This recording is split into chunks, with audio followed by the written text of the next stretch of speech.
Good morning. Hello, everyone. Welcome to the 2025 Agri-Value Forum. My name is Ward Reed, and I'm a provincial agribusiness specialist in the Ministry of Agriculture's value-added unit. And I'm happy to be returning here to host this morning's program. This is the 12th year that we've held this Agri-Value Forum, and I'm very pleased to see you all in Saskatoon, but also to extend a welcome. I know we have a number of people joining us online, as this is a hybrid event. So to those of you, welcome and good morning. So each year we've tried to grow and evolve the event, and we continue to do so. This year is the second year where we'll be hosting a workshop series tomorrow morning. And I know many of you will be joining that, and thank you for doing so. For those of you still interested, we will keep registration open for the workshop.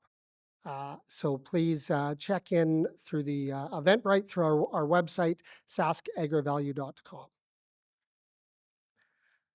Now, before getting too deep into things, I'd like to start the day in a good way by acknowledging that the land on which we gather today, here in Saskatoon, is Treaty 6 territory.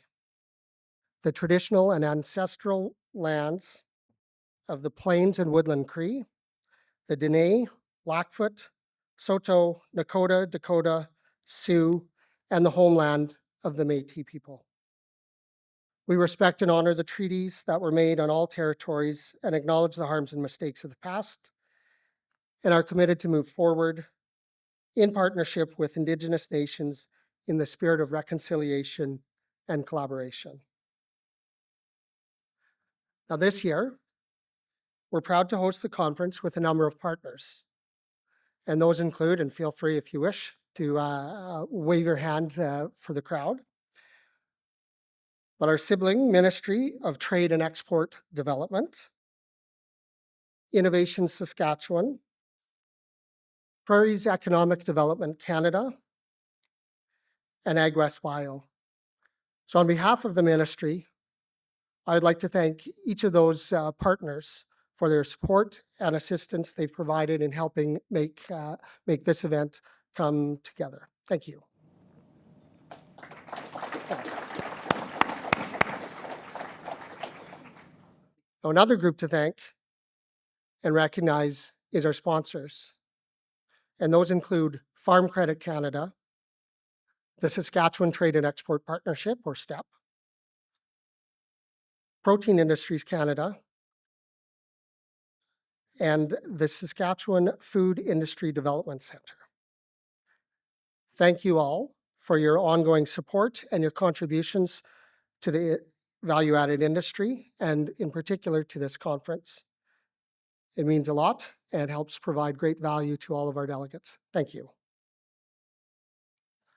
We have a full morning of speakers, or a full day of speakers, in fact, and a program of which I'm really excited to see.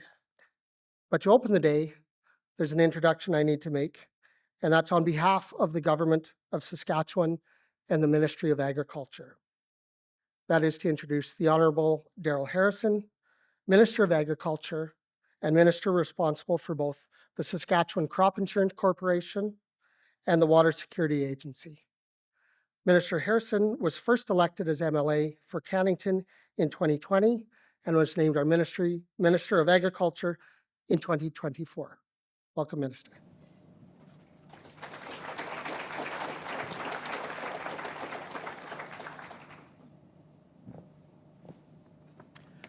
Good morning, everyone. Great to see everybody. Great to see everybody having great interactions and the chatter in the room. I was remarking at the back how important it is to get together in the same room and really network and get to know one another for a post-COVID. And I'm sorry to talk about COVID again, but COVID kind of changed how we do things, and I like seeing them back in the same room. So thank you. On behalf of the Ministry of Agriculture, it's my great pleasure to welcome you all to the Saskatchewan Agri-Value Forum and Networking event. Whether you've traveled from within Saskatchewan, from other parts of the country, internationally, or are joining us virtually, thank you for being here. Your presence speaks volumes about the energy, innovation, and momentum behind value-added agriculture here in Saskatchewan. This Agri-Value Forum is more than an annual event. It's a celebration of our shared vision for a thriving, forward-thinking agri-food sector. Saskatchewan has always been a global leader in primary production, and increasingly, we are also becoming a hub for agri-food processing, innovation, and value creation. This forum is where we are sparked, partnerships are built, and solutions are explored. Over the course of the day, you'll hear voices from across the agricultural sector, all with a common goal: to unlock the full potential of Saskatchewan's agriculture. We'll discuss the challenges we face, supply chain dynamics, market access, sustainability, and labor. But just as importantly, we'll focus on the incredible opportunities ahead, from plant-based protein and bioenergy to circular economy models that minimize waste and maximize impacts. Innovation in agriculture doesn't just happen in the lab or on the production line. It happens when we bring people together. It happens in forums like this today. So I encourage all of you to participate fully by asking questions, sharing your insights, networking, debating, and collaborating. The future of Agri-Value in Saskatchewan will build a strong connections made today. I thank you very much. Enjoy the rest of your day here. Thank you.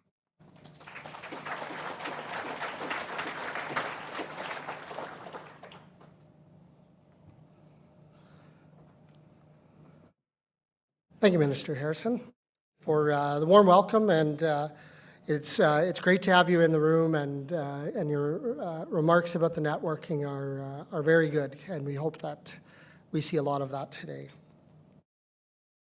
A few, I guess I'd call them housekeeping items before we really get going. One is very critical one at times. The washrooms are located out in the foyer here. They're sort of out and on the wall off to the, I guess, that way. I'm not sure. Leaving the room to the left. And if for some reason there's some manner of emergency, here on either sides of the stage, there is an emergency exit that will get us immediately out of the building. So hopefully we don't need to worry about that. And on both of those last 2 points, for those of you joining us online, good luck. I'll leave that up to yourself. Now, the day's agenda is we did print out a few copies in front of and left on the stage. The back of your card or your name has a QR code that if you click that with your phone will take you to our event website where you can find all the speaker bios and such as well. So I'll try and keep introductions and bios for speakers short so that they can get up here and you can hear the excellent insights and perspectives that they have to share.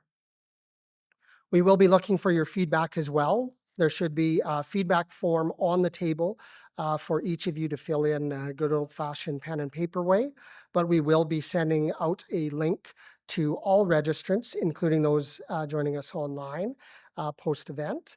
And as a bit of an incentive and a thank you as well, we will be doing a draw for some complimentary registrations for next year's conference. So thank you for your feedback.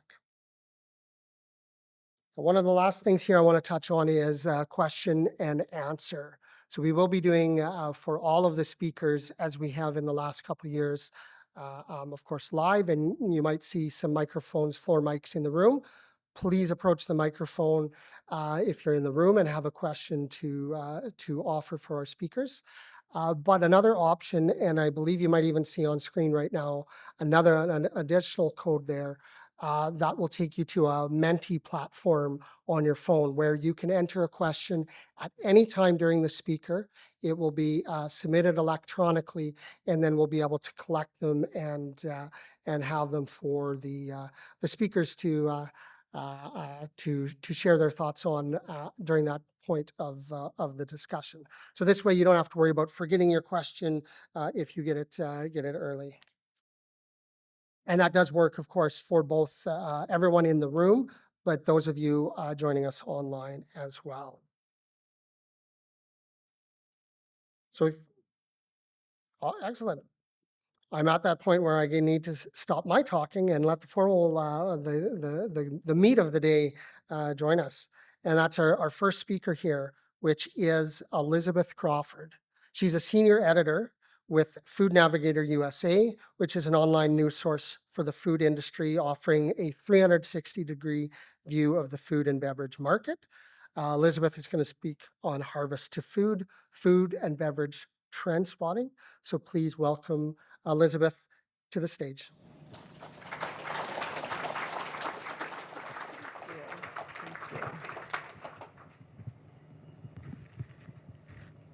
Good morning, everyone. I am so excited to start my day with you.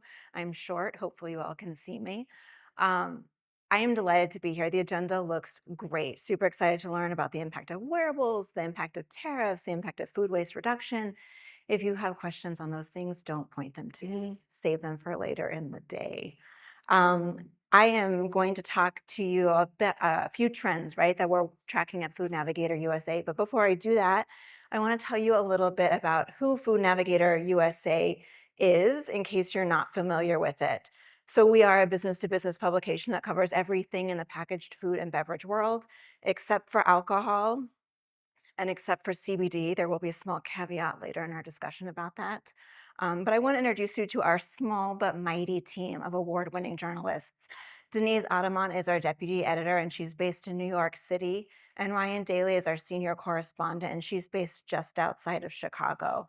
These ladies are fantastic. They're really sharp, really friendly. I encourage you to reach out to any of us if you have questions, comments, concerns, tips, secret news that you want to share with us. We're happy to hear that from you. So Food Navigator USA, as I said, we are a daily publication that covers the packaged food and beverage industry. And we do that through weekly podcasts. We have two. I'm the host of Food Navigator USA's Soup to Nuts podcast, and Ryan hosts I should know this one by now. It's every other week. So I never know if that's bi-weekly or semi-weekly. Every other week, hosts a podcast on Founders Fundamentals, in which she really talks about what it's like to start up a business in the food and beverage space. I also want to call your attention to two video programs that we do. One is a Startup Spotlight. It's a lot of fun, and it really looks at innovative businesses in this space, as well as lessons learned. So hopefully you don't have to make the same mistake that someone else made. You can make your own, but learn from other people as well. And then every Friday, Denise Ataman does our News Bites, which is a small video that covers the top news from the week, adds a little bit of additional analysis, all within 60 seconds. We know you're busy. Maybe you're not checking the website every day, but that's a nice way to catch up on it.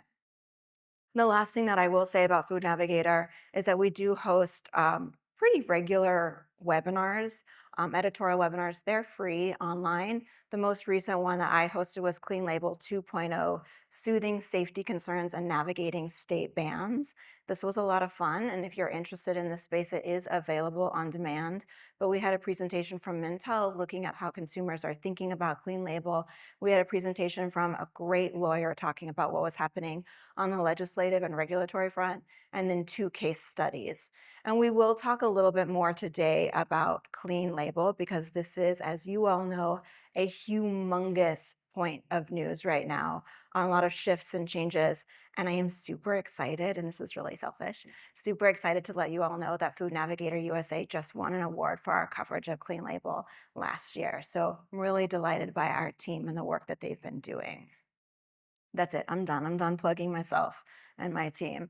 So let's talk a little bit about what's happening in the packaged food and beverage industry. Before I go to the next slide and show you all some of the high-level trends that we're talking about, this is my sorry, not sorry moment. My slides are bananas. There's way too much text on them. I know that. I want you to know that I know that. But I want you to think about them as footnotes, right? Really dense, really tiny. You can't possibly read them until you need to. So hopefully you all can access those slides and look back for additional information, including some links if you want to learn a little bit more about what I'm talking about. So before we get to the actual trends, I want to talk about where we are today, first by talking about where we were about a year ago. So last year at this time, there was a bit of optimism, right? I'm also going to talk about the pandemic. I know we're over it, but we're not really, right? So last year, we were excited to see a return to live events that included demos in stores where startups could actually interact with consumers, where trade shows were at full blast, and um, we did not see innovation, and I'll talk about that as well. But we did see some engagement. There was some optimism around the economy. Inflation still kind of sucked, but it was at least going in the right direction. Supply chain challenges remained, but they were also sort of unsnarling themselves at the moment. So wow, a year can make a big difference. I hate being a negative Nelly, and I'm really sorry about that, but that's what I'm going to be right now. This year, we have seen a lot of the hope and optimism fizzle. Inflation continues to be a complete nightmare, completely unexpected changes happening, mostly from my government, and impacting the whole world. So if we look first at inflation, the food index in the US increased 0.4% in March, which is on top of an increase of 0.2% in February. This is a lot lower than it was during the pandemic, but still ostensibly going in the wrong direction. And if we look specifically at the index for food at home, so groceries, the packaged food industry, we saw the increase was even higher at 0.5% in March over February. To put these numbers in context, this is the highest year-over-year grocery inflation that we've seen since August 2023. In the US, this became a huge flashpoint during our most recent presidential election, with the Trump administration running in part on a campaign that a vote for Trump was a vote for cheaper groceries. I think as we have just passed the 100-day mark, it's safe to say that that promise is still out there and unmet. And we are seeing consumers shifting their shopping behavior based on that. A survey from Circana done at the end of last year showed that 55% of consumers are shopping primarily on deals. They're cutting coupons, they're looking for savings. We're also seeing a shift in channel, right? So a lot of high income shoppers are shopping in stores that they probably never would have imagined, right? A lot of high income shoppers are now shopping at Walmart. Lower income shoppers are also shifting channels. They're going to dollar stores, places that don't have a great selection of food, and that if you look at it, price per ounce is more expensive, but price per unit is less expensive. And so what this tells us is that folks are really looking at their bottom lines and trying to make their grocery budgets stretch as far as possible. This is also playing out in merchandising, and we see this with private label in particular, upping their game in terms of quality and quantity. So a good example is the drugstore brand CVS last spring, rolled out a massive new line of snacks, foods, and beverages in their drugstores with beautiful new packaging, bright, bold colors, windows where you could see the products. And the products were really trendy, right? We're talking elote corn flavored, spicy flavors, things that consumers wanted. So not only were they increasing their selection, but they were physically pushing the national brands to the side in order to give themselves more space on shelf. And this is creating a real a shift in the competition, but also it's changing the consumer value game, right? So talking about how you're reaching to consumers, and we'll talk about that as we go along. The other thing that I want to call out on this slide is that we are seeing a chill in innovation. So for any of you who do the trade show circuit, right, the last 2 years at Natural Products Expo West, Natural Products Expo East, which we call something else Newtopia, it's called Newtopia now, the Fancy Food Show, all of these are shows where I typically go to see what's new, to see the big exciting breakthroughs that, wow, my mind never would have imagined. I have not seen that kind of product innovation in the last 2 years. I am still seeing innovation. It looks different though. So that looks like branding changes, right? A lot of rebrands this spring for companies doing new package design, new taglines. And I think part of that is that's change that they can control. It doesn't hinge on tariffs. It doesn't hinge on supply chain snarls, right? This is something they can change, and they know that the consumer wants to hear something different. So that's sort of where we are right now. And like I said, I know it sounds like I'm a negative Nelly, but let's just think about it as getting all the bad news out of the way. And now we can look at some of the good news, some of the trends that are gaining traction. So this is my first full-on crazy slide. Again, sorry, not sorry. A lot of words up there, but we're going to break them down. What you will see in bold are the 5 trends that we're going to talk about a little bit more detail, including the ongoing evolution of health and wellness and what that means for food and beverage purchases. Something that I'm calling Clean Label 2.0, but really you could put any number there because this is such a fast-moving trend and evolving really quickly. We'll also look at environmental claims certifications and how they're playing a more prominent role in storytelling and marketing and what consumers are expecting, as well as what players across the value chain are expecting from each other. We're going to talk a little bit about facing food tech fears, right? So I think everyone learned the lesson from the GMO debacle and how that didn't go over very well with consumers. And so they're changing the way they talk about technology and processing to hopefully get a um, better traction with the consumer and more acceptance. And then last but not least, but also very shortly, we will talk about money matters. So how investors are thinking about the space, and again, how consumers are thinking about the space. So our first trend, the evolution of healthy and the emergence of wellness. This is not a new idea, right? North Americans in general, we've all sort of struggled with diet-related chronic disease, heart health, diabetes, obesity. The thing is, if you talk to consumers the way they think about healthy, if you talk to brands the way they think about healthy, nobody's on the same page, right? We all have different definitions. But if you look at the numbers up here, you'll see from the the International Food Information Council, which I'll just say IFIC from now on because it's a mouthful. Um, You'll see some of the diets that Americans are following. They're high protein, mindful eating, calorie counting, clean eating, intermittent fasting. If you look at these numbers, they're kind of small. And what that tells us is that diet claims are very fragmented space. And that has a two-prong effect. One, you have a lot of options for how to make them. Two, you're not always going to get a broad audience. So you might want to think about the pull and the goals of what you're saying to consumers. That said, social media has a tremendous effect on how consumers are defining healthy food and beverages. IFIC's 2023 Food and Health Survey showed that 10% of Americans reported adopting an eating pattern after seeing an ad or post on social media from an influencer. That same study in 2024 found that food and nutrition content on social media is up significantly from the previous year, so 54% versus 42% in 2023. What I think is really interesting about this is that consumers do trust influencers, but a little bit less. So the number of people who trust them a lot is down 15%, down to 15% in 2024 compared to 2021, the year before. A small but important shift, and one that I think storytellers and marketers are going to need to watch. Alongside this dip in consumer trust, we do see interest in AI. So a lot of consumers are looking for tools online to help them make dietary choices that are healthy and more nutritious. Again, this creates an opportunity, a touch point to tell your story with consumers rather than just at the point of purchase, which we all know can be completely chaotic. The other thing on the slide that I think is interesting is Spate. I don't know if you all are familiar with it, but they're tracking Google search data and TikTok search data to see what consumers are most interested in. And here you can see some increases in searches around gluten-free, sugar-free, dairy-free, anti-inflammatory, antioxidant, and glycemic index. The two that I think are most notable here are anti-inflammatory and glycemic index. And I say that because I do see a couple of products hitting shelves making these types of claims, but not a lot.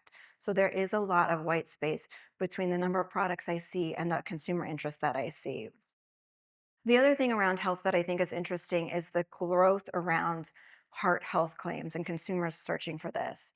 This one's really interesting to me because you can't feel heart health, right? You don't take a supplement or eat a high fiber product and immediately feel better the way that you do after you drink a cup of coffee and you're like, I can conquer the world. So this tells me that consumers are really looking for long-term real solutions. And from a marketing perspective, there's a lot of tools that folks can use, a lot of verified certifications and claims that can be really powerful in terms of moving products in a direction that consumers want to see. The next logical choice here, and I'm going to blow through this because it's frustrating and confusing as someone who covers the FDA right now. For years, the FDA has been working on a new definition of healthy, and technically, a couple of days ago, that new definition went into effect. However, with our new administration, it's very unclear if the current leaders at FDA and HHS will actually let this go through. But let's assume that they do. So if they do, then the updated definition would require products to contain a meaningful amount of the featured ingredients or the food category, and then not to exceed certain amounts of saturated fat, sodium, and added sugar. There is also, allegedly, a healthy symbol coming, so an icon that will appear somewhere on the package. We have been promised this for years. I've seen very little data on it. I've seen very little movement in terms of research on it, although last week, someone from FDA did reassure that it's coming. This is one of those things I'll believe it when I see it. The other ways that the government is sort of reshaping how consumers interpret healthy is with the Make America Healthy Again movement. So the Make America Healthy Again Commission has been tasked with, and I have to read this because it's a mouthful, fresh thinking on nutrition, physical activity, healthy lifestyles, over-reliance on medication and treatments, the effects of new technological habits, environmental impacts, and food and drug quality and safety. It's a lot. That's a lot to unpack. But if you do start to unpack it, you'll see it's not actually that new. So even though a lot of things that the Trump administration is putting forward are immediately divisive, this one is really pulling on a lot that was built up during the Biden administration and the Obama administration. So it's this idea of food as medicine. So we're seeing a lot of how can the government help direct consumers to healthier choices? And I think also here we see some of the hubbub that's happening around synthetic colors and some additives in the food space in the US right now. That's also not new, right? FDA has been working on this for several years. FDA has been a science and data-based government entity, and that does mean that it takes a little bit more time. We'll see. We'll see what happens. I'm going to stop. Uh, the other thing when we're talking about health and wellness that we can't not address is Ozempic, right? The GLP-1s and how they're reshaping the food and beverage space.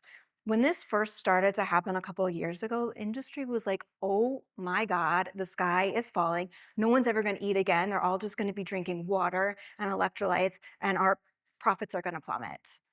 Well, the sky is not falling. It's still there. And the food and beverage industry has been doing what it does really well, which is innovating and pivoting. So yes, consumers on GLP-1s are eating about 10 to 20% fewer calories, but they're also looking for some really specific products, and that's creating marketing opportunities. I think, what's important as we think about the Ozempic effect is that it has been a bit overstated. Coca-Cola, the CEO for Coca-Cola in last quarter, fourth quarter, noted that beverage sales in North America are still up 1%. And he was like, y'all, Ozempic isn't that big of a deal. We're going to be fine. I think we also saw some innovation from ingredient suppliers. So Bay State Millie, working with some oat folks here in Canada, created high protein oats. And then they also created a flour health sense that's dramatically higher fiber, but still tastes and feels and behaves like refined white flour. So there are some exciting opportunities happening on that front. I think also with terms of GLP impact on innovation, there's some new need states that have been identified. ADM in particular identified 5 new need states, 3 of which are for consumers while they're still on the drugs, and then 2 are for when consumers are off the drugs. And those last 2 are important for anybody who wants to be on the drugs, but either can't access it, can't get their insurance to cover it, or maybe they're scared of the side effects. But just to sort of break those down, What we're seeing there, the 3-4, when folks are on the GLPs, it's maintaining muscle mass. Research shows that 20 to 40% of weight loss is from muscle. Minimizing gastrointestinal discomfort, 40% of consumers on these drugs talk about GI problems. And then the third, while they're on it, is sufficient hydration. 44% of consumers reported feeling less hydrated while on these drugs. In terms of off-ramping, they're looking for products that will promote satiety and will help them manage weight regain. You will see on this slide, there's some other winning strategies for talking about GLPs. So other foods that mimic the benefits without actually having to be on the drug. And then also, I thought it was interesting, ADM found that many consumers who are on GLP-1s actually want products that call out that they're companion products for this. So they want to see on that packaging or on the website that this is something that they can take while taking these drugs. An interesting case study is if you want to look at Nestle when they rolled out Vital Pursuits, which is a line of frozen foods for folks on GLP-1s. If you see those products in the store, you're just like, oh, that looks like mac and cheese. That looks like pizza, delicious. I'm going to have that on my Friday night while I watch Netflix. But if you go on the website, you'll see a lot of information about how they specially formulated for this for folks on GLP-1s. And so they're sort of taking a two-prong advertising stance. And so that's one way to do it without alienating different consumer groups. If I know how to use the clicker, we'll click. So here you'll see a couple of the trends in the health and wellness space that I spotted at Expo West. You'll see a lot of call outs for specific ingredients, packaging sizes. There are two on here that I want to call out.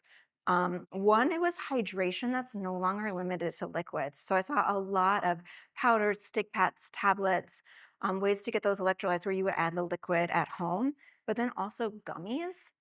I don't I don't fully understand how how something without liquid can actually hydrate you, but I'm supposing it has something to do with your electrolyte balance. And maybe there's directions to drink 16 ounces of water when you take that supplement.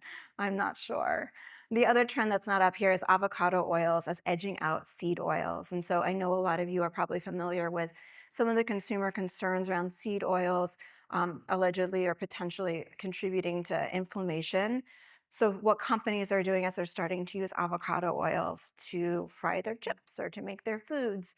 And the nice thing about avocado oil is it's not under some of the same geopolitical tensions as some of the seed oils, but that it's also cute, right? There's a cute green avocado that can have a smiley face and it's going to be on your packaging, very Instagrammable. And that was one of the things I was struck by at Expo West is how this avocado is creating this health halo and this marketing message. We've been talking a lot about healthy in terms of the physical aspects, but also there's a well-being or emotional and mental aspect to this. And so I think what you're seeing is really big business happening here, guys. According to IFIC, 75% of Americans believe that what they consume will impact their mental well-being. And so we see a lot of searches for brain health, focus, balancing. We see ingredients like nootropics, adaptogens, mushrooms. These are some of the things that consumers are looking for.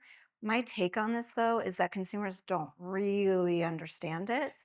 And so they're also looking for shortcuts like words like relax, energy, brain boost, right? Some of the safe claims that you can make that aren't really claims, but will help them understand what that reishi mushroom is actually doing. This is CBD. I'm actually not going to talk about it because CBD gives me anxiety, which is the exact opposite of what it's supposed to do. And that's because I have zero idea on how FDA is regulating it. FDA has over and over again said that it is not a food and it cannot be in the food supply, and yet they haven't done anything to enforce that. So this is one of those footnote slides you can look at if you want a little bit more information on how FDA is thinking about CBD and the marketing potential there. I do want to spend a quick second here on food as medicine. We talked about it earlier with the Make America Healthy Again movement. Whatever you call it, this is a trend that I do think is here to stay. One indicator to me was when Tufts University launched the first Food as Medicine Institute. I think it was actually the fall before last. But this is showing a big investment in this space and the potential to bridge food and health insurance. So talking about access. and talking about some real money going into this space. You'll also see on this slide a couple of examples from CPG companies and how they're navigating it. Step One Foods was created by a cardiologist who's creating foods for heart health. Again, remember I said that was a big area. What I think is interesting about her approach is she's not talking about it in terms of servings. She's talking about it in terms of dosing. She's like, this is your dose. This is what you need to take in order to get the benefit that you're seeking. We also see a lot of innovation and push happening around women's health. So around perimenopause, around sports and active nutrition. Lavelle Nutrition, which is mentioned here, is a startup in the sports and active nutrition space. And what I think is interesting that they're doing is they're doing clinicals on women. And most of you know that women have been left out of the research for a very long time. And so there's a lot of need for this and a lot of interest by consumers to support brands who are doing this. Also within health and wellness is the emerging debate around ultra processed and how that's impacting claims and storytelling. I think what's important to note here is that nobody really knows what ultra processed means. Yes, there's NOVA. Yes, there's these classification systems. They're pretty blunt. Consumers certainly don't know. So for those consumers who are worried about UPFs, what are they looking at? They're looking at the ingredients. They're looking at the claims. They're looking at icons. They're looking at certifications. So the same things that they've been looking at every time that they've been picking a food. What I think is also interesting about ultra processed, because there's a dearth of information and understanding, there's an opportunity for industry to talk about the benefits of processing, to talk about the food safety aspects, the shelf stability aspects, the accessibility aspects. This story is not done. You still have a chance to influence it in whatever way you're hoping to influence it. And people are looking for information about it. This is just a little bit more information about how the industry, like I said, is working to sort of reshape the narrative around ultra processed. A few call outs here that I think are interesting is that there was a recent introduction of the non-UPF verified claim by the same folks who did the non-GMO verified claim. So they're looking, I don't really understand. They're looking at telling consumers when a product is ultra processed. What I think is important to know is how impactful that non-GMO verification was on the industry. And so I don't think this is one to sleep on. I think this is one to look at and to sort of, again, get your storytelling act together. The second trend that we're going to breeze through here is Clean Label 2.0. I'm calling it 2.0 because it's not new, but it is evolving. And so we all know what Clean Label 1.0 looks, right? That was the kitchen pantry staples. Nothing with an X could go into my body, right? Never mind that I'm a vegetarian and I definitely have xanthan gum in my house that I cook with. Most consumers don't. And so they're really scared of words that they can't pronounce and don't know. Interestingly, at least at the beginning, there were classes of products that were getting a pass, mainly plant-based. So if you are eating a plant-based beverage or a plant-based meat, those ingredient decks were really long and full of big words. Consumers didn't seem to care. That does seem to be changing. And we are seeing industry respond. So oat milk pioneer Oatly recently launched unsweetened oat milk and a super basic oat milk last January. Those have less sugar, fewer ingredients. Same with Milkademia, which makes a plant-based milk. They launched a line of refrigerated milks that skips the starches and gums that consumers seem to be concerned about. So how we got here, at least in the States, is that California passed this landmark legislation banning a handful of dyes, a handful of ingredients. There are now 29 states in the US that have legislation introduced or passed. All of them have different deadlines. All of them have different ingredients. It's a complete nightmare for anybody in the food industry to navigate. And a lot of folks in the industry are looking to the national government for help just making a decision. FDA is kind of doing that. Last week, they declared war on synthetic dyes in the US, but there's no regulation introduced to back this up.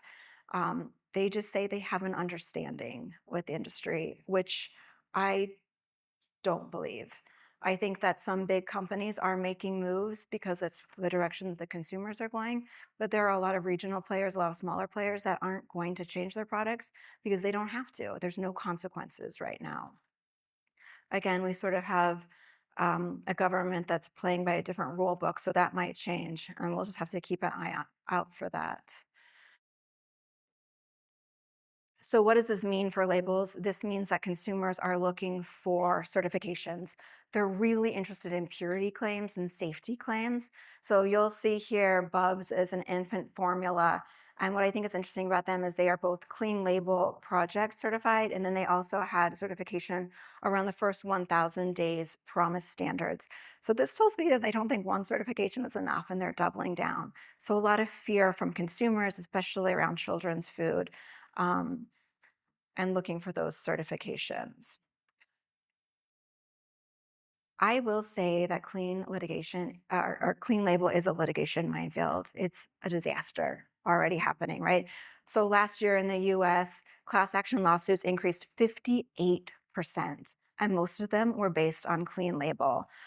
Those cases were looking at naturally flavored versus made with real fruit, or claims about a prominent ingredient, such as combos saying that they were made with real cheese.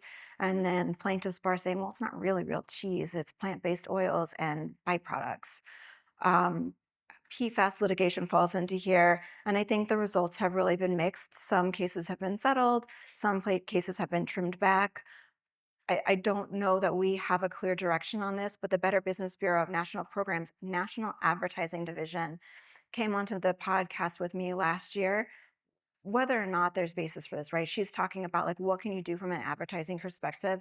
And in that episode, she laid out some really good advice. So I do encourage you to check that out if you want to know how to talk about clean label safely, or at least to understand how consumers are thinking about it. This is an interesting one, and it happened during my Clean Label 2.0 webinar. The woman from Intel who presented asked the question if nutrient density is the new clean label. And I think it's a really good question, because there are a lot of nutrient dense claims that are out there, and including the launch of the Nutrient Dense Alliance. And what I think is interesting about this alliance is that they propose, I have to read it again because it's a mouthful. Their purpose is to ignite awareness and mobilize action around the nutritional benefits and improved food quality and soil building of regenerative agriculture. So if you haven't checked out their website, it's definitely worth poking around, because they have a lot of action items, concrete items for everybody in the value chain, right? Farmers, manufacturers, eaters. Um, but what I think is interesting about what they're doing is it brings me to this next part of our conversation, which is that clean label starts with clean agriculture. And so this idea that those heavy metals that folks are worried about in baby food that we talked about, that's coming a lot of times from the soil. It's nobody's, I mean, it's our collective fault. I was going to say it's nobody's fault. It's our collective fault, right? But steps do need to be taken. And so some of the things that we see happening is this push around regenerative agriculture. Maple Hill, which is a dairy in the US, recently popped on the podcast to talk a little bit about this connection between clean agriculture, clean label, and health. And so he explained how roaming herds enrich the soil, and healthier grass equals healthier food, and healthier food equals healthier business, so stronger sales. And so there's a real potential to take that from start to finish. All right, so our next trend is it's not as meaty as the clean label one, guys.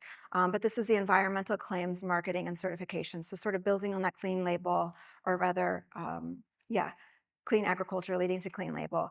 So in the US, organic has been sort of the gold standard around healthy agriculture.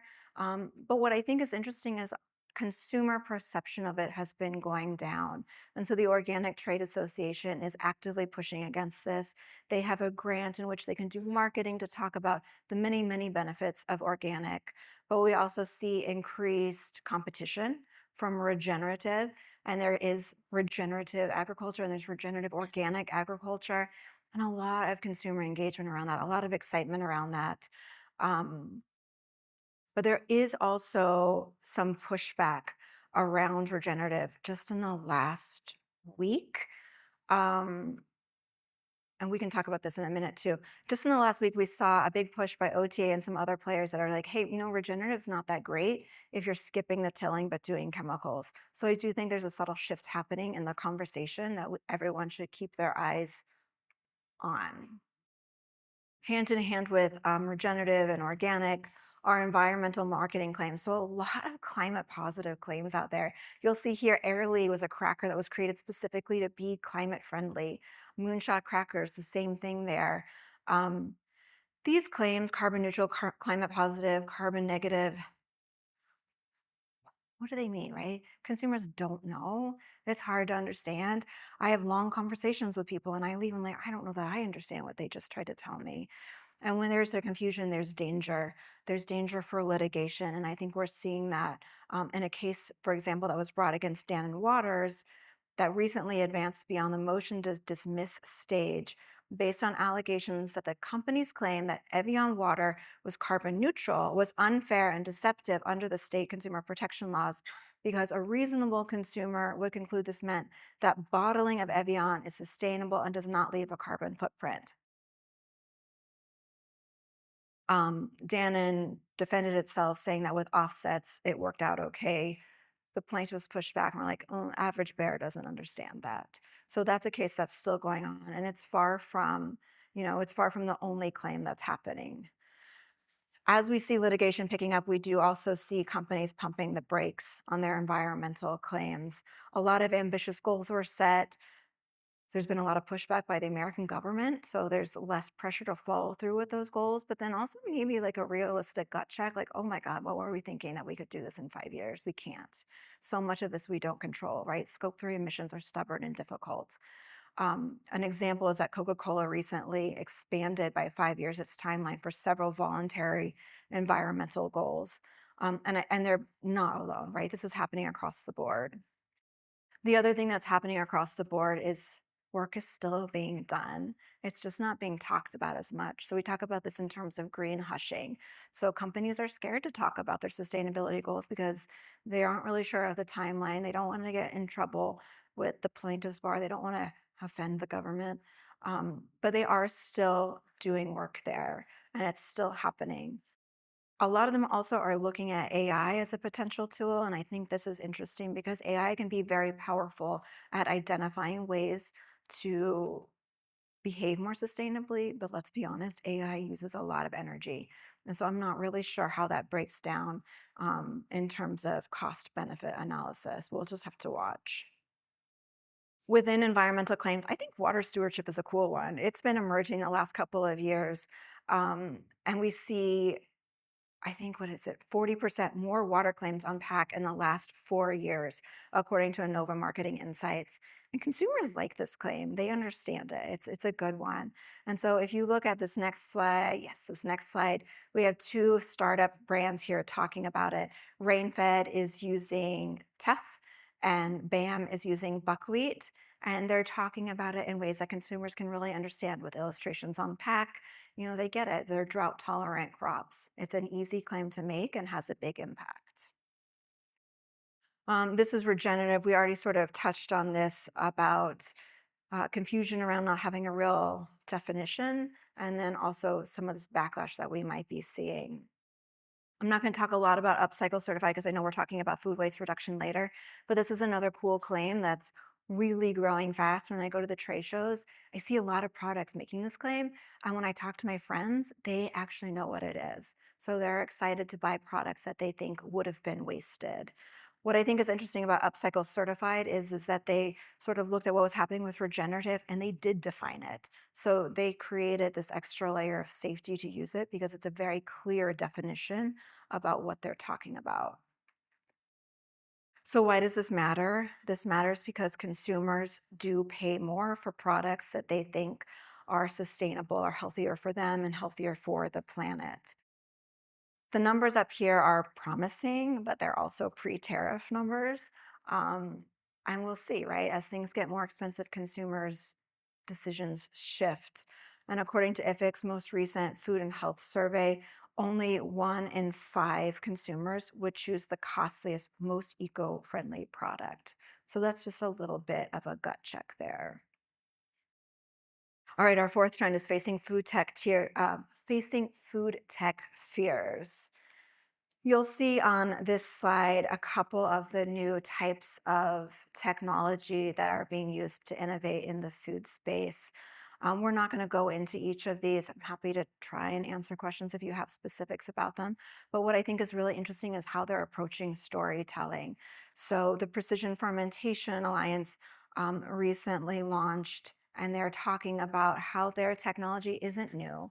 It's been around and used safely for decades, right? So also, Upside Foods lets people come in and tour their facility. It's just like going to the local brewery, right? Like you grab a beer on your way in and you see the meat fermenting in tanks. But that makes it really accessible for consumers. I also want to talk a little bit about Pairwise's approach to storytelling. Pairwise is using CRISPR genetic snipping technology, right? So they're changing how mustard tastes by snipping out that bitter gene, but they're not doing it on the DL. They're telling consumers, they're like, this is a benefit for you. It's just as nutritious, it's just as beautiful, and it tastes better. It's easier to get your kids to eat.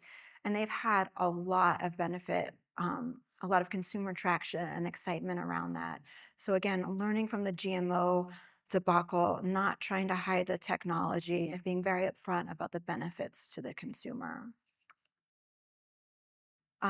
So this is the precision fermentation, just a little bit more information I was saying about how they're approaching storytelling. I think that this is also an important part of fighting food tech tiers. It doesn't have to be competition. It can be collaboration.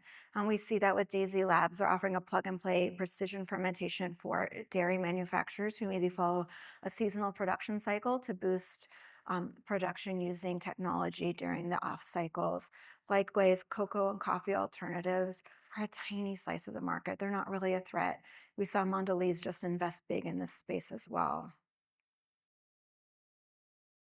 Also, in terms of fighting food tech tiers, is winning over farmers. And so here you'll see some stats from the UK about how farmers are thinking about and adopting new technology. It's not like they're hiding from it, they're not scared of it, but they work on a different timeline than the rest of CPG. And so I think we just need to be really cognizant of that and making it easier, explaining to them the benefits for data security, cost, training, and logistics, access to Wi-Fi, guys, some basics that not everyone has. I am not an expert in this space, but who is Ag Tech Navigator, which is our sister publication that launched about a year ago. So if you haven't checked them out, I encourage you to do so. They have a lot of really cool information in this space and are far more knowledgeable than I am. All right, our very last trend, and we're going to really zip through this, is money matters. So we have an evolving investment landscape.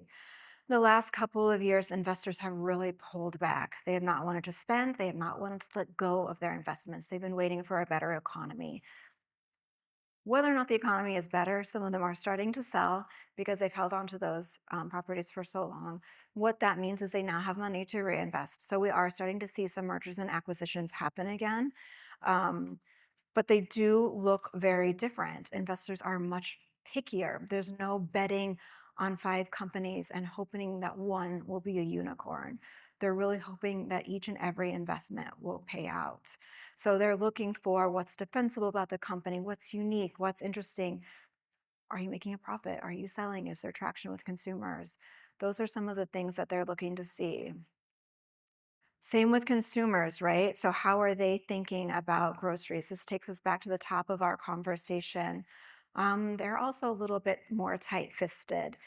So we see 3 in 4 Americans say that price is highly impactful on their food and beverage choice. 9 in 10 have noticed an increase in the cost of food. Brings us back to the election. They're really desperate and looking for some answers and relief there. Um, I think the ways this is playing out is they're buying less and trading down, like I talked about, so going to private label. Um, but it's also creating marketing and merchandising shifts. So, like I said, retailers are maybe giving more shelf space to lower cost products or, oddly, premium products. So I know you're like, wait, Liz, you just said that consumers aren't spending. So why would they invest in something premium and expensive?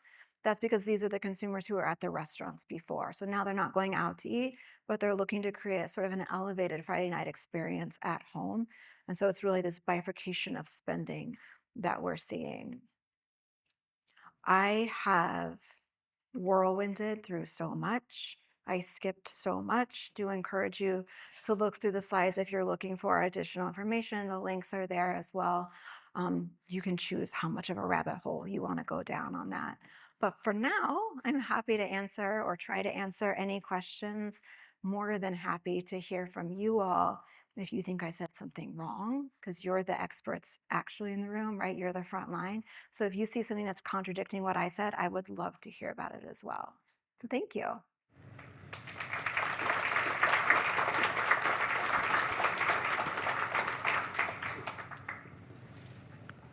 Thank you, Elizabeth.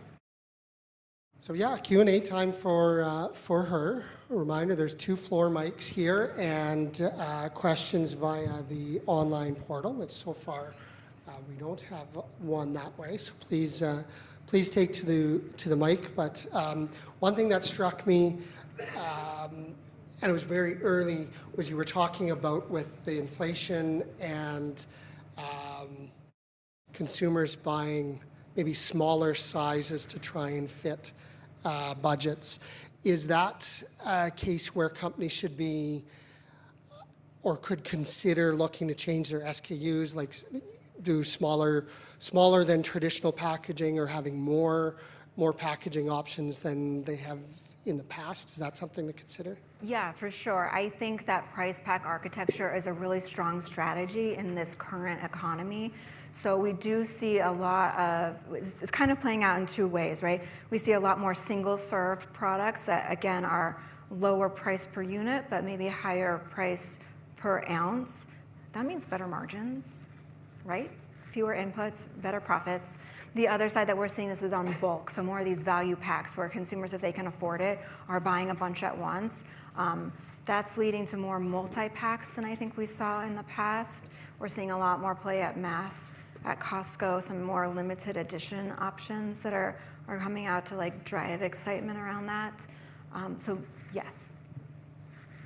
So my question is about what I'll call the consumption matrix. So there's a whole variety of products. Is there some that are kind of jumping out with more volume and others seeing a fall off? Or is it just too complicated and too many changes across the board? So your question, let me see if I understand it, is are there categories of products that are no fly anymore? Possibly, but I'm just wondering who's getting the gains and who's taking the losses by product. Yeah, we are definitely seeing a lot of interest in better for you products, and they also can command a premium price that consumers are willing to pay. I think though what we're also seeing, right, with Coca-Cola's point about the 1% of their beverages going up in North America, is that consumers still want what they want. They still want indulgent products, for example. I don't know about you, but I definitely ate a chocolate-covered pretzel with my coffee this morning. You all might not think that was a healthy decision, but I thought it was good for my well-being. And so I think that's sort of the play that consumers are making. And so that does mean there's still opportunities for almost everyone. I think wild, I don't have the details from my story. A cake, like ding dongs. I don't know if that's what we're calling that. The Hostess just did a really funny campaign around cannabis, around 420, right? So I do think there's creative ways to maybe take some of these legacy brands and categories that have been a little sleepy and inject them with some excitement. Thank you. Please go on. Good morning. Elizabeth, great presentation, really good takeaways as well. My name is Huba Khatun. I'm the Regional Innovation Director at the Canadian Food Innovation Network in the Prairies. I want to talk about investment and learn a little bit more about what you're seeing in terms of the investment landscape. So earlier this year, we did a report on the food tech ecosystem in Canada. And as part of the report, we compared what Canada's investment landscape looks like in the agri-food space, primarily in post-farm gate, versus US and UK. And considering the size of our economy, considering how resilient US is versus Canada in that investment space, we're not doing so well. So we're 1/16th in terms of the amount of investment over the last 10 years in Canada in the agri-food space versus the US, and 1/10 as compared to the UK. Now, My question to you is, how do you see those trends changing, especially for investors that are focused on the agri-food space, and then for some that are sector agnostic, that are focusing on really everything, or even tech and innovation, but now are starting to see that, if they invest in tech, well, what about blockchain and traceability in the food system? Or what about robotics and automation in the food system? Or anything to do with that technology aspect as well? Just want to know where you see those trends going over the next few years. Thanks. First of all, I really want to see your report, so let's connect.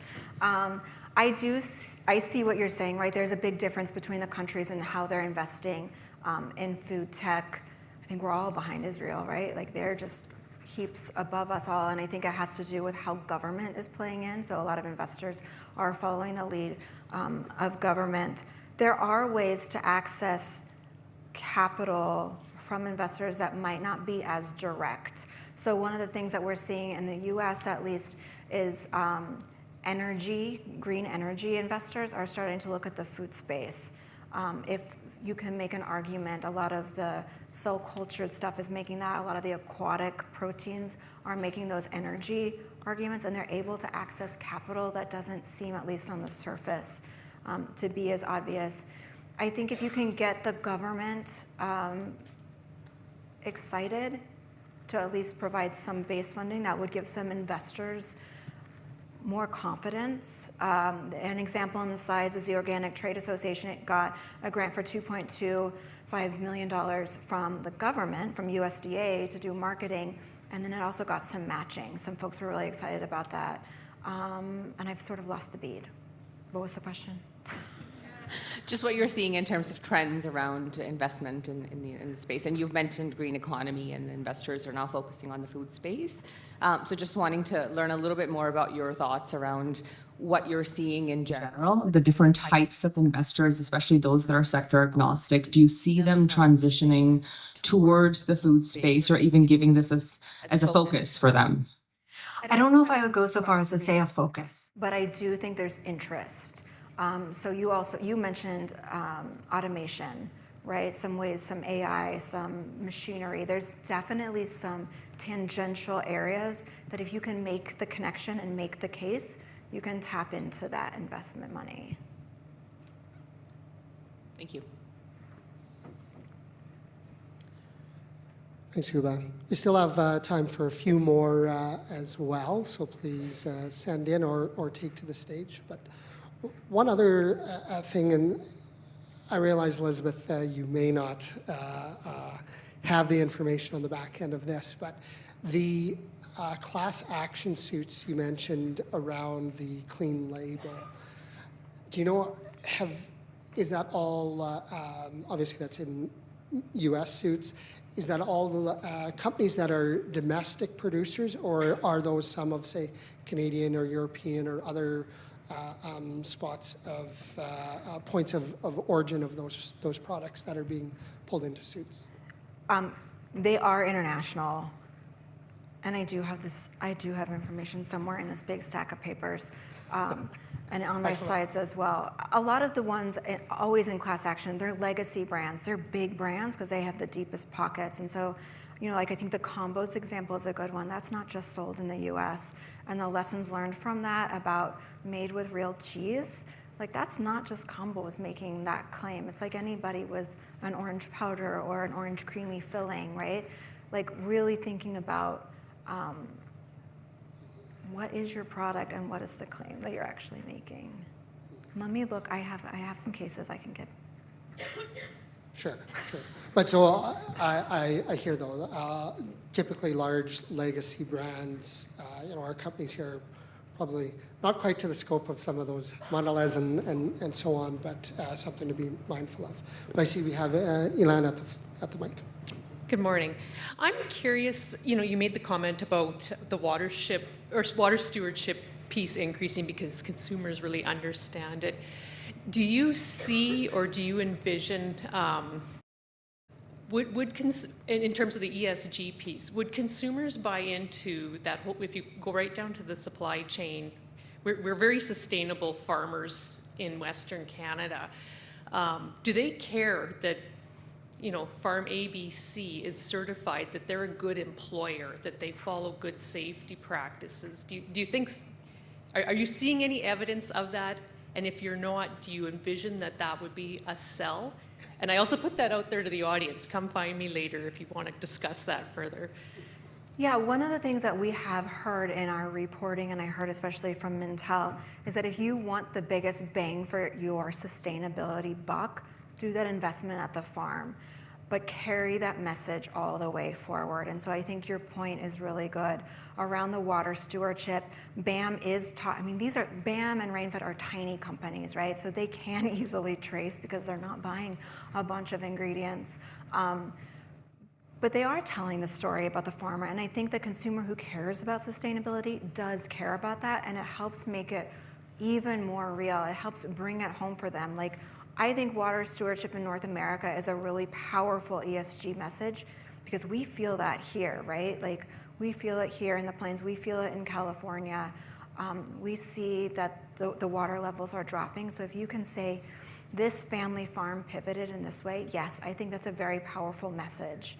I think also, shameless plug, on the website I did an interview with ADM where I went out to Iowa to talk to them about how regenerative farming is impacting across the value chain. And what's interesting about that piece is you can see the different ways that each level ties in and relates to each other. And so even though that story was about regenerative agriculture, I think it really does play for any ESG. So making sure that you are talking to every level of the value chain and telling their story, making sure we're all on the same page, because the consumers who are digging are digging.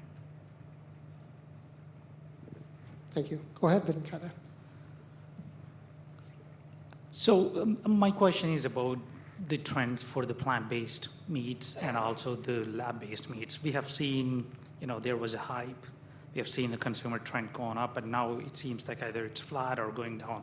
So my curiosity is, what trends are you seeing on both sides? The companies investing in those technologies and trying to come up with the products or whatever they are, and what trends are you seeing on the consumer side in terms of the uptake? Because we do see the actual meat sales, from beef and chicken and everything is going up as well, right? So I'm curious in that space, what's happening. Thank you. Yeah, thank you. So let's pull this apart. In the plant-based space, I think over the last couple of years, we saw them all drop down into the valley of despair, very dramatic. But we are seeing companies come back up out of that and consumer interest come back up out of that as companies tweak their plant-based formulas. So I talked a little bit about Oatly and Milkademia launching cleaner label products. Consumers are seeing that and they're responding positively. So we are seeing a renewed interest, not as fervent as it was in plant-based, but it's definitely there. Same with cultivated meat. There's a lot of consumer interest in trying it, right? I was really surprised. DC, where I'm from, was one of the places where Upside, don't quote me on that, where one of the companies who got approval or a green light from FDA launched their product at one of our local restaurants. Those reservations booked up literally within minutes. People were hovering around outside the restaurant trying to get in just on the hopes that somebody wouldn't show. A lot of consumer and excitement and engagement around that. So I would say if we were looking at the hype cycle, from the consumer's perspective, the cultivated meat is still, if I'm your mirror, it's still over here in the really excited, fervent space. We haven't seen that dip. We have seen that dip, though, from the investors, right? Investors are not so excited about the returns on cultivated meat. It's been a lot harder and a lot heavier lift. So where I'm seeing the money now going is into the support technology. So a good example is Hydrosome Labs creates these ultra-fine bubbles that can be used in cell cultivation to boost biomass, to boost productivity. And that's where I see investors investing in the cultured meat space. Yes, they're still investing in the big companies. That's not changing. But they are being a little bit more careful. Thanks. I do see a Ricardo. I want to make sure. I had a bit of, I'll say, user error here in realizing I needed to tick a button here. So we do have a question come through here, and it was around the top 3 areas for CPG money. It says, where do you feel the top 3 areas for CPG money going into during the turmoil of 2025. The top 3 areas. So, yes, what are the top areas that money will be put into the consumer packaged good sector with all this turmoil we see coming Okay. in this coming year? Let's see if I can come up with 3. I definitely think with all this turmoil, companies are investing in everything that they can control from start to finish. So like I said, rebranding and marketing messaging, something that's not reliant on the chaos that's happening outside of their control. So I see a lot of investment on that front, shoring up consumer loyalty, being like, hey, we're still here, we're great, here's why. I do also see a lot of companies investing in vertical supply chains. So how can they stockpile? How can they diversify their supply chains? How can they bring more stuff in-house? That's 2. Can I stop at 2? Let me keep thinking. You can be happy with 2. Okay.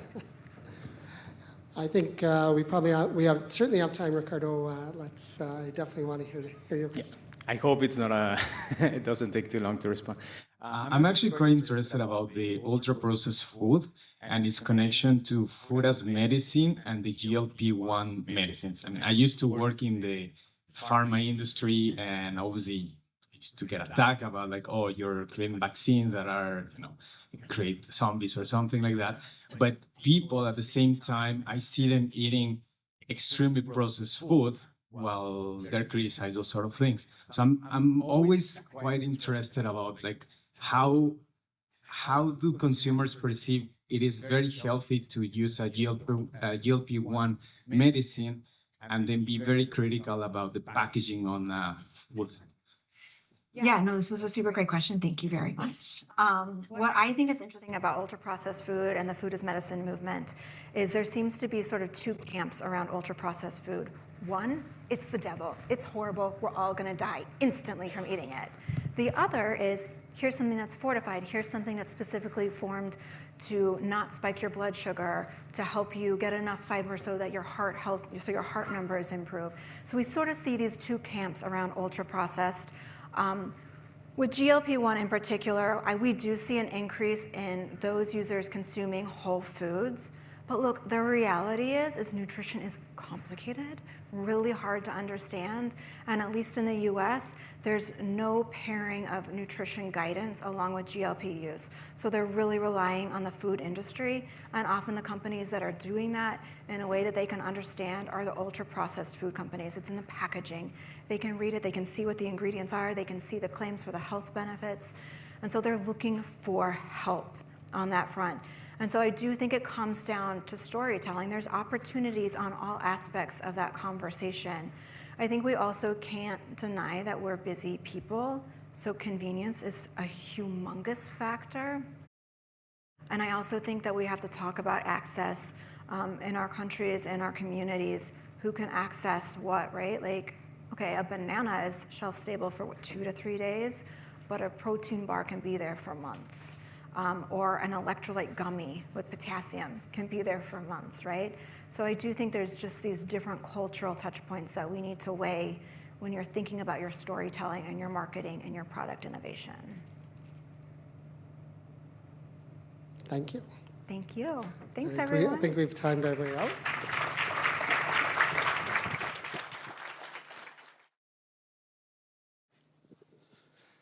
So thank you to all of you in the room and online. We did get more questions here than we were able to tackle. So we may do something, try and touch base with our speakers through the day and see if we can share them, perhaps get them answered, and then share out throughout after post-event. But now we move into another important part of today's event, which is our first networking break. So I know you're all good at that. We saw some this morning, and we'll see some more throughout the day. But to start with, I just want to say thanks one more time to Elizabeth, and let you know we'll be back here we'll resume at 10:30.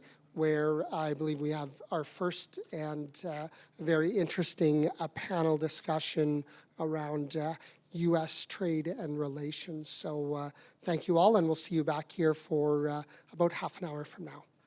Thanks.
Hello there. If everyone could return to your seats, we would enjoy getting our program restarted here with the panel discussion. So please take your seats, and we'll start in just a few seconds.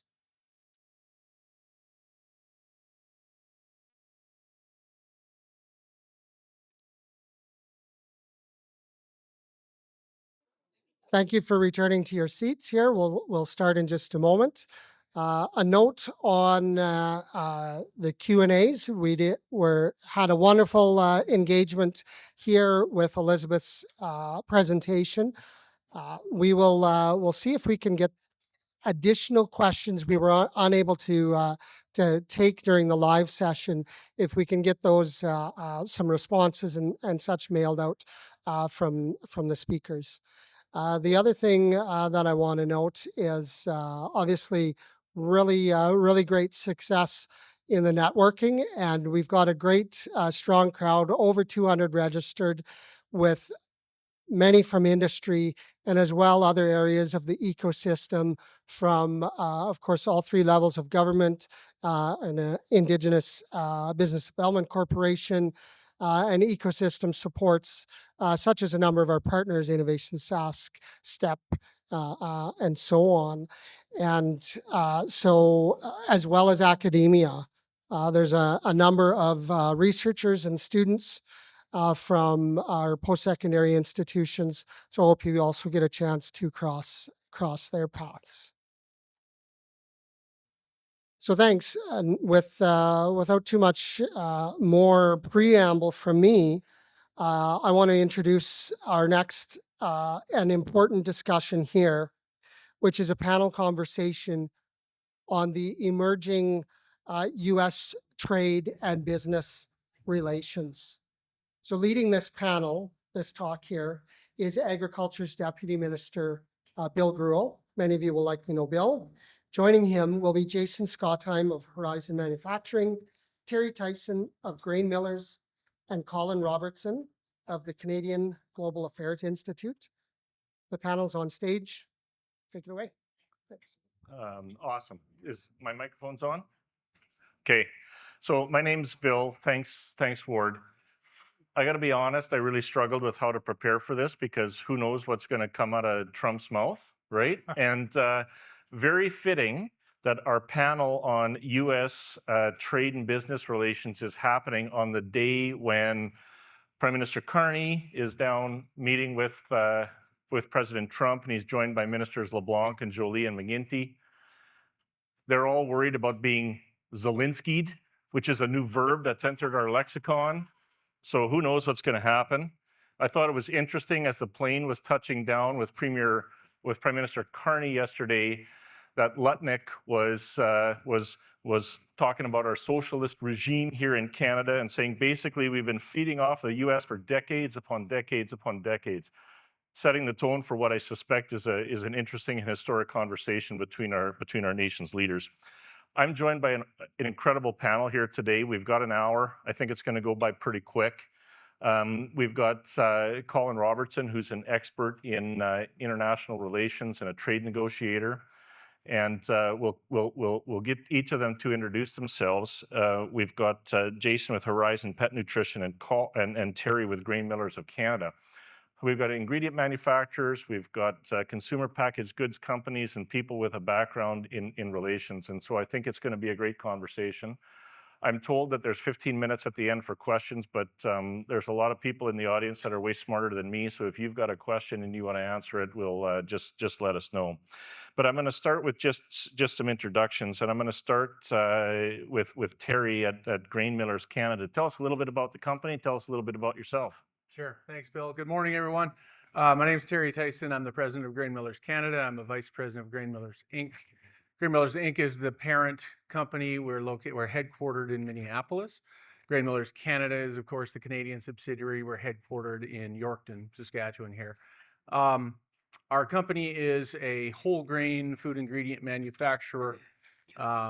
Core business is oat milling, though we do other cereal grains, some corn milling, some flax processing, and some other small specialty crops processing. We are mostly in the B2B, selling in food ingredients to other food companies to put into a finished product. But we also are in CPG co-manufacturing, no proprietary brands, but co-man retail products for a number of companies. Overall, we have 14 locations and employ about 1,500 people. Here in Canada, we have 5 locations and employ around 500 of those. I'm located here in Yorkton, which through some investment over the last decade or so is now our largest, we like to say our flagship facility here in Yorkton, Saskatchewan. So pleasure to be with you this morning and look forward to the chat. Awesome. Thanks, Terry. Jason, I'll go to you next. We've known each other for a long time. Jason helps us out at the Ministry of Agriculture as a member of our Agriculture Development Fund and pretty cued into the R&D innovation space. But tell us a little bit about yourself and Horizon. Horizon Manufacturing, we produce pet food, so dog and cat food out of Roster in Saskatchewan. Consumer packaged good. We're probably 80% of our sales is within Canada, 20% in the US. I guess from that perspective, our exposure is we're about 85% of our products, of our ingredients, we're sourcing from Canadian or domestic supplies. That last 15% is sort of split between the rest of the world and the United States. We employ about 35 people. We went through an expansion a few years ago. We have some excess capacity that our sales is slowly growing into it. And so that sort of sets up for some of the opportunities that that this fluid environment that we're in might come to. And I guess, yeah, we're really happy to be here. And thank you very much for inviting me, Bill. Great, thank you. And Colin, I learned this morning that your great-grandparents homesteaded in Moosomin. The Saskatchewan roots run deep in this country, so welcome back to the province. Yeah, tell us a little bit about yourself. Well, thanks, Bill. Well, I was a member of the team that negotiated the original Canada-US Free Trade Agreement and then the NAFTA. And then I was part of the advisory group to the Deputy Minister of International Trade as we were doing the what we now call the CUSMA. And I'm currently part of a group headed by Perrin Beatty, who used to head the Chamber of Commerce and have been our foreign minister, that is looking at the whole Canada-US relationship. When he put out a couple of papers were mostly former negotiators and formers who were in government or in business. So actually, I'm going to pose a question to all of you to start off the bat. How many of, if you just show of hands, how many here have clients or customers in the United States that you buy and sell to? Just raise your hand. So a fair number. How many of you have been in touch with those clients and customers and said to them, speak to your congressman, these tariffs are doing us no good? Because that'll be my sort of main message today. If we're going to win this, it won't be won by the Prime Minister who's sitting right now in the, looks like the office, as Mr. Trump said, has been redecorated. It looks like it's been redecorated by the ghost of Liberace with all the gold. But yeah, that meeting is going on as we literally speak. Yeah. But as I say, when I was telling Bill and Terry and Jason the other day, my message to you is that we will only solve this if we can convince enough Americans to speak to their legislators, whether they're members of Congress or members of state legislators or governors or senators, and make the case that the Prime Minister is making today, that we are so integrated that these tariffs make absolutely no sense and are going to do harm to both our countries. But again, it has to come, in my view this time, bottoms up. The top-down approach is in place, but it's going to be the bottoms-up approach, and it's also going to involve literally premiers taking trade delegations down, going to legislators' conferences, Western governors' conferences, things like that, which they're doing. And the great thing this time is that there is, I think, pretty broad consensus. Maybe not unanimity, there are differences, but across Canada, and I've never quite seen the country so united. So I think that works to our advantage. So we'll explore that a little bit. Colin, you sent me a paper on the weekend that you recently penned. It's called "Dealing with Despicable Donald: Fighting Back and Putting Our House in Order." And I just want to read the opening paragraph to that, and then you can give us a little more context, and we'll get into it. You wrote, "Donald Trump is forcing the Canadian body politic every level of government and every party to recalibrate. There is the threat that not just tariffs and economic upheaval, but for the first time since the 19th century, of annexation. Yet the Trump challenge is also a historic opportunity to put our house in order. And then you go on to say we can't change our geography, so our primary goals must continue to be keeping our preferred access to the largest market in the world and our binational security alliance. There's a lot to unpack there. I think we could spend the rest of the time on it, but Colin, just set the stage kind of for the relationship between us, the tension, and then we'll talk to Jason and Terry about managing that from a business perspective. Sure. Well, as you say, I could talk all day, but briefly, this is a real threat to our sovereignty and to our well-being. But I think there is a way out of it. But it does mean, first of all, putting our own house in order. And so the internal trade barriers, the fact that we have 13 different trade across the country, and like the United States, dealing with them. And I'm again encouraged by the premiers who have said, yes, moving towards our own Liberation Day, July the 1st, to try and reduce interprovincial trade barriers. Western provinces, through the New West Partnership, have been much further ahead than the rest of the country. But I now see legislation in Ontario, Nova Scotia, recognizing accreditation, removing procurement rules, setting up common standards on things like transportation. That's the first part of it. Second part of it is something that the Premier and the Premiers have all talked about and the Prime Minister talked about. That's improving our infrastructure, getting our goods to market. Because the third piece of that, of course, is trade diversification. We've got too many eggs in the U.S. basket. Even though it's where we all want to trade with, we probably are going to have to do more to diversify, because 75% of what we export, as we know, goes to the United States. And we've got 50 plus free trade agreements, and our utilization rate on these agreements is really only 50, 60%. So there's a lot more to be done there. But again, I'd come back. Again, the federal government can put in place the framework, but I think premiers and who know best what their province has, and this meeting today is, to me, testimony to this. Part of the reason I came out here is because you know best what you got and what you can sell. Both, Terry knows, Jason knows what you guys have got. So you do that better. It's business to business. It's not governments that create customers. It's business that creates customers. That's part of the philosophy behind STEP, which I think Saskatchewan Trade and Economic Partnership, which I'll just conclude on that, saying that you've got a great little model here. I think it works really well. It's small and effective. And I'd like to see that brought out across the country. That's a key piece in the puzzle and the opportunity, as I tried to underline, for us as a country to make ourselves more self-sufficient, self-reliant, which is, I think, where we want to be. Yeah, thanks. That's great context, Colin. Terry, I'll go to you. We hear a lot about trade diversification. It's really difficult to diversify against a nation that we share a border with that's the largest economy in the world. Most of your business is with the U.S.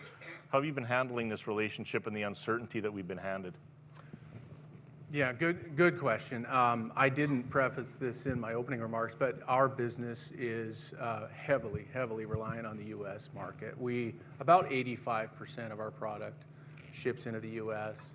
About 14% of it is domestic business here in Canada, and that's just that 1% sliver, actually a little bit under 1%, is overseas export for us. And of course, anytime you're looking at overseas export of a food, you're not talking about bulk handling, you're talking about containers, you're not talking about vessels, you're talking about, one-off shipments that are, economically a little, you don't have economies of scale built into handling that.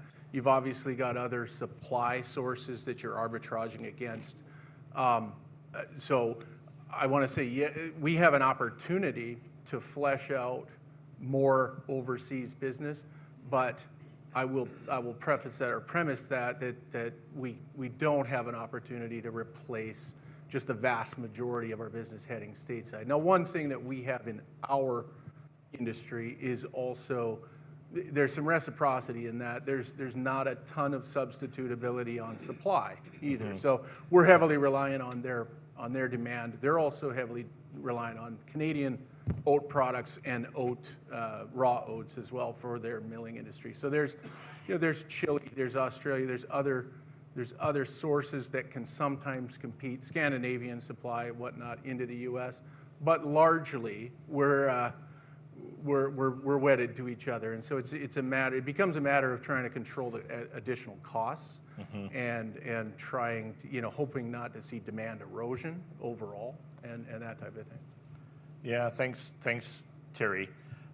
Jason, you'll have a bit of a different take. Most of your business is here in Canada. When we talked the other day, though, you did talk about some inputs and suppliers from the U.S., so you're managing this as well. But what's your take on the situation? Well, right now, I'd say that we're essentially in a holding pattern until we get some certainty around, like, are the tariffs coming in? What level will they be? I guess, like, if tariffs are announced and their level that we're facing are, I guess the biggest thing that we'd have to do is first mitigate our things, and whether that is, like, take the foot off the gas on marketing in the U.S. We'll try and maintain our relationships, maintain those supply lines and stuff, but we're not going to be driving that market quite as much. There'd be more opportunity within Canada. Secondly, it would be how much of that tariff are we going to eat? Our industry is manufactured to distributors, to retailers, to consumers. And so for the most part, anytime the trucks are crossing the border, we own the product. So we're the ones who are actually paying that tariff. With that, like, this last few years have actually, the reduction in some of the commodity prices have helped us to a certain extent. So we're waiting to see what sort of level that tariff is, and then how much of that are we going to eat?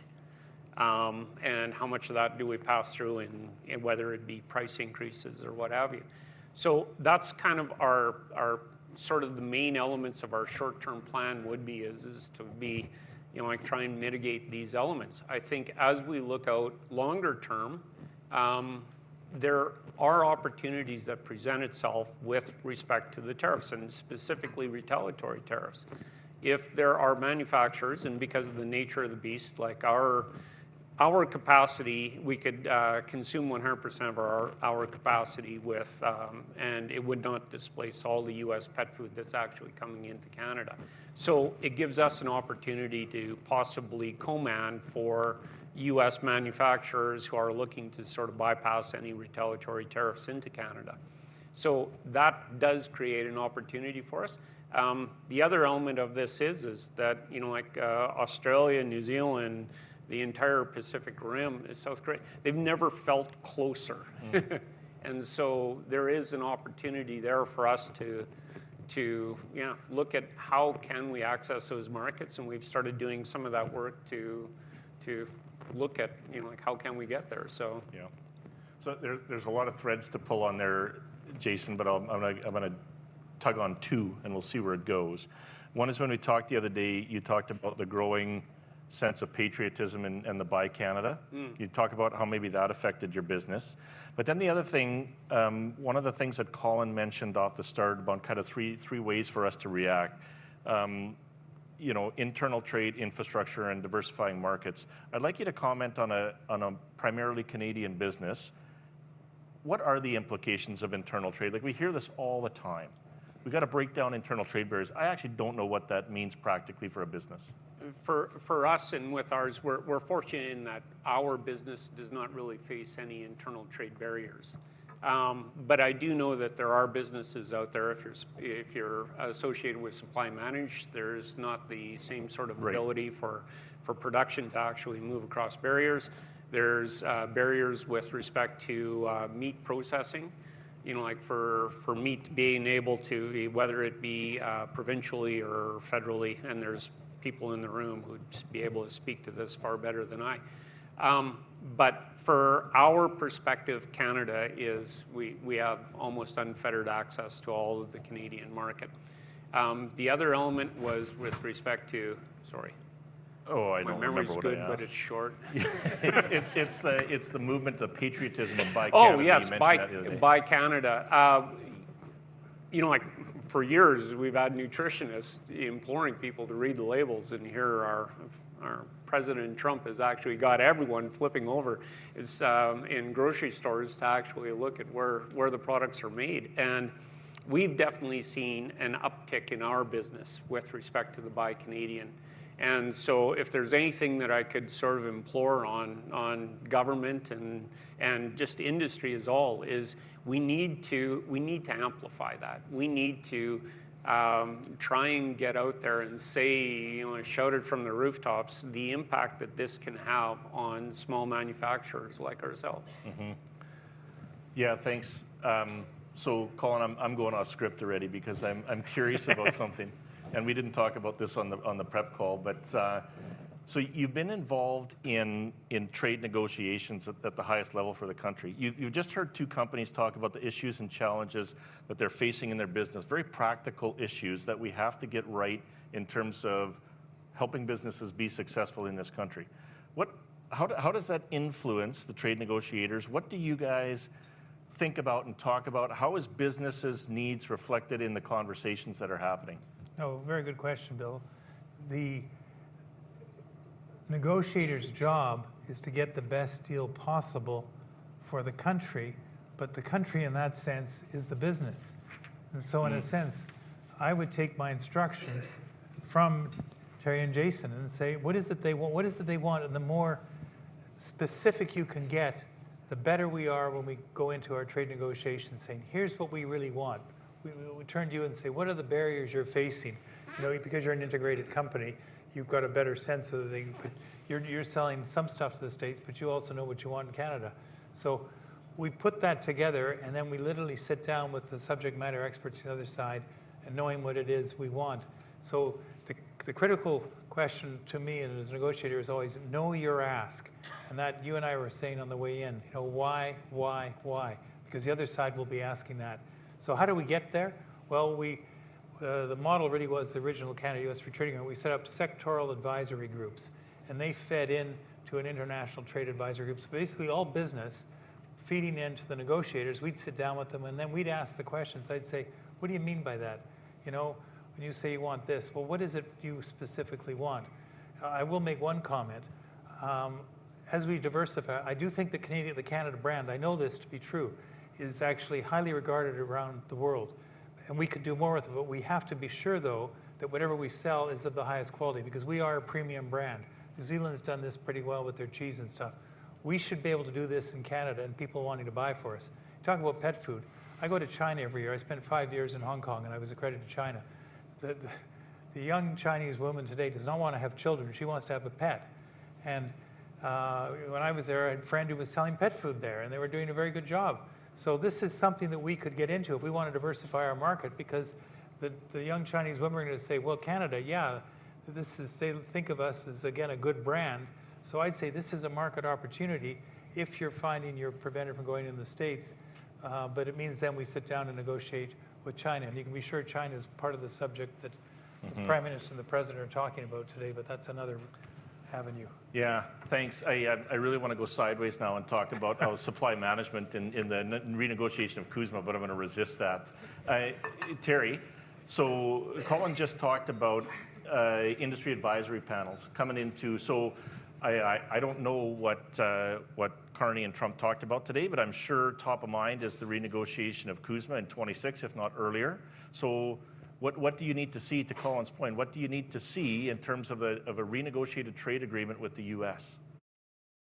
Well, let me just sort of jump off a little bit on the fact that, it's great to hear that the folks who will be at the table are really interested in taking what business is sort of conveying to them as priorities. And, an example of where we've got two Saskatchewan-located companies that have almost opposite viewpoints on counter tariffs. So in Canada, we have, especially in Eastern Canada, we have oat products that will be manufactured in the U.S. and put into a ready-to-eat cereal, for example, and imported back to Canada. Now, the underlying issue with counter-tariffing that is that those oats came from Canada. 90% of the oats that are milled in the U.S. were grown in Canada, and most of them here in Saskatchewan. So any counter tariff on an oat product is actually, these things, margin structures in our business and most businesses are not designed to be able to just absorb sudden new 25% costs, right? So they get passed both down and up the supply chain. So really, I just think it's important to be able to sort of have a venue to tell your story, what's important to you.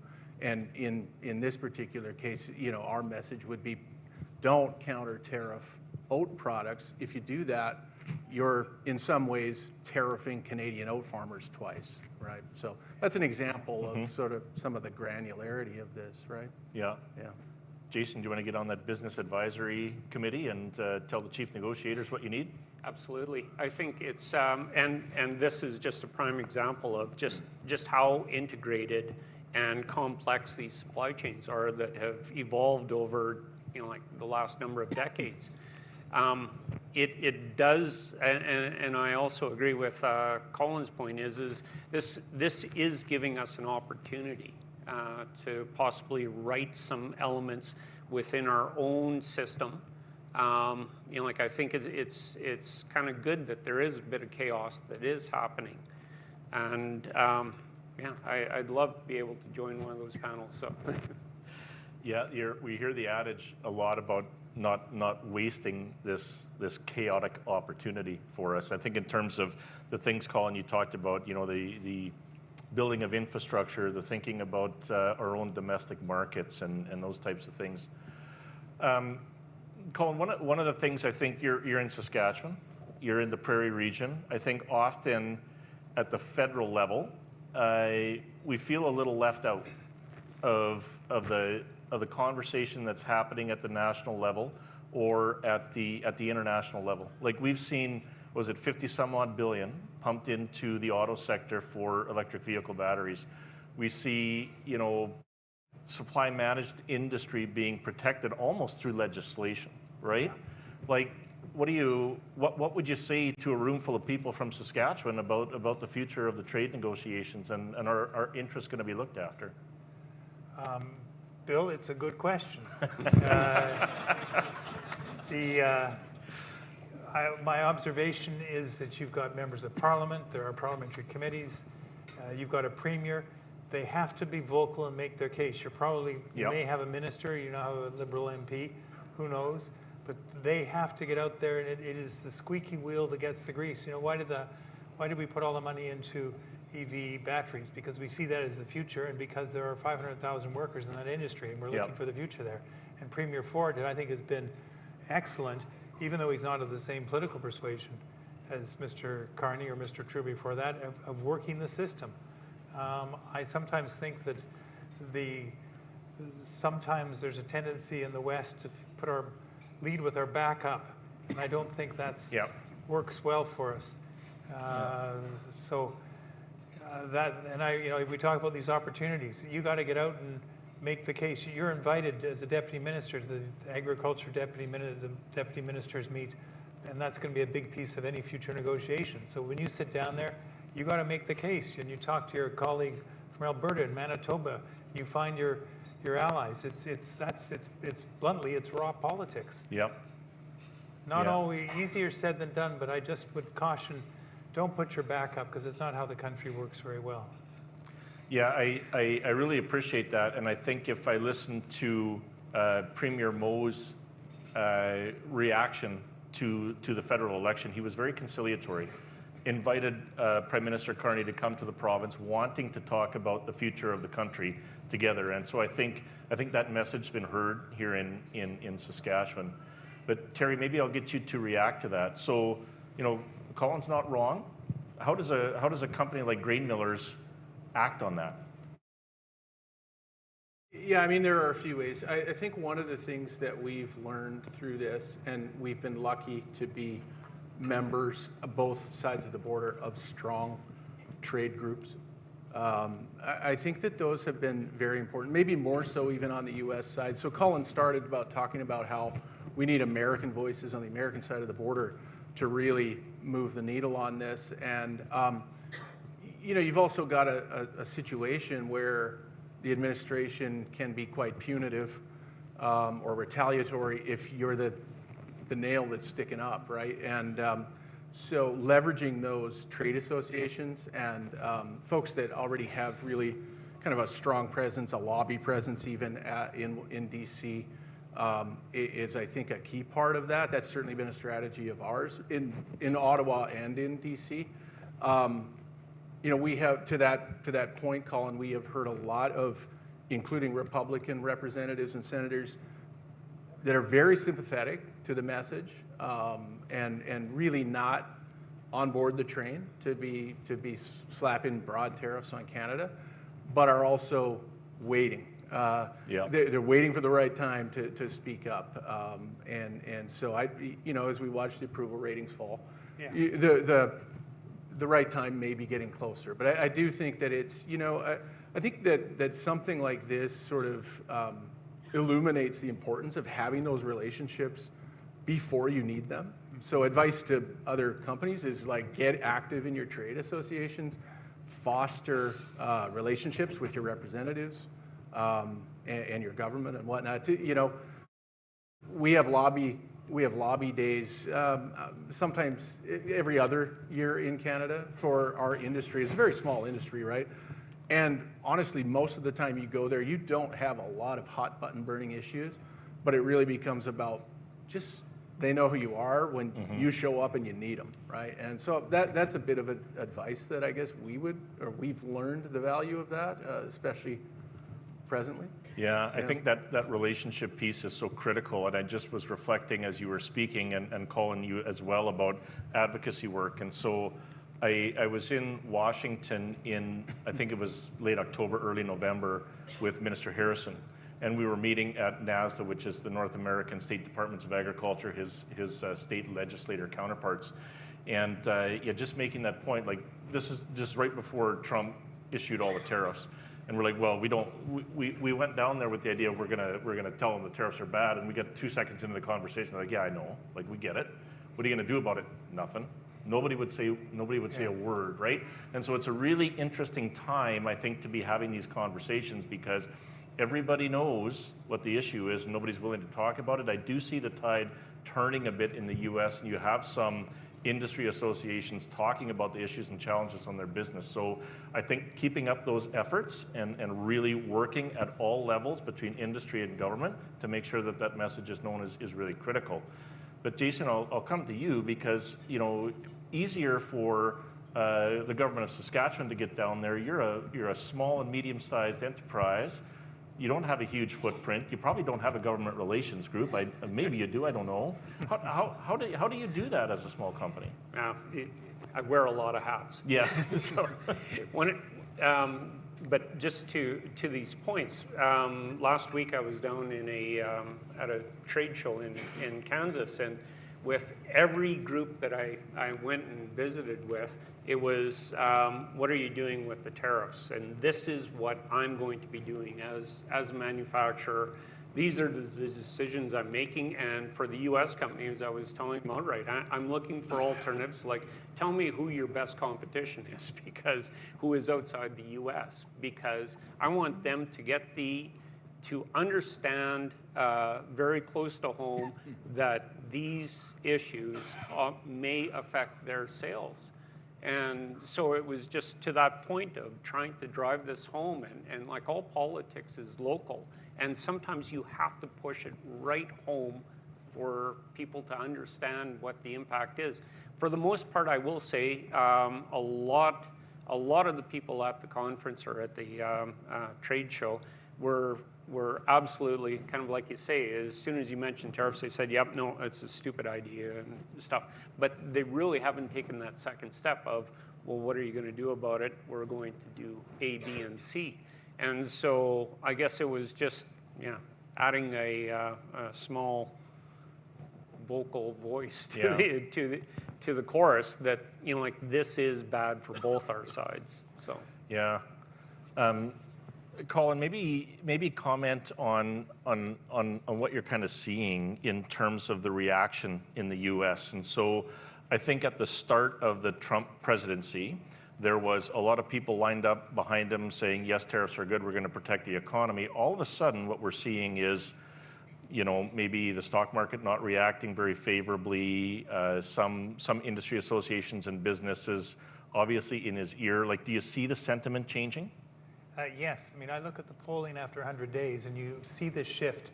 And I look at the public is saying, you know, they promised us an economy with affordability and cost of living dropping. That's not happening.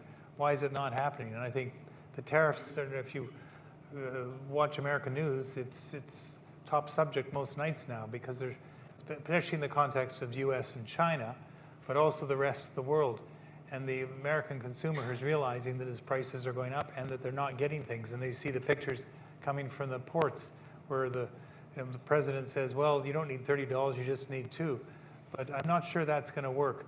My own sense is he's overreached, but he's, the first 100 days, I think we've seen peak Trump. At least I hope we've seen peak Trump. Maybe some of the adults in the room will start to prevail, but there's not as many adults in the room as there were the last time round. And this is, you know, where he's going. We'll wait and see. But I am seeing, for example, the resolution in the Senate to lift the tariffs, the fentanyl tariffs on Canada, because we're not a national security threat. Right. And you had 4 important senators, including the former Senate Majority Leader, Mitch McConnell, vote against or for the resolution, in fact, to lift the tariffs because it was a Democrat resolution. But as Lisa Murkowski from Alaska, who was also one of those who voted for it, said, well, you know, why are we not seeing what you're talking about? Why are people not reacting? And I think she put it right. Fear. Fear of being primaried, fear of what Trump can do but I think that will start to shift. But in the meantime, we're going to have to deal with Trump. Mm-hmm. So the Prime Minister is exactly right to be there today. And you know, I watched the first 20 minutes before he came down to do this because they're in the lunch. And he was asked at one point, or Trump said, well, I'd like to buy the country, I'd like to take the country, and here's why. You'll get free medical care, free military care. The Prime Minister said, well, you know, some things aren't for sale, like this house, White House, Buckingham Palace, and I've just been talking to the owners of the country for the last 5 weeks, and you know, they don't want to do this. And Trump says, well, never say never. But nonetheless, the optic was okay. So we'll see what happens. But you know, that is an important piece into how these relations are going. But we're just one of many relations. And what also struck me about watching this morning, reminded me, is that the President of the United States also has to deal with the big world stuff. Yeah. So he's talking about Ukraine, he's talking about China, and that's something that we can also bring to the table, because we are more international than most countries because of immigration and because just the way we are. Canadians take pride in the fact that we are people of the world. So we have so many assets that we can bring to bear when we deal with the Americans. But it is going to take time, and we're also not so bad, bluntly, at ragging the puck. I think, to your point, do we have to rush into an agreement? I'd say no. I'd say, you know, let's just see how things settle down. He's only been there 110 days now, and sorry. If I could add, it's speculative here, but when the tariffs kind of came out, there were sort of 2 main thrusts that the administration talked about these tariffs are going to do. And they're actually kind of opposed to each other, at least when you think of durability or time frame, right? And so you've got, we're gonna onshore manufacturing. Well, that really contemplates long-term tariffs, right? Mm-hmm. When you're talking about investing in manufacturing facilities. And then you've also got the other goal being you're going to negotiate better trade deals with all these companies. And that, of course, can be a little bit shorter term horizon. Hopefully, I mean, it sure looks like we're trending toward the latter. And that might be more of a reaction to the stock market, like you said, the approval ratings, the political cost of these tariffs is maybe driving us more to, these are really about trade negotiations, which is probably a good news story for us and the rest of the world, right? Yeah, and the U.S. is going to negotiate 90 trade deals in 90 days, so it is very short term. Right. Which is good. Make the solve Ukraine in a day, too. Yes, yeah. Yeah, I was just going to make the point, you know, like Canada, we only have to worry about one trade agreement, whereas right now he's in the middle of about 50, right? And so I think time is on our side. You know, like the longer we stretch this out, the closer we get into the, midterm elections. I think that is an opportunity for Americans to really indicate where you know, like that's your perfect opinion poll. If that happens, then, you know, like hopefully we can find a backbone in the House and Senate and be able to stop some of this, or at least create a lame duck president. But there's a lot of there's a lot of talk about the right approach. And former ambassador to the U.S., David McNaughton, came out the other day and talked about we can't renegotiate a trade deal. He urged the Prime Minister not to go down to Washington and talk about renegotiation of CUSMA. He talked about the need to create a border and security agreement first. Yeah. We need to do that first. Yeah. Colin, how does that resonate with you? Oh, very much so. I have great respect for David McNaughton, and I think he was down there for Trump 1, he head of Obama, and yeah. he gets it. And he look, top of mind always for the United States is security and defense. For us, it's trade and the economics. And I learned, I used to work Capitol Hill, and the first 3 months I was up there, I felt like a Fuller Brush salesman. I was in talking that time beef and lumber, the eternals in Canadian-U.S. relationship. But I wasn't getting much resonance. They like us all. So then I took an officer in his uniform up as part of my team and went in, and we started talking about security, the fact that we were so interconnected with the interoperable with the Americans through NORAD. We'd fought together, and it didn't matter whether they were Republican or Democrat. I immediately had their attention. And then I could get into our subjects, the meat and potatoes, as I called it, of the relationship. And so I learned from this, and I make this point that, and McNaughton's making this point, start with where Americans are coming from. It's defense and security. That's what they care most about, because that's what they've had to lead that burden for the last 80 years. Trump wants to move away from that because Americans themselves are tired of carrying that, but it still is top of agenda. And you saw it today in the meeting with the Prime Minister, where the President starts by talking about, well, here's what's going on with the Houthis, here's what's going on with Ukraine, put on Gaza. So just a reminder that that's always top of mind. So when you go in with Americans, and I'd say this to all of you, just remind them that we're their friend and we're also their ally. Lead with the ally part of it. We've got their back. They want to hear that because they're feeling alone in the world. Yeah. So I'm gonna move to the audience questions after this next one. That's both for Terry and Jason. All good, big picture conversation. You guys are worried about your balance sheet. You're worried about your margins. You're worried about your revenue. Worried about your employees.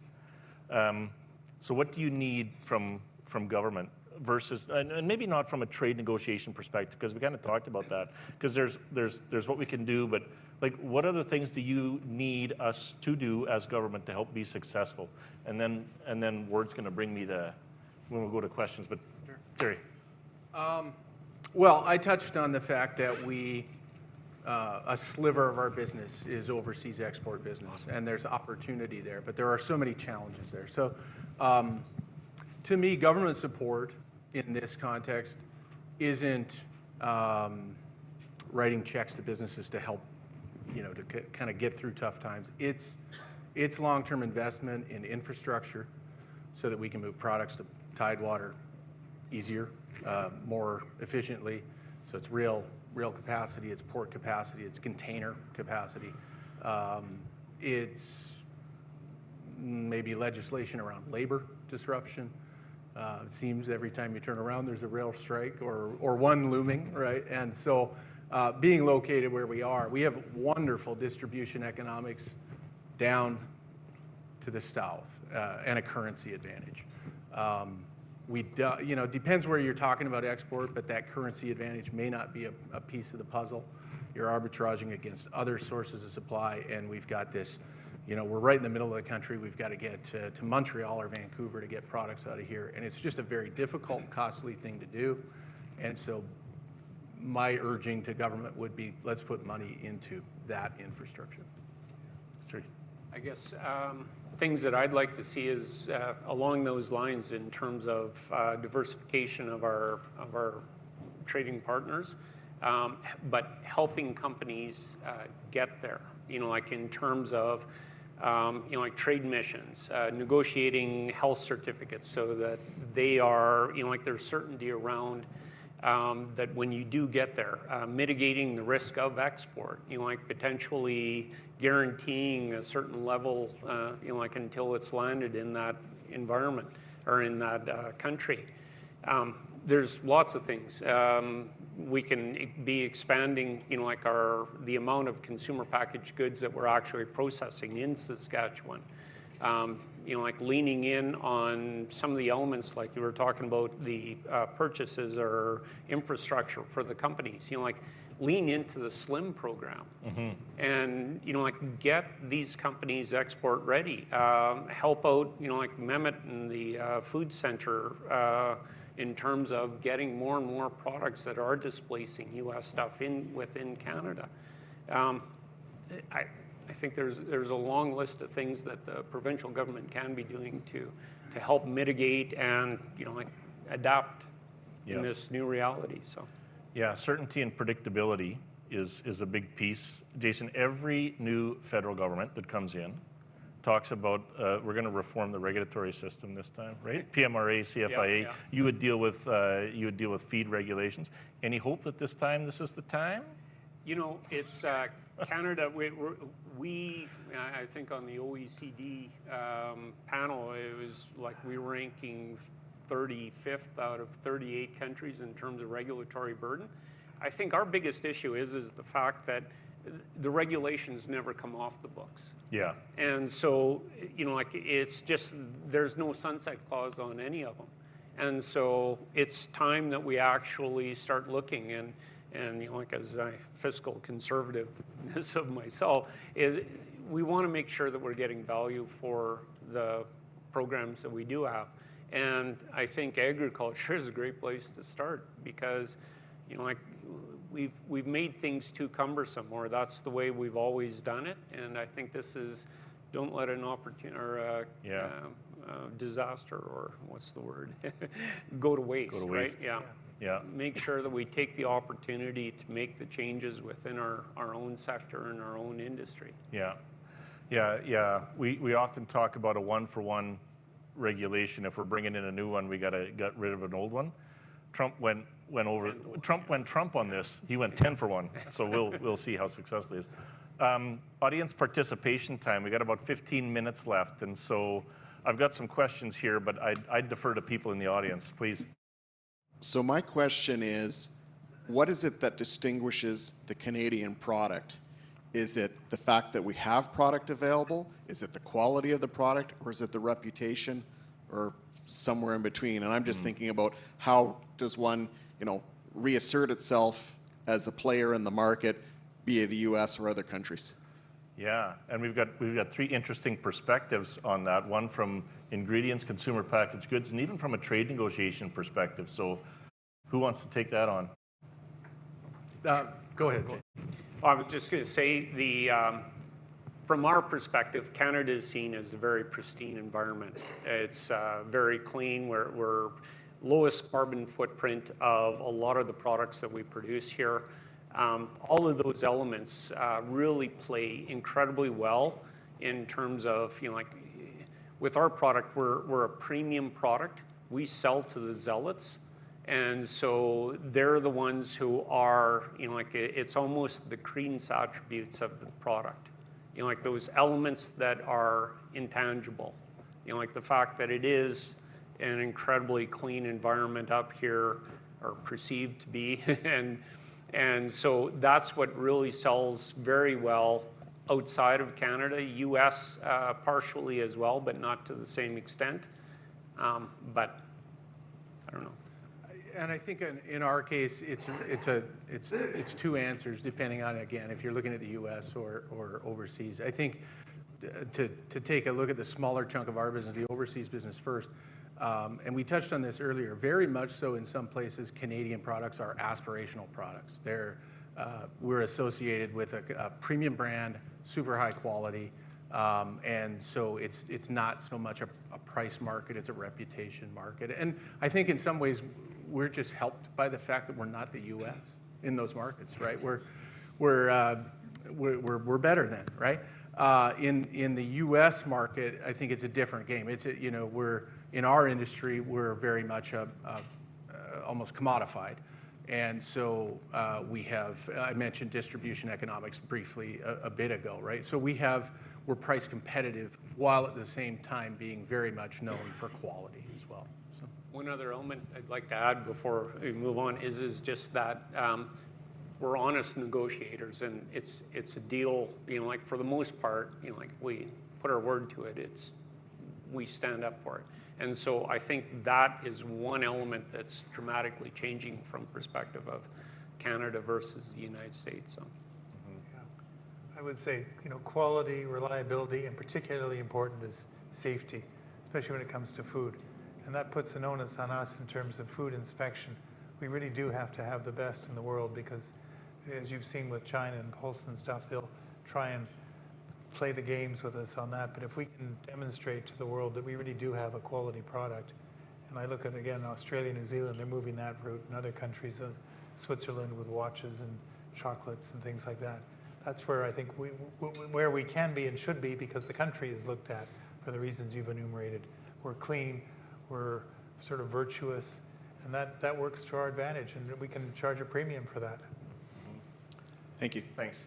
There's a question here about Canadian retaliatory tariffs, and I think, Terry, you talked early on about that's not cool for oats. But Colin, maybe from your perspective from a trade negotiation perspective, how much is that considered? What advice do you have? You look at the size of the Canadian versus the U.S. economy, doesn't seem like a strategy we should take, but what are your thoughts? Yeah, no, this is, again, another tough question because, at the end of the day, a tariff is a tax. Whether it's a counter tariff and when you put a tax on your consumers, you're putting a tax on Canadians. So we have evolved. Early on, we applied tariffs. We just applied them across the board. It made no sense. So we actually, I think, over time, have gotten smarter and smarter.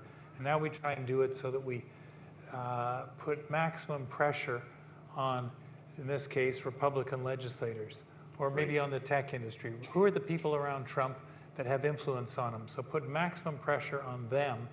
Taking all the liquor off the stores, I think was probably, that's something you could do. It makes the Californians unhappy, and Premier Eby said, well, a lot of them are Democrats, but I think he decided in the end, no, you've got to do this across the board. But you look at this as a temporary measure, but in doing so, you are having effect, because it is having effect in the United States. People are complaining, why are we doing this to them? Well, this is hurting my business. That's what we have to have, but look at it as a temporary measure, because tariffs, we are a trading country, and our prosperity depends on our ability to trade. Tariffs is the wrong approach. Yeah, I got some choice words for the bureaucrat that suggested we should tariff bourbon, but that's for another day. There's a question here. We have many interprovincial trade barriers. My question is, who's responsible to remove these barriers? Which barriers specifically? Interprovincial barriers. Interprovincial barriers? Yeah. Anybody want to touch that one? I think there's two elements, right? There's province to province, and then there is, some federal regulation that impedes maybe interprovincial trade. But any comments on who is responsible for removing interprovincial trade barriers?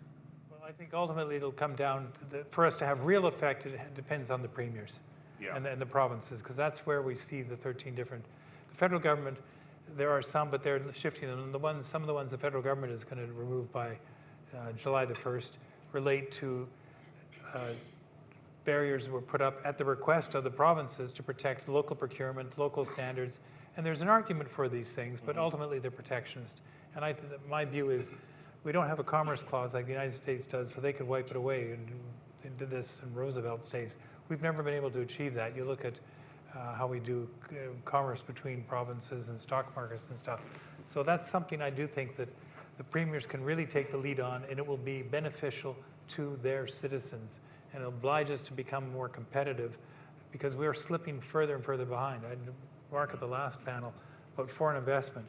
We're not getting our share of foreign investment anymore. And it's not just because of the instability. It's because we're not seen as competitive as we should be. And it slipped about a decade ago for a variety of reasons. Trevor Toome at the University of Calgary has done some good work on this. And I do think that's something that is within our grasp to fix and will benefit all Canadians. Yeah, I think it's going to be an interesting conversation, because what you've seen is a couple of provinces signing these broad-based MOUs around the removal of interprovincial trade barriers. And then they went and slept for a night and woke up the next morning and said, oh, except for this and except for this. And it's going to come down to alcohol and meat, right? Like, and the meat one's a really interesting one because there's actually international trade implications of changing the way that we inspect meat at the interprovincial basis. It's just not that easy. Yeah. Other questions out there? There has to be. This is a pretty experienced panel. I'll jump in. Thank you. Great conversation. I'm just maybe curious about what like the long-term effects might be of this, because you know the United States, it's a black hole. It's an easy market to access, as you said, Terry. It's a huge market, the biggest in the world, and is there actually an opportunity here to diversify some of that and put our eggs in other baskets? I see a lot of challenges with, you know, investing in the infrastructure amidst all these political and economic headwinds, right? But that's the long-term solution. Are we just going to settle back into 75, 80%, you know, market share to the U.S. or something like that, or can we actually do something to create, you know, other avenues? Yeah, go ahead. I'll just indicate I think Canada has been pushing for diversification of our trading partners for quite a while, and all that we've done is we've concentrated even more so with the United States. So I think, you know, like, is this long term? I guess maybe that'll be a definition of what long term is. You know, like as far as I know, they haven't changed the Constitution to allow Trump a third term, but potentially. But you know, like, it's when you look to build a plant or something, you know, like you got to be looking out more than, you know, like it'll take you a few years just to even, you know, like get the thing commissioned. So with that perspective, it's, you know, like I think things are going to return to better. It's you know, like cooler minds will prevail.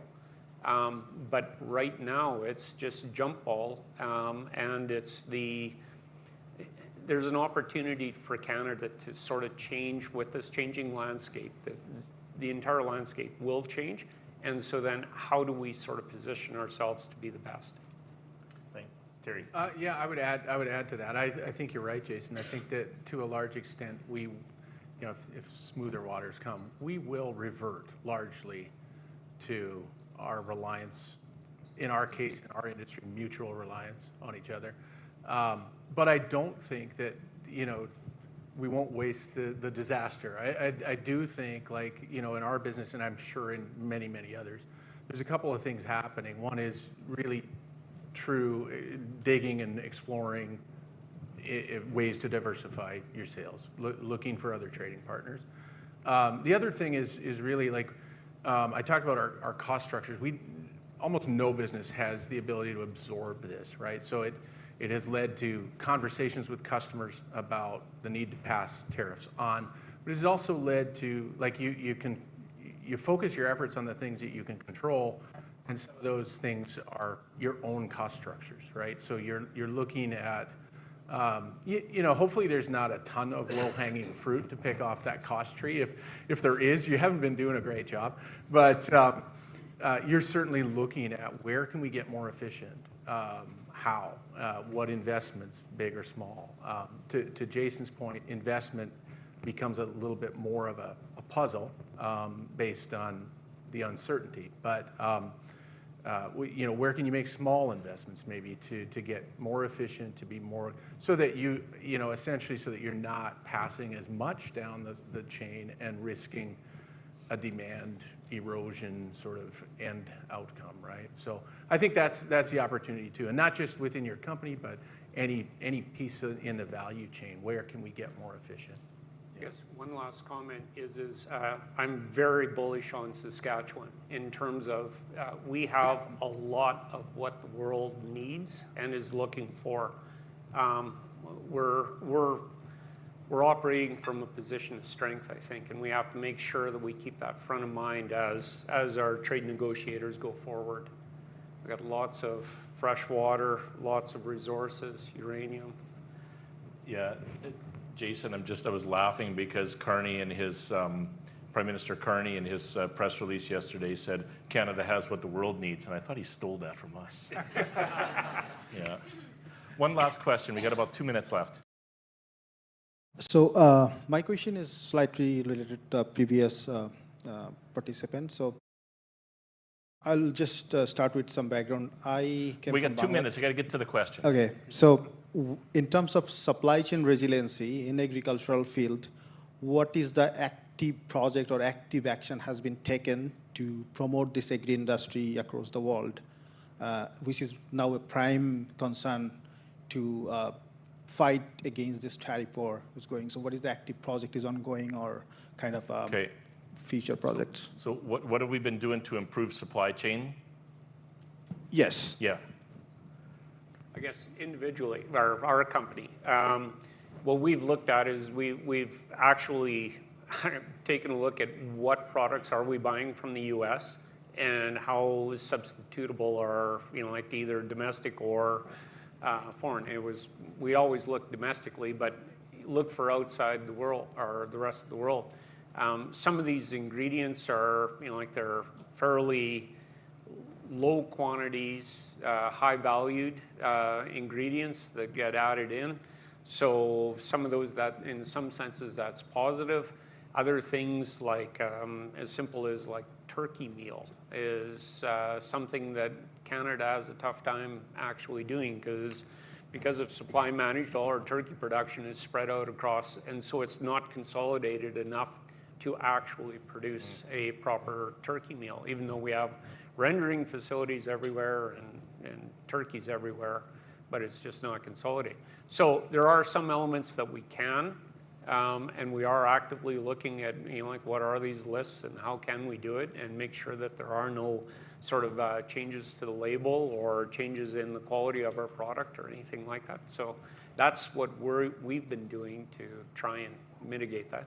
I guess the other element is when we look at, there's also, that's on the ingredient side, there's also the equipment side, like where are we sourcing our equipment from? Is it from the US that's going to be facing tariffs, or can we find comparable equipment elsewhere at possibly, even if it is higher or lower prices, right? Yeah. So. And I think just from looking the other direction on the sales side of things, I think it's really about, in fleshing out the supply chains, it's about picking up relationships that you may have forged already or using resources like STEP or trade missions or something to open doors for you and learn about phytosanitary requirements and stuff like that. So it's like for our company, that's been about dusting off relationships we've already had, but maybe the business has been harder to do, while at the same time we've been sold to capacity with a huge market right to ourselves. So you haven't chased that business. It's just it's a change of mindset to basically explore those supply chains into other markets more. Yeah. Fantastic. That's we're at time, but I'm going to go back to the paper that Colin sent me, and I'll end it the way you ended it. He said, developing Canadian strategic autonomy based on a strong economy will also enable us to play a useful role internationally. It's a fight worth having.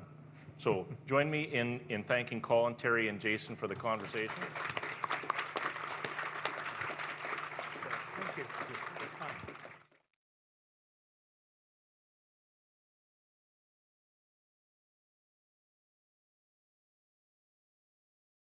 Thank you to the four of you. Excellent conversation, very timely, and no doubt some interesting tidbits and perspectives that everyone, pardon me, will keep in mind.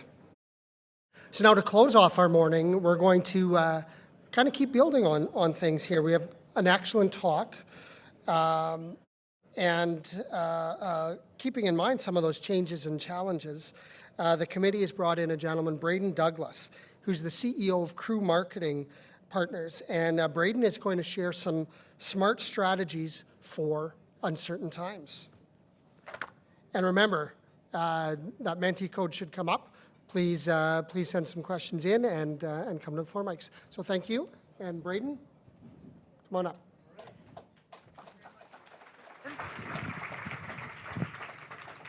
All right. Guys, what a great morning so far, right? Right? Yes, okay. Man, the networking, I know Ward had a hard time bringing people back to your seats. You guys just kept wanting to talk. But that's actually what this is about. Networking, I think, within the food industry, it doesn't happen in isolation. It actually happens as a group, as a team. And so I'm very excited to be here, to be with you. So I do bring you greetings from the greatest country in the world, Texas.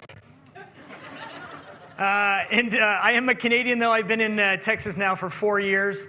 Originally from the Toronto area, worked at Frito-Lay marketing potato chips. I was Miss Vicky for 2 years of my life. Have you guys ever had Miss Vicky's chips? Yeah, no, thank you. Don't buy them anymore. They're a competitor. Then I went out to Vancouver and lived there for about 20 years and started my agency Crew. And we've worked with hundreds of CPG and food businesses. And 4 years ago, I moved our family down to the US. If anybody told me the roller coaster of what the US of going through a political cycle, Canadians, now all my friends and family hate me. But other than that, it's totally fine. You would love it. Has anybody been to Dallas, Texas before? Okay, a few of you. All right, great. I like you already. It is wonderful. But we're going to talk about strategy. So this morning we had all these people talking about, like even Elizabeth, like, oh man, like consumer inflation is high, demand is low. We had tariffs coming in. It felt like a little depressing. Like, oh gosh, like what are we going to do?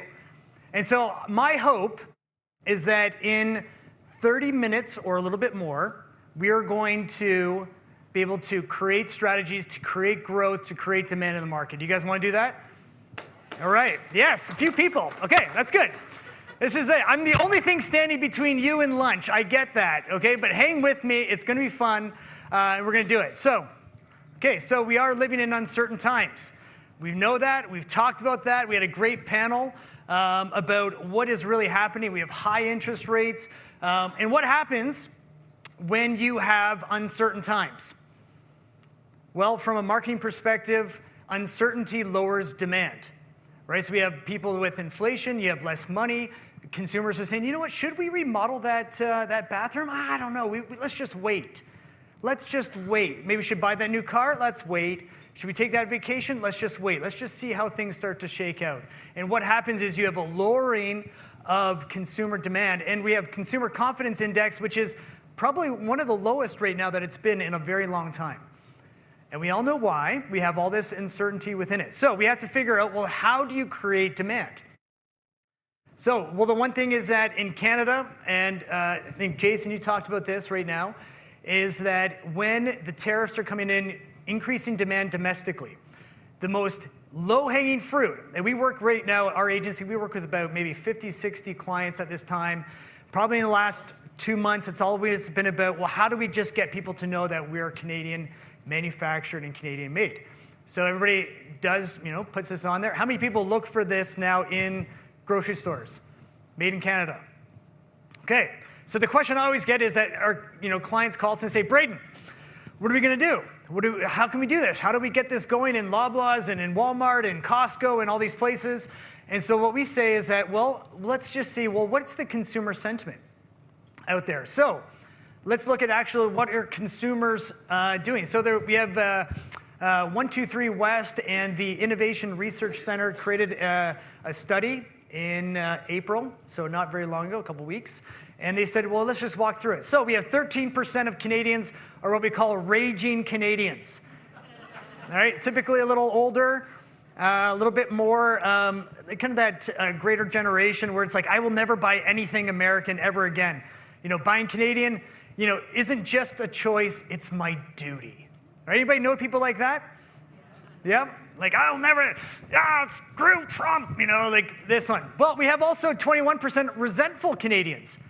So resentful meaning, well, I'm very upset, and I'm going to support Canada, and I'll buy Canada when I can, but I'm not going to cancel my Netflix, just yet. Like, I get it, I'm mad, but how mad am I? Right? There's that part. Conflicted, right? Conflicted patriots, right? I'm aware of what's happening. I don't really know what to do. I don't really know what to think. These tend to be lower, younger consumers. They don't really know what to do. They're kind of like, I'm not really sure. And then we have 23% is price before politics, right? If Canada and US goods are priced the same, I'll buy Canadian for sure, 100%. A little bit more expensive? Ooh, I don't know. I want to, I just can't, right? I like my Haagen-Dazs, I'm so conflicted right now. And then you have detached, right? This is actually another Gen Zs where it's saying they're detached. I'm not really paying attention, couldn't really afford it if I could. I don't care. Why are you even asking me? Why did I fill out this survey? That's probably what they're thinking. What happened here? And the last one is the pro-American Canadians, right? These are, I like American products, and their politics represent me more than most Canadian policies do. So these people, they would be moving and joining me if they could, but they can't, so they're stuck. All right, so there you go. So, but here's the thing. Over 50% of people are looking for Canadian products. So it's an important marketing strategy right now, if you can, to message that, to get that out there, to start to say, yes, we're doing this. Had all these people, like, oh, buy Canadian, which is fantastic and is what you should do if you can claim that. But I'm also going to teach you guys some strategies, because increasing demand is an organizational dilemma.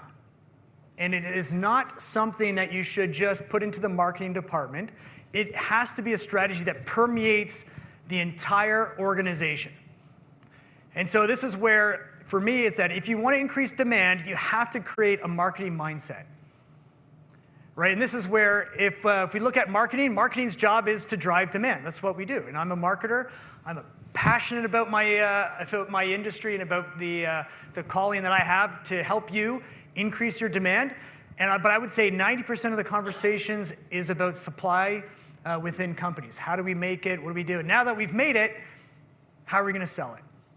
Well, in economics, this is your economic value exchange, where you have supply and demand in exchange for money, so right in the middle. And as a marketer and as a company, you have strategic levers that you can pull. Anybody know the 4 Ps of marketing? Anybody yell one out? Price, that's right. This one? Promotion. Place. Quality. Well, it's close. It's not a P, it's a Q. He's French Canadian, it's fine.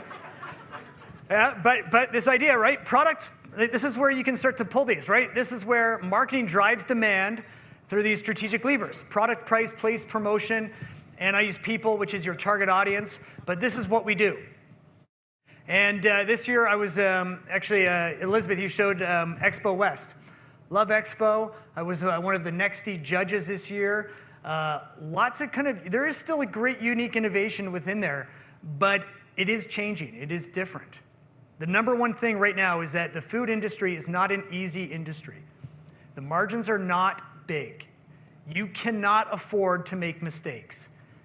And I have seen, and I'm an investor in companies as well, and I have seen ones that have done really well, and I've seen ones that have lost money, and I've seen some right now that are in a cash crunch, and it's hard.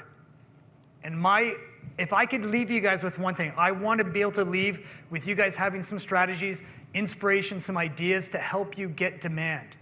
Because even what the panel said, Canada has what the world needs, but we have to be smart with it, and I want you to create strategies that are actually going to work. Don't you want that? Yes. Somebody's like, no, I don't want that. Well, too bad. We're going to go through it. So we're going to look at the first one, product. Okay, how many people here like avocados? All right, 800% growth in consumer growth with avocados. Isn't that amazing? Growing up, I hardly ever had avocados. Now, I have a teenage son and daughter. They love their avocado toast. They love avocados. So how did it grow? Well, here's per capita consumption in the last 20 years or so, skyrocketed. Crazy amount of just saying, well, how did this product, which we've always kind of had around, how did it grow? Well, was it some marketing component? Well, here's some of the early advertising. So right now we've got, hey, you know what? You can enjoy avocados in meals. with your rice-a-roni. So this is about usage occasion. So we're saying, hey, we're going to try to educate consumers to eat more avocados. Back in the 80s, remember the fitness craze? Well, there you have, Angie Dickinson saying avocados, only 17 calories a slice. We're going to convince people that avocados are good for them, right? Low calorie, right? Great stuff. Still, the demand did not hit. Okay, well, what about, more guacamole, Tostitos? Let's kind of get this stuff going with guac, right? Still, didn't hit it. Interesting. So here's where supply and demand start to play together. So something happened, and Colin, I'm glad you're here. Something happened in around the mid-90s that opened up the supply for avocados like never before. Anybody know what that was? NAFTA. That's right, NAFTA went into effect. So now all of a sudden you have domestic production, which most avocados in North America come from California. And NAFTA opened it up so that their cousin Mexico in the south could all of a sudden start to create it. You also at the same time had consumer trends. So remember the idea of good fats started to really come through. The omegas, these like, no, fat, not all fat is equal, right? We actually have good fats. Hipsters came along in the early 2000s as well, right? Not only do they have nice, beautiful beards and stuff and eclectic, attire, they also love avocados. And so we had restaurants starting to eat them. We started to get into keto. Anybody ever went on keto here? Right, avocados? Yeah, nobody's admitting it. Oh, I don't, maybe. Right, keto came. So keto was all about, oh man, avocados, bang, it started to really increase. And so this is a snapshot in the early 90s to 2015. You can see that green bar is the amount of imported avocados. And where is that green bar from? Mexico. That's right. So now Mexico is importing all of this avocados, and now they're saying, oh man, we got all this supply. How are we going to get people to eat more avocados? And so they said, you know what, we're going to double down on the 1P of promotion. So they said, we're going to build a brand. Right? Everybody seen these Super Bowl ads? Right? Avocados. It wasn't just like, hey, you can eat your guacamole. This is about pushing the envelope, creating awareness, cutting through the noise, getting people to think about avocados, getting them to be able to want to do it, and then executing really well in store. And for them, they wanted to own Super Bowl. They wanted to own actually the football occasion, which now that I live in Texas, if we think we're crazy for hockey, they're really crazy for football. They love it. And so this is where they can create this environment where they're like, hey, we've got the supply, we've got the trend, we got to apply advertising to it in a significant way, and you can see it just start to skyrocket within that. So very cool. Okay, avocado. So if you got a product, you're going to start looking at that. Next one, we're going to look at price and position.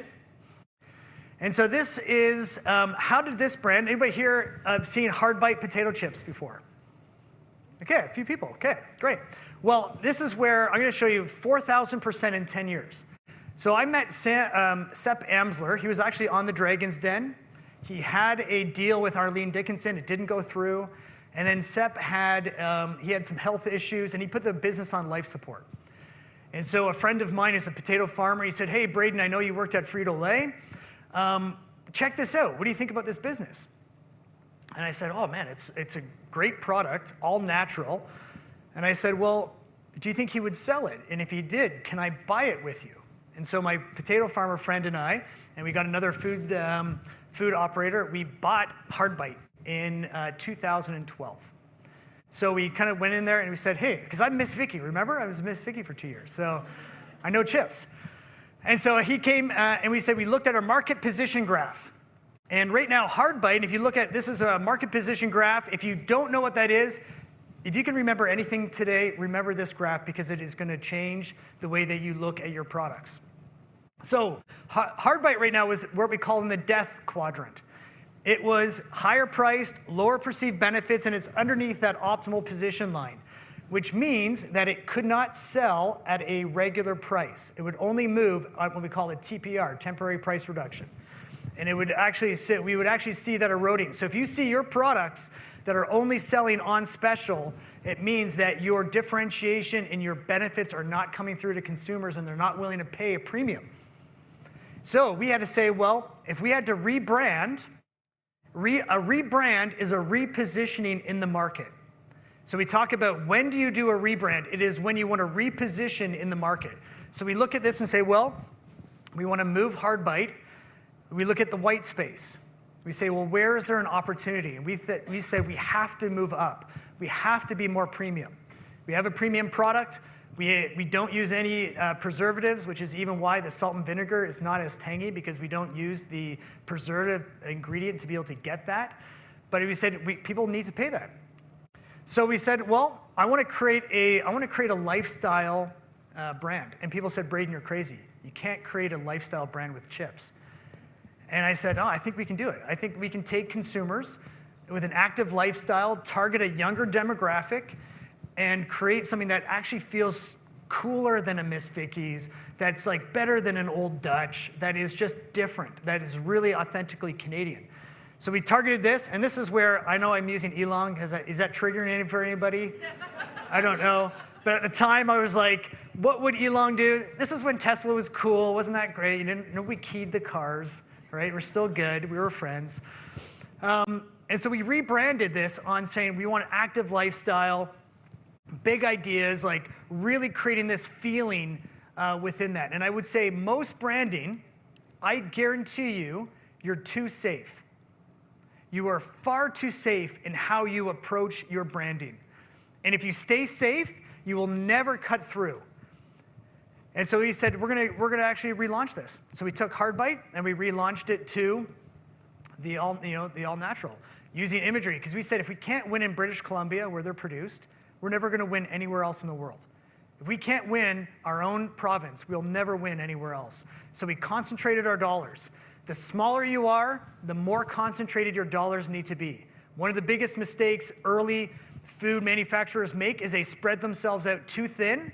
They get excited that they got listed at Walmart or at Loblaws or Sobeys, and they spread themselves too far. They don't have the marketing to actually concentrate it, and then they end up like just doing little things and then panicking when they don't get velocity on shelf. So you want to be able to concentrate your spending until you have earned the right to expand. You have to earn your right to expand with consumers.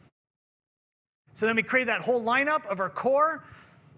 We then created promotions. The all potato, no couch. Get it? Right? Yeah. You're like, right? All potato, no couch. We hired college students to hand out samples. We went to Whistler. We went to Vancouver. We went to Kelowna. We wrapped our trucks. We took advantage of government programs. So if you can actually see, we've got little government. So I am so glad this is where partnership with provinces work really well together. So because you have to use every dollar. We got to make it count. And you can see, here's our 10-year revenue. So it started at around $500,000 in sales, and we started to really grow. We had more innovation. We started to move it, and you can see a little dip in there, in that little middle section. Do you know what that was? Because I didn't have a slim program, and we had to move our plant, and we lost, and it was over $1 million over budget.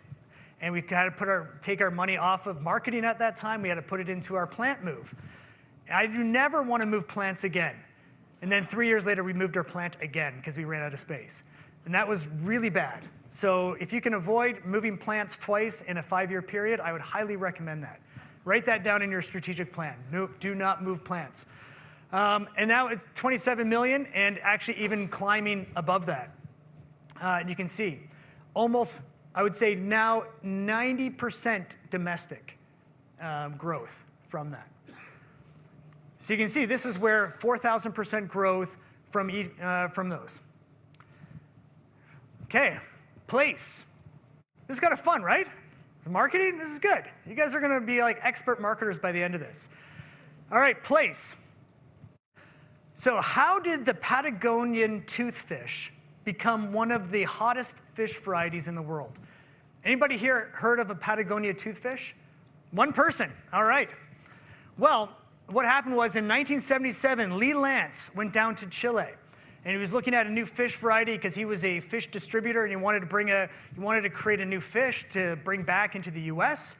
And he saw this Patagonian toothfish, and the sailors and stuff that were bringing in, they were just discarding them.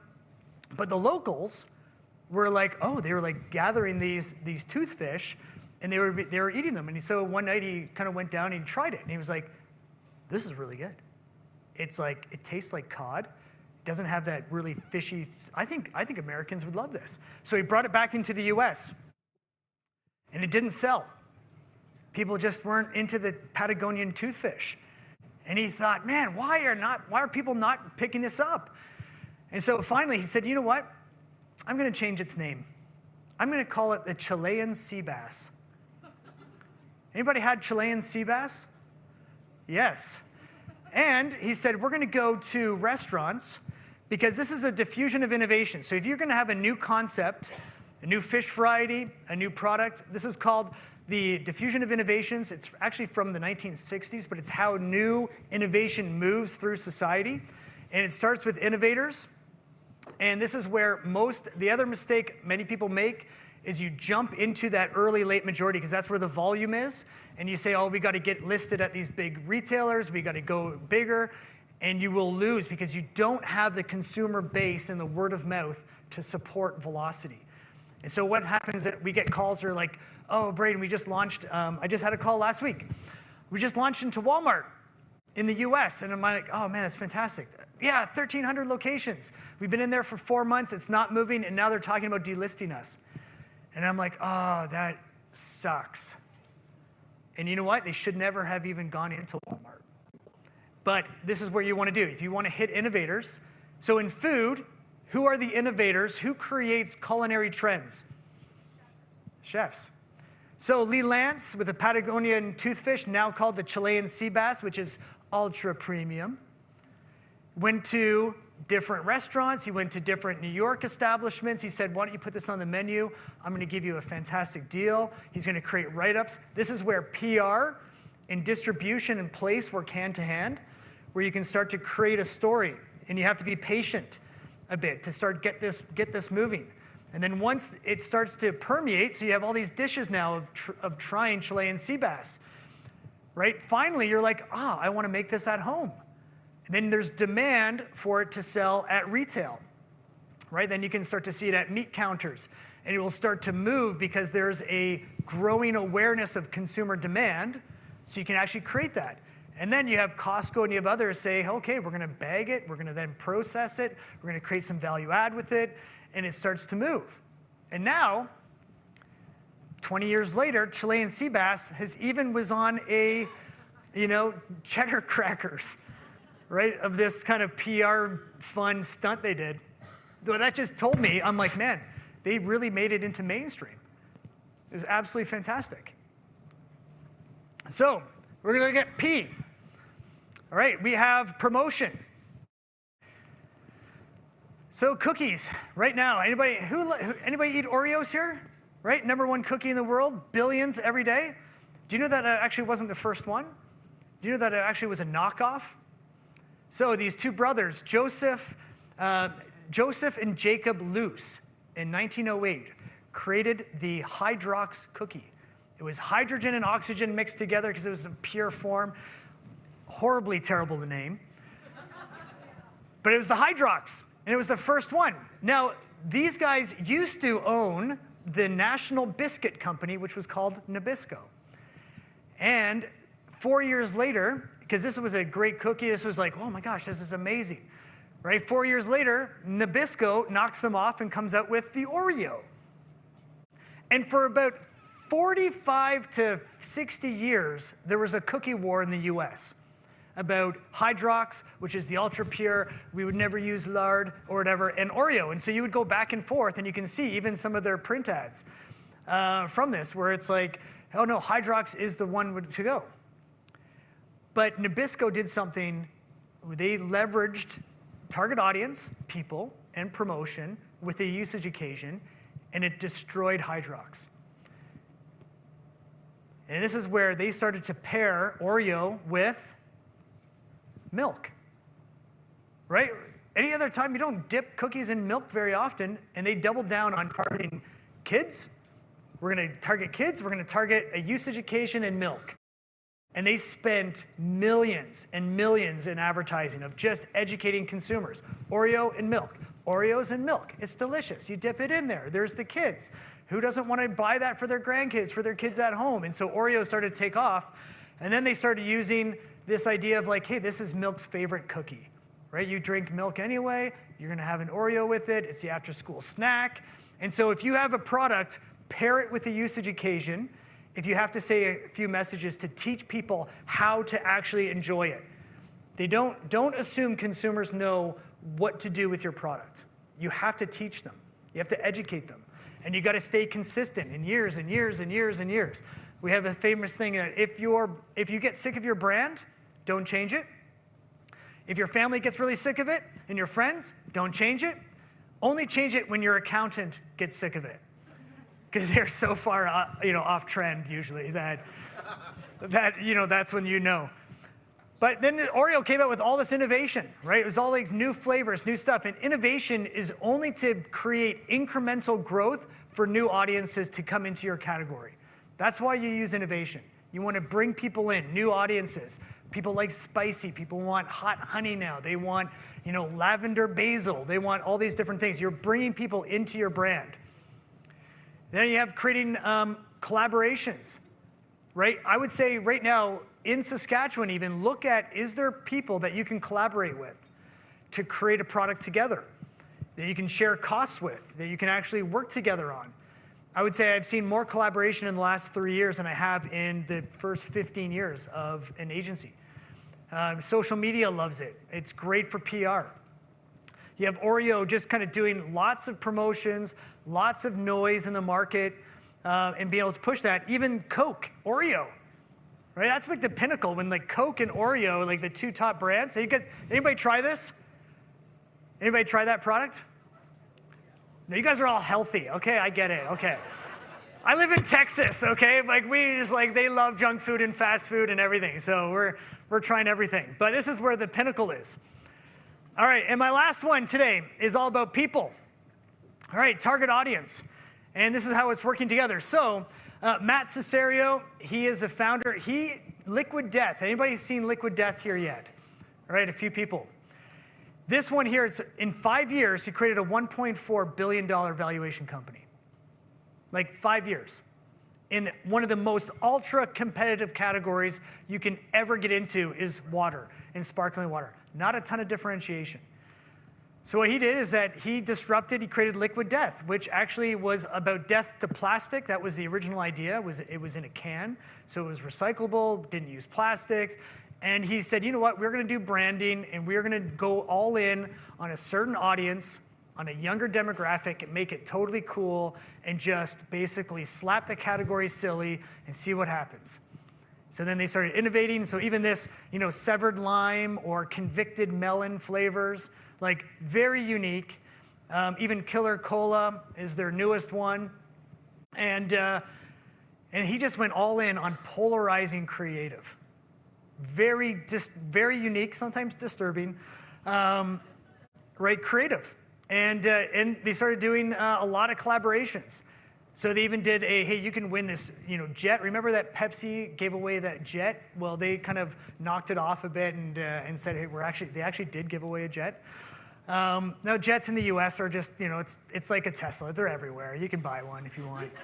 But then they had all these collaborations, all these unique things just to get PR, get people talking about it. You're leveraging social media. And then PR worthy. So in the Yeti cooler, right, where they actually bring to trade shows now, and that's where they kind of have all their stuff. If you saw it at Expo, they're kind of there with it. They had the Liquid Death drum set. They had the Martha Stewart Liquid Death candle line, right, because she's a little dark. And then you even have Depends, Liquid Death Depends, right? That crazy, right? Just to get people talking, get people out there and doing that. But this is the crazy part about Liquid Death. So Gen Z adults, 42% of their audience. Millennials is 38%. Under 18, 16%. Adults over 35, only 7% of the people who buy it, which means their entire strategy is all about a younger, under 35 demographic and going all in on that and saying, you know what, this market is huge. If you try to go after everybody, you'll never win. If you can split it up and go after your audience, you can do it. So here are the results. It's 133,000 locations, 300 million in revenue right now, and it has a 1.4 billion valuation. And this is the craziest part. It's still only 1% of the market share of sparkling water. I think right now, when I see companies going really deep in niche audiences and functional foods and different things, sometimes they are slicing and slicing and slicing, and they're not going to make any money. Take a big category, carve off a strategy that is going after a demographic that is large enough and that you can really sustain it. Be really, really good and polarizing and clear within a large category. You're going to have far greater gains than trying to make something ultra, ultra pure with really unique ingredients that only a very, very, very small audience will buy. And I think that's some of the mistakes that we see. But I think we can get better in doing that. So, or as an organizational strategy, right? You need to create demand. You need to create that marketing mindset with product, price, place, promotion, and people. And there's 4 things I want to leave you with as a marketing mindset. So number 1 is generating demand is a priority. It has to be a priority at your strategic conversations as a company. Supply is going to dominate a lot of conversations. Demand needs to be just as relevant. And through every organization, whether you're in operations, in your HR, in sales and marketing, obviously, but everybody throughout the company needs to be thinking about demand.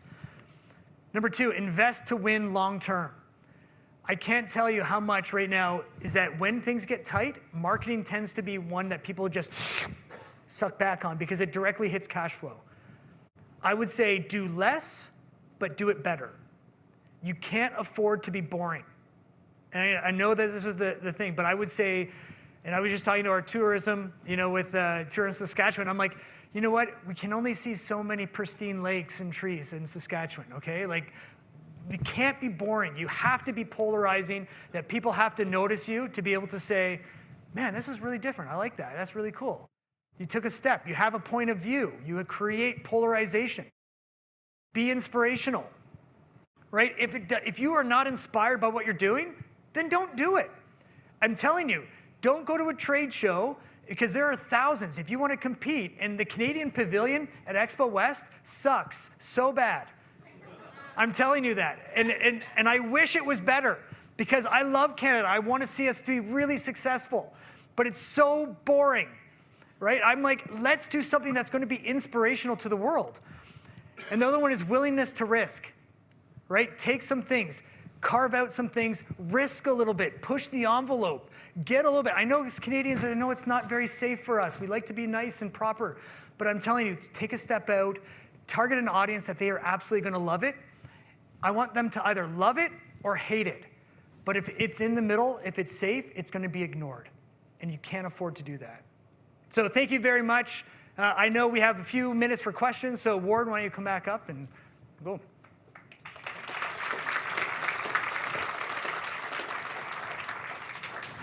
Thanks, Braden. And I invite you to join the floor mic. I don't know that I've got anything coming up here, but I might be back to my personal technical issues. But I've got a question for you, and I was thinking back to, I think you called it earning the right to expand or so on. Yeah. I wonder, and maybe it's firm specific or campaign specific, but you didn't want to spread too thin. I wonder, what's the trigger, or how do you know when you've earned that right? Is it certain penetration or free cash flow to go into the market, into your side? That's a good question. I think that's the biggest thing is, well, when can you expand? And so I'll just use an example. So at Hardbite, we started off with a $250,000 marketing budget. That first year, we said we're going to put money into that. So we had to create packaging. We said, well, we know that we had Federated Co-op and other ones that wanted us to get listed, and we said, no, we're going to just concentrate here. And so what we did is we said, well, we're going to just focus this dollars here, and then tell people from Alberta. We started getting requests coming in. And we said, okay, well, can we carve off? We then started with a $50,000 budget within Alberta. So we carved off BC after, we just focused on BC for 3 years. And then we said, okay, now we're gonna start to get more listings, and we're gonna carve off 50,000, we're gonna put it in there, we're gonna carve off this, and we're just gonna concentrate it in these areas. And we started just slowly, kind of, I call it, if you've ever read the book, Great by Choice by Jim Collins, excellent book. He calls it bullets before cannonballs, where we then would send a bullet and we'd test it, see what happens. Right, not a lot of money, it was a lower investment risk. And then it's like, okay, it's starting to work. And so then next year you can start pushing more in, and you start to expand. But consumer packaged goods, you expand through two ways, innovation and distribution. You have to have a great product, but then you have to expand through innovation and distribution. And so you have to create, because you have to dominate shelf space. The only way to dominate shelf space is through innovation, through incremental SKUs, through creating a category, and that you start to then grow it within that. And so I think people sometimes expand too fast without going deeper with where they currently are. So I would say go deeper first, and then you can expand out within that. But you start to then slowly, the mothership in Canada is winning in the Greater Toronto Area, right? If you really want to make it, you have to win in the GTA in Canada. Quebec is a whole different animal. You have to have a completely different strategy for Quebec, but you have to win in the GTA. But to win in the GTA, it takes a lot of money. And most companies in the West, when they move into the GTA, they don't spend enough, and they don't have enough distribution to create critical mass, and then they end up faltering. So when you are ready to go, you go. But you don't just you can't just kind of like tiptoe for a while, because you'll just get swallowed up within that market. Thanks, Braden. Yeah. Anybody joining in? Okay. I'm still clocking in. I don't know if it's updating your hand. No. Okay. Yeah. I think everybody's just hungry. We're like, okay, this is great. Everyone's hungry. Well, we may may be able to move into lunch, but one thing I was curious on some of this branding, and you were just talking about the Canadian Pavilion and such. In Saskatchewan here, we've got lots of great consumer and end-use products, but we also have a lot of ingredients and some of the bulk canola oil and different milled products and such. From that perspective, is there a large benefit on building that brand? I'm thinking maybe of the avocado type experience of a more of a collective push from some of our marketing, our commodity associations or such, or more effective for the individual firm level to take their message and try and penetrate that way? I would.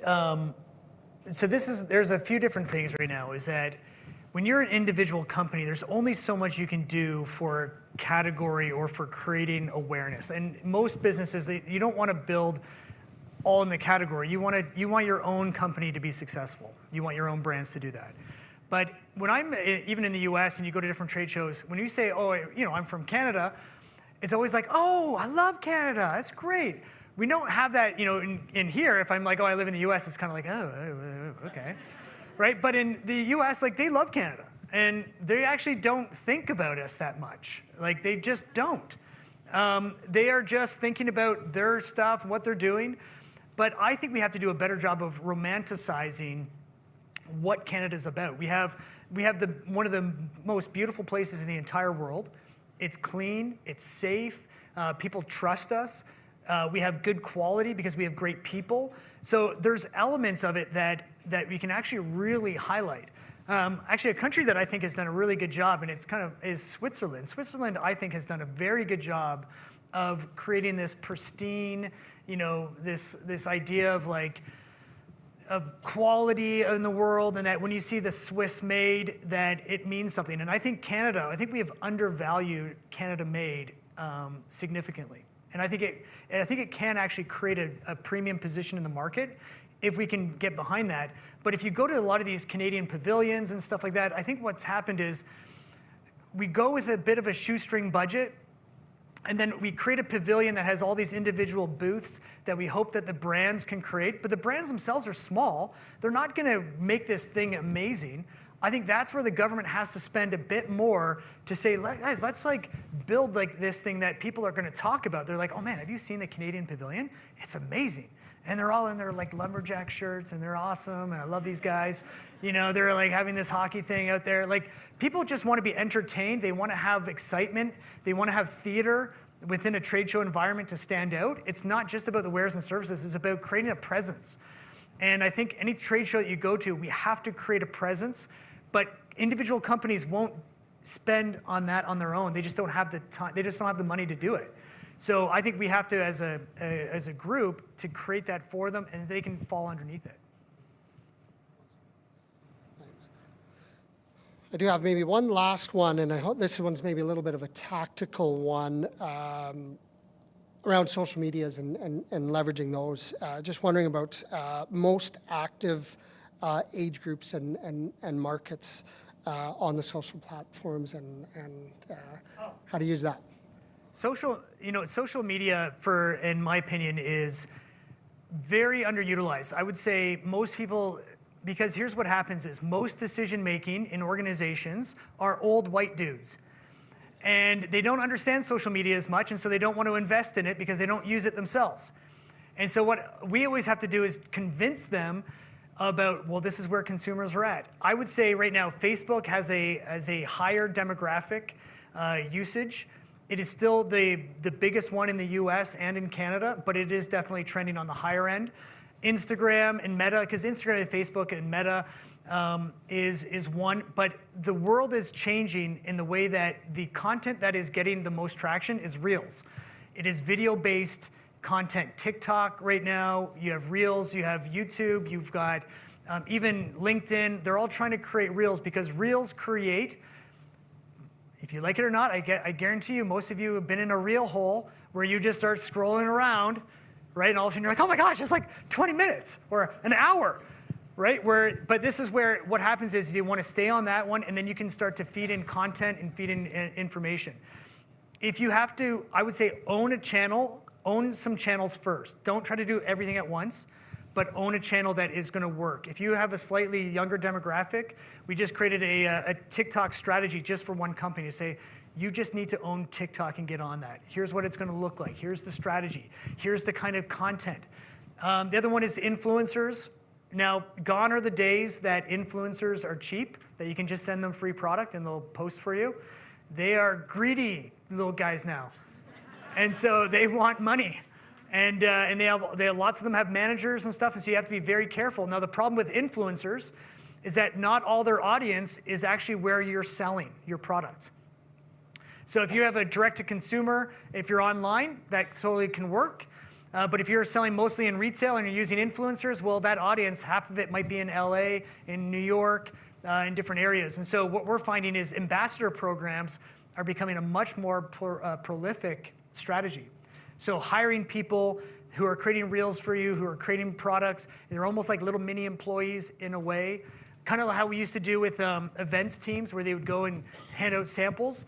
Now ambassador programs for brands is becoming much better ROI than just even influencers from that. I had a friend that paid Kevin Hart $250,000 for 2 appearances and 3 posts on Instagram.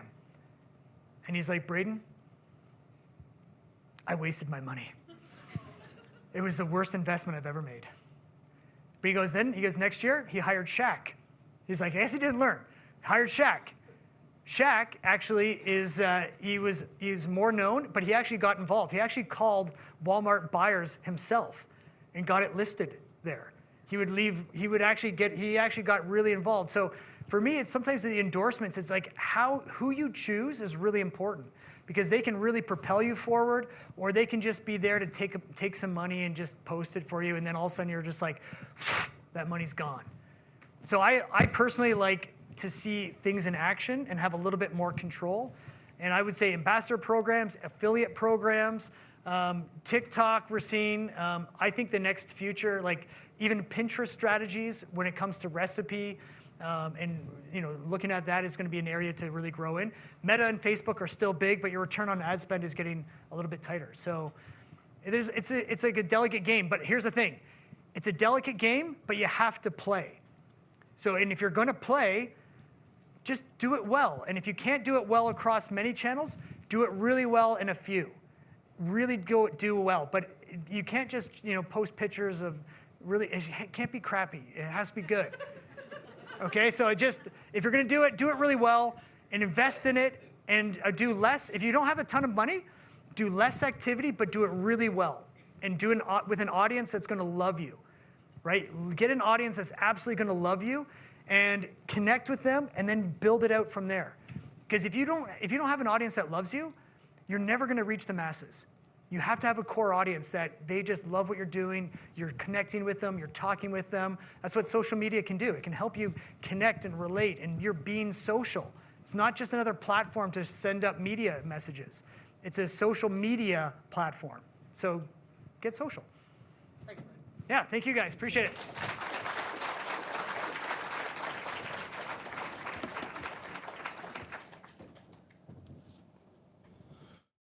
Whew, well, there's the morning. And we're halfway through. Reminder, there's evaluations on all the tables. You can maybe start filling those in while everything's fresh in your mind.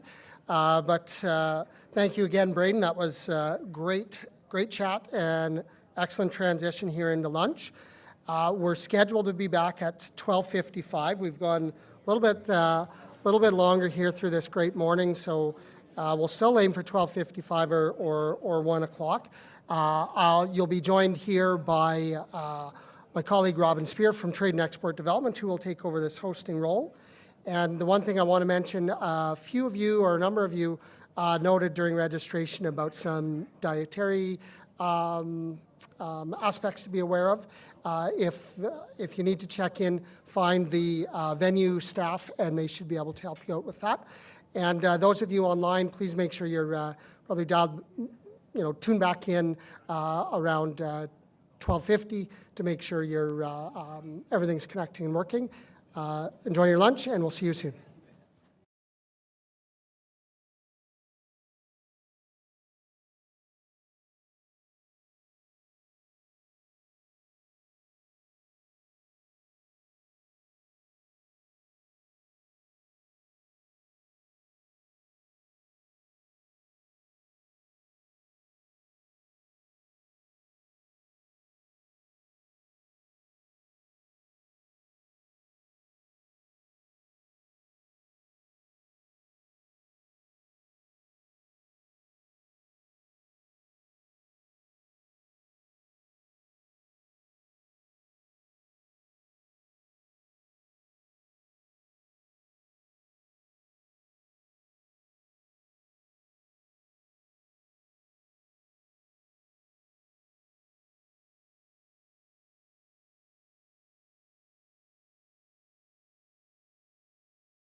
Good afternoon, everyone, and welcome back to the 2025 Agri Value Forum. My name is Robin Spear, and I'm Director of Investment Relations with the Saskatchewan Ministry of Trade and Export Development, and I'll be emceeing this afternoon's program. We're once again proud to host the conference with the Saskatchewan Ministry of Agriculture, Prairies Economic Development Canada, Innovation Saskatchewan, and AgWest Bio. On behalf of the Saskatchewan Ministry of Trade and Export Development, I'd like to thank them for their support and assistance they provided in helping to bring this great event together. A few other organizations that I'd like to recognize are Farm Credit Canada, the Saskatchewan Trade and Export Partnership, Protein Industries Canada, and the Saskatchewan Food Industry Development Centre, whom have generously sponsored today's event. Your support and contributions reinforce the value of this conference and what it provides to industry in Saskatchewan.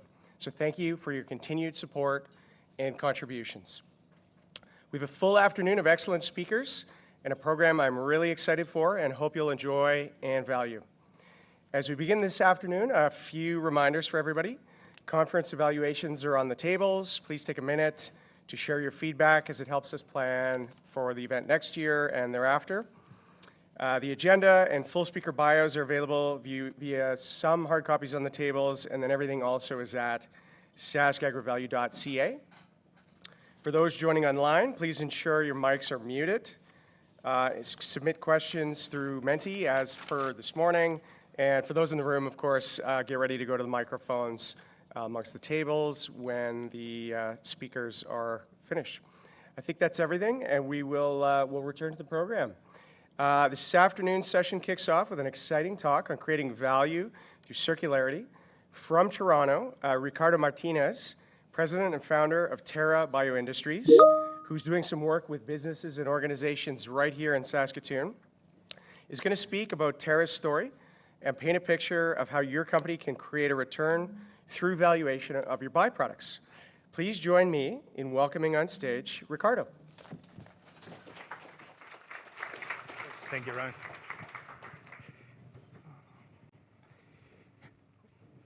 Hi, everyone. As Robin introduced me, Ricardo Martinez, I'm one of the co-founders and president of Terra Bioindustries. Just to give a very quick snapshot, I hope I don't put you to sleep. I know the food was really good. They dimmed the lights probably on purpose, so I hope it's okay. Stay cozy. But yeah, Terra Bioindustries, we're all about co-products. We're all about identifying the highest value added that can be extracted from those co-products. So if you want to talk about co-products, please feel free to talk to me after. I just want to start asking, I guess, if you can please raise your hand, who actually understand the Scope 1, Scope 3, Scope 1, Scope 2, and Scope 3 emissions? Not many. Yeah, so this element around emissions, and there's this approach around targeting, using complex words around sustainability, even upcycling, which is one of the things that we do, emissions. But really, if we look at the core of these three scopes, it's not that complicated to understand where most of the weight actually comes from. So Scope 1 emission is basically the direct emissions that you create just from doing your processing. Scope 2 is anything related to the energy that you use to make your products. But the Scope 3, this is the one that I want to put very close attention. And even though it looks like a little bit from a negative perspective, this can actually be turned into a quite positive approach. More than between 75 and 90% of the true emissions associated to one product that we grab from the shelves has Scope 3 emissions associated to it. And this is everything that is indirectly connected to the manufacturing of this product. The packaging, where the packaging came from, not all the ingredients. We're talking about, for instance, one of colleagues, Jason, was talking about some of the ingredients that he uses on his pet food products come from outside of Canada. So there is definitely emissions associated to that. Even on other products, when they move the border, they come back, like all those different things, they have emissions associated to that. Warehousing, refrigeration. But what I want to put very close attention is what the real meaning of Scope 3 emissions, which is supply chain. So the supply chain has been very targeted in the last few little while, trying to, especially after COVID, everybody started freaking out when the prices of food just started skyrocketing. Then we started paying very, very close attention to where our food is made and where it comes from. Now with the whole tariff situation, where this product is being manufactured. But again, going back to this whole, the whole Scope 3 emissions, there's a lot of different ingredients that are very, very hard to not source from outside.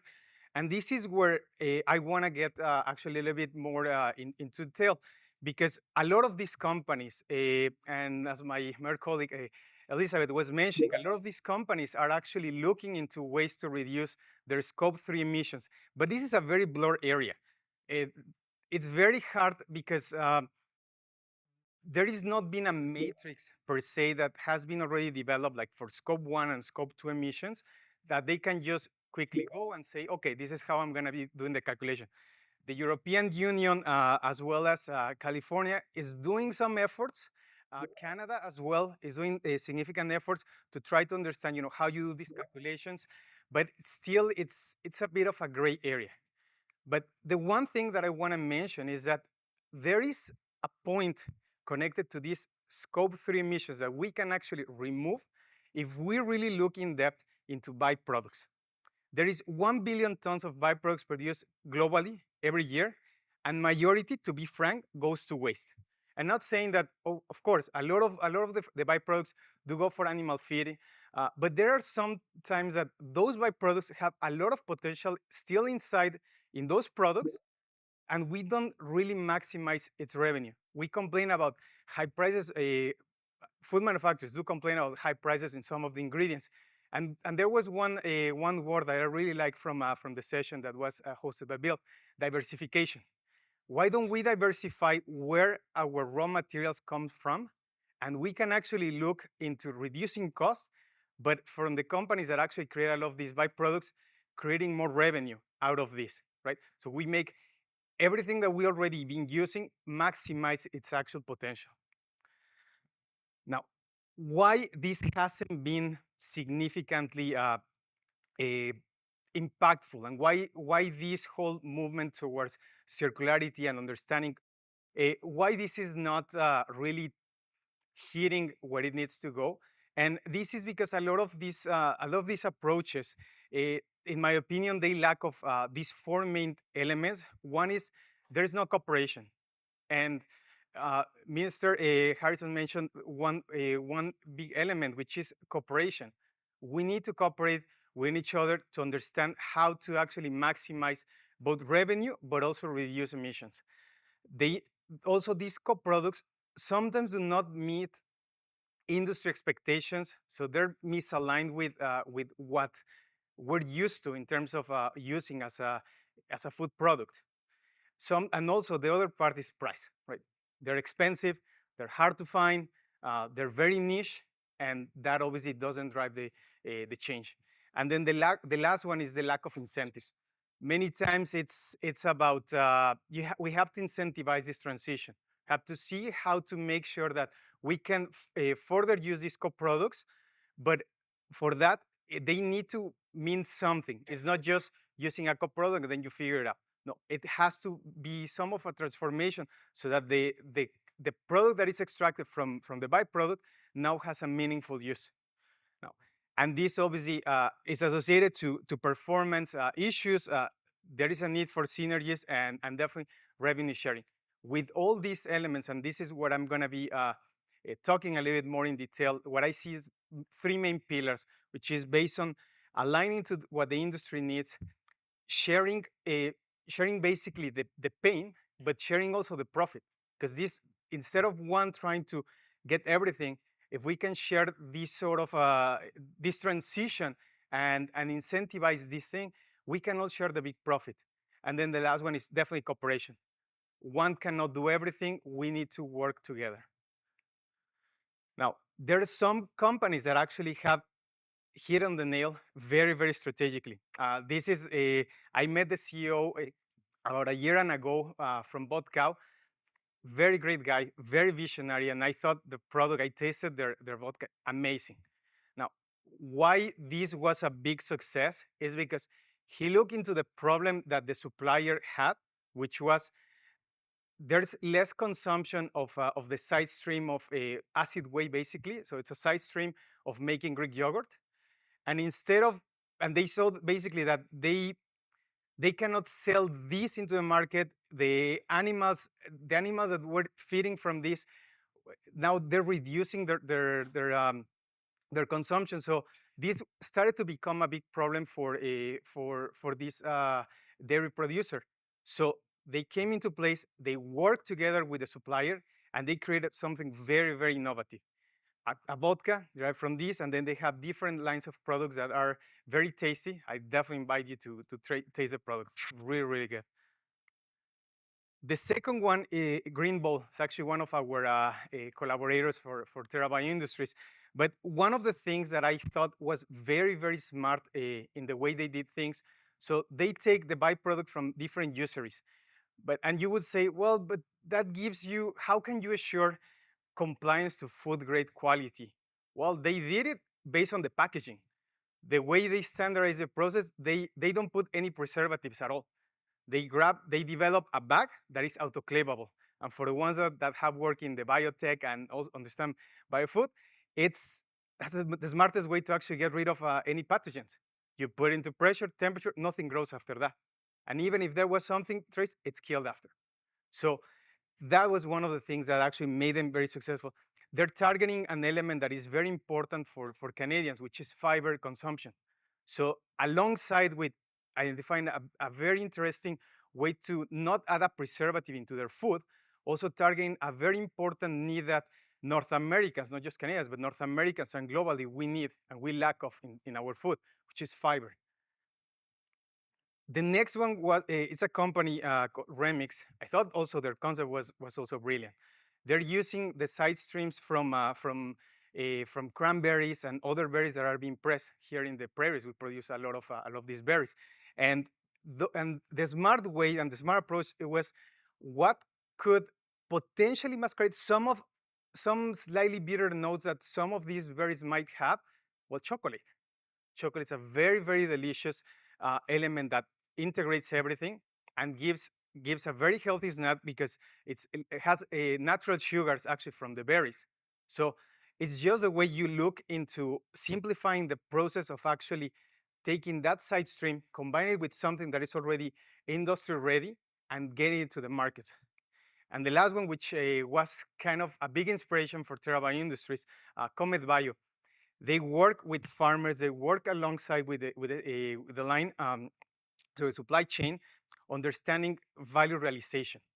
They're producing an extract from wheatgrass. This extract has a lot of sweetness to it, but it doesn't impart sugar, right? Your glycemic index is low, but it actually helps with increasing sweetness. They're hitting a very, very interesting target market. We're talking about food as health. All of our products, especially in the US, are made of high fructose syrup.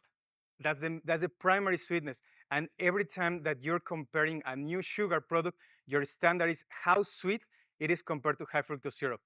Because in North America, we like sweet products. They came up with a very, very interesting approach in how they can reduce sugar with something that comes from a side stream. So that's what I want to put, really, really pick into. How can we look at these side streams in a more strategic way? Now, the first element that I wanted to bring up is to me, is one of the most crucial pillars to make sure that a byproduct stops being think as a side stream, as a co-product, but it becomes a raw material. And you have to standardize it to what food producers, food manufacturers, and food consumers need to do, right? First, we need to think of it as a raw material. And as any raw material, probably you're way more knowledgeable than me in this sense, but you have to do hazard assessments, risk assessments, understand how you basically standardize something that was initially being seen as a co-product now as a new raw material. The next thing is you need to tie it to a process that is truly scalable. I know there's many times companies and even me being a startup, but other startups that bring these fluffy ideas that they can create the new leather from, I don't know, from avocado seeds. How much avocado seeds are gonna be produced? Like really, the scale up of the situation needs to make sense for it to actually be a true change. So let's look into the co-products, and here in Saskatchewan, we produce a lot of co-products that are easy to valorize if we look at them in the right way. We have a lot of industry. A good example is the flour milling industries. They don't leave anything behind. To me, they're a true inspiration, the same meat industries. Nothing is left behind. Everything has a market, everything has an extraction method, and everything will be actually feeding more people, or in a subsequent element, feeding more of our pets. And the last one, the ingredients need to have a market readiness approach. This concept of build it and someone will come doesn't exist. You need to understand the market. You need to understand the potential of where these ingredients that were extracted now from a co-product really fit, and how they actually bring a value added to both the producer of the co-product as well as the new food manufacturer.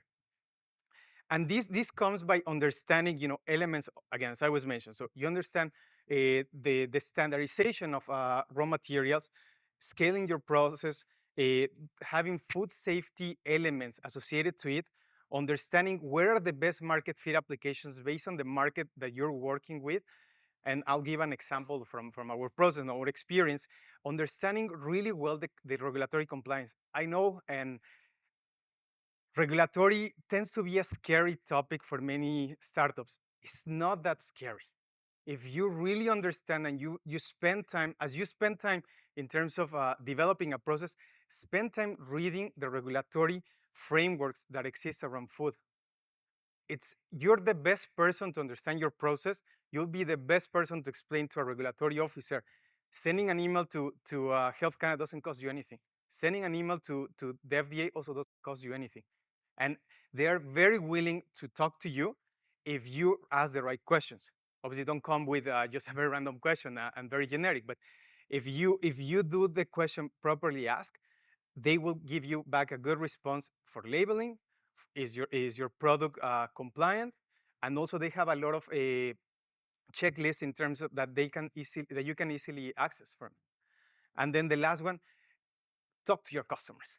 That was one of the things that I've been telling a lot of startups that I've been working with. Really talk to your customer. Your customer has to be kind of like your mentor in a way, because they're the ones who will show you what the real problem is, so that you can actually find a way to solve it through accessing a co-product. And without further ado, I'll talk about why we're doing things differently at Terabyte Industries. We look at co-products very differently. We look at how many easy ingredients that are ready to use can be extracted from a co-product. This example is around Brewer's Penguin. I saw one of our collaborators over there from 9 Mile. We use a lot of the penguins from 9 Mile to actually develop this process, which we developed here in Saskatoon with the food center. And one of the key things that we realize is that we cannot only focus on one ingredient. As many companies started thinking, you find that right ingredient, and then everything will just be funding and raising of capital. No, you need to understand really how you can add the most value added that also reduces your cost.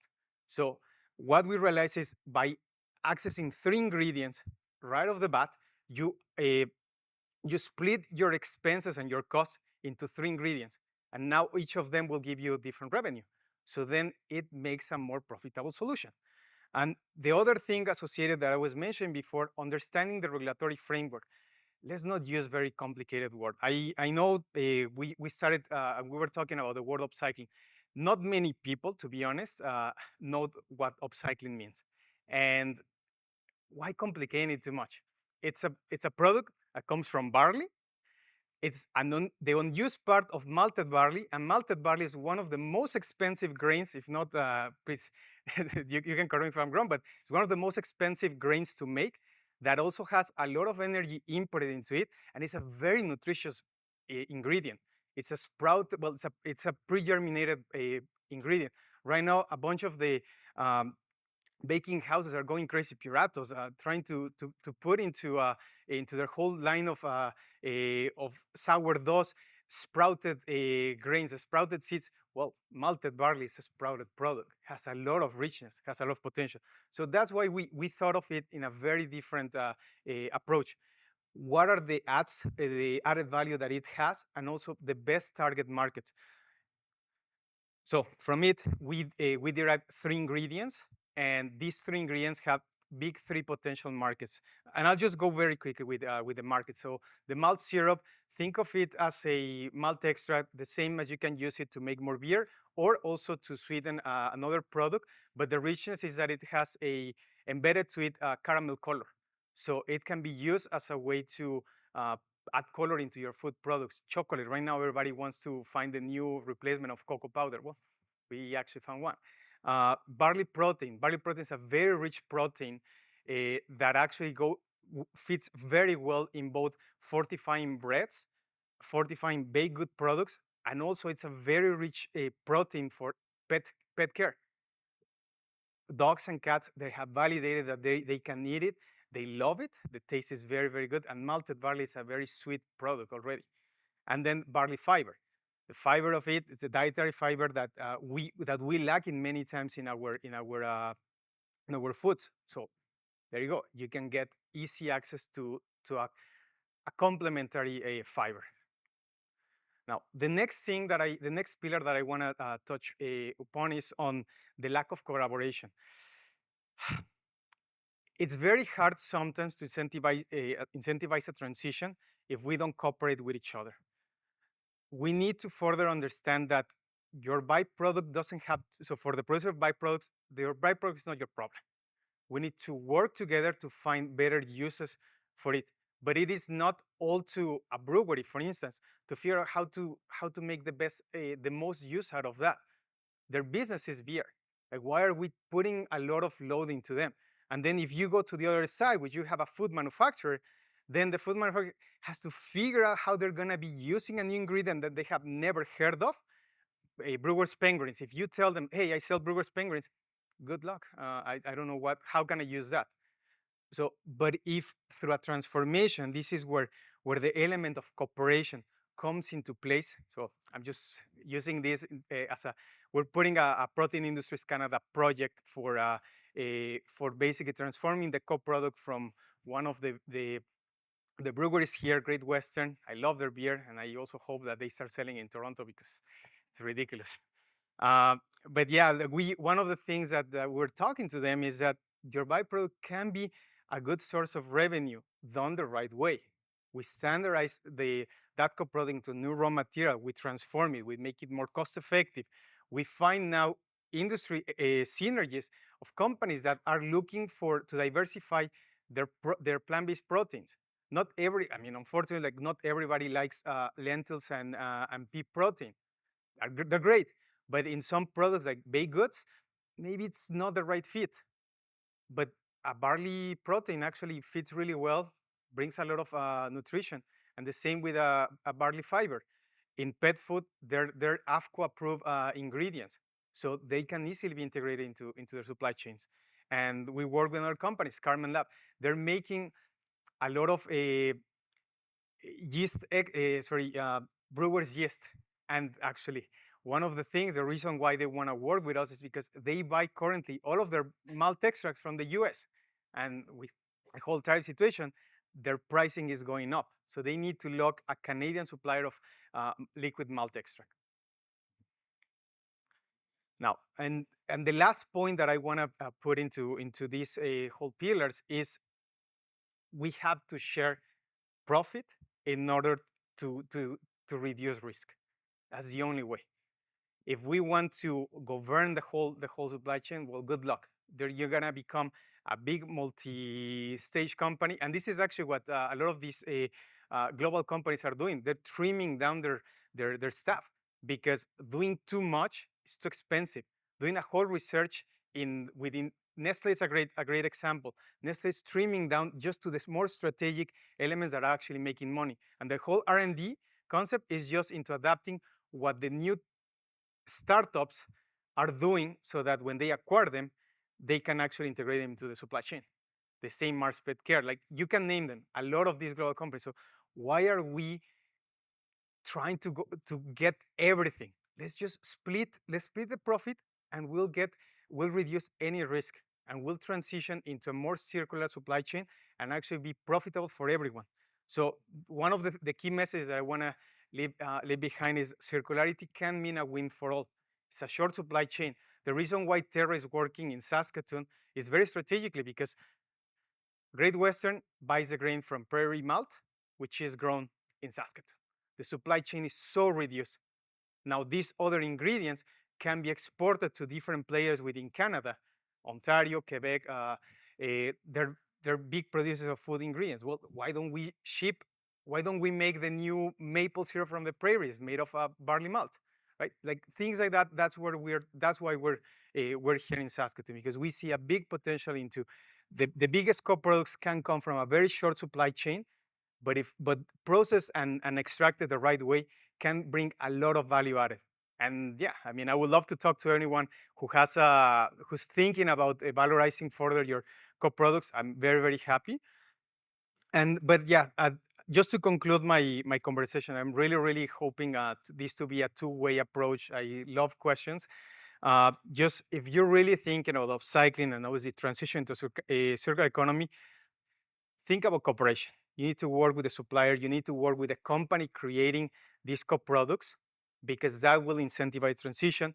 They need to make sure that that the products that coming out of that, they become industry compliant. Otherwise, we cannot put them into food applications. And I know there's amazing startups, but sometimes they lack knowledge of industry.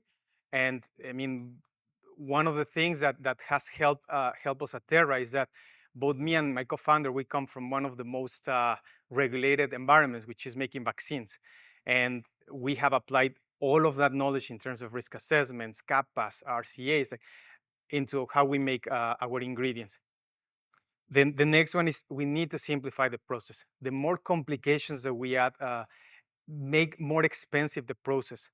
You can cooperate with a company. So a good example would be, let's say, someone who's making precision fermentation. They want to access a byproduct. For them to refine that byproduct, create a substrate that they can ferment to make something like oil, there's like already so many steps along the line. But if they work with someone who adds that value added from and pre-refines that co-product, then they can access to a reliable raw material that they can then use, ferment, and make actually their process. And the last one is the value realization. We understand that the whole transition from a byproduct converting to a raw material requires a monetary transition. So by understanding better the markets and also by understanding better what the customers, not only in Canada, but outside of Canada are looking for, it's very, very important. A good example, I was a couple of weeks back in Mexico City. I met with two big companies, and one funny thing that I found was that the challenges that sometimes I'm hearing in North America in terms of gluten-free, they don't care. For them, a superfood is something that is fortified with a protein, a plant-based protein. So there is a lot of context of companies and outside of Canada and North America where we can tap into. We're working also with, we're exporting some of our samples to Asia Pacific. They love malt extracts.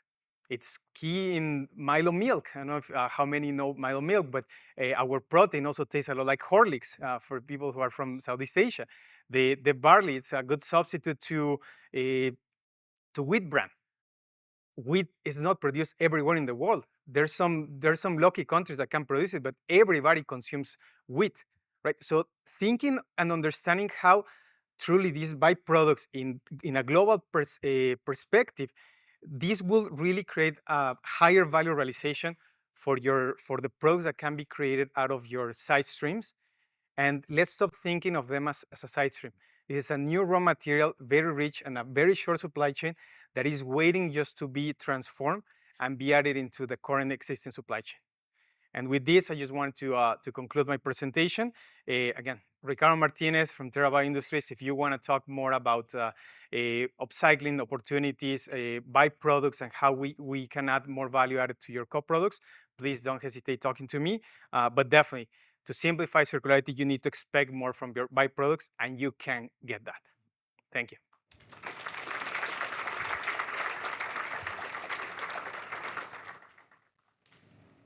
That's great, Ricardo. Thank you so much. We don't have any questions on the Mentimeter yet, but the mics, great. James, Lear.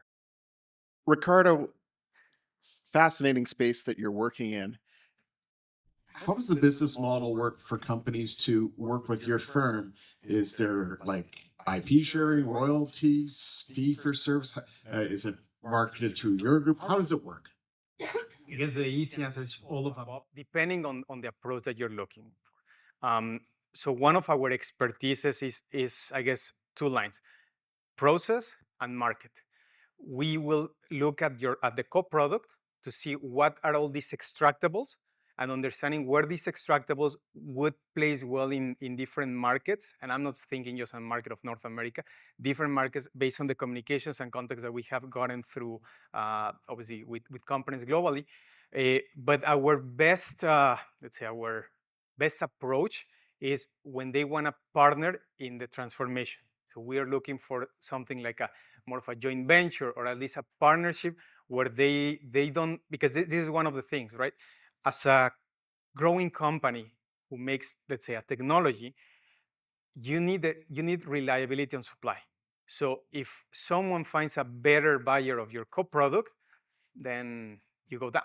But if you incentivize this through a partnership, because you're also spending time finding these customers, then both of them, they can share good profits and get good returns of investment. Thank you. I'll follow up with you one-on-one with a few other questions. Thanks. Please. Any other questions from the floor? Ron, Carrig, I knew Ron had a question. Excellent. Hi. Ricardo, when you're dealing with byproducts, sometimes they're scattered. And certainly with microbreweries, the trend is to some large scattered collection points for byproducts. You want to just maybe address that in your kind of how you view aggregation, or what scale of partner to have in byproduct utilization? How big is big enough to start thinking about it? Yeah, no, it's a great question. Because being approached by other companies that maybe the side stream is might be a little bit small in terms of a volume. Obviously, small volumes means that you have to add a more expensive processing. The supply chains, unfortunately, they're not there yet. But one of the ways that we have actually tackled that is by listening at the breweries, for example, the smaller breweries.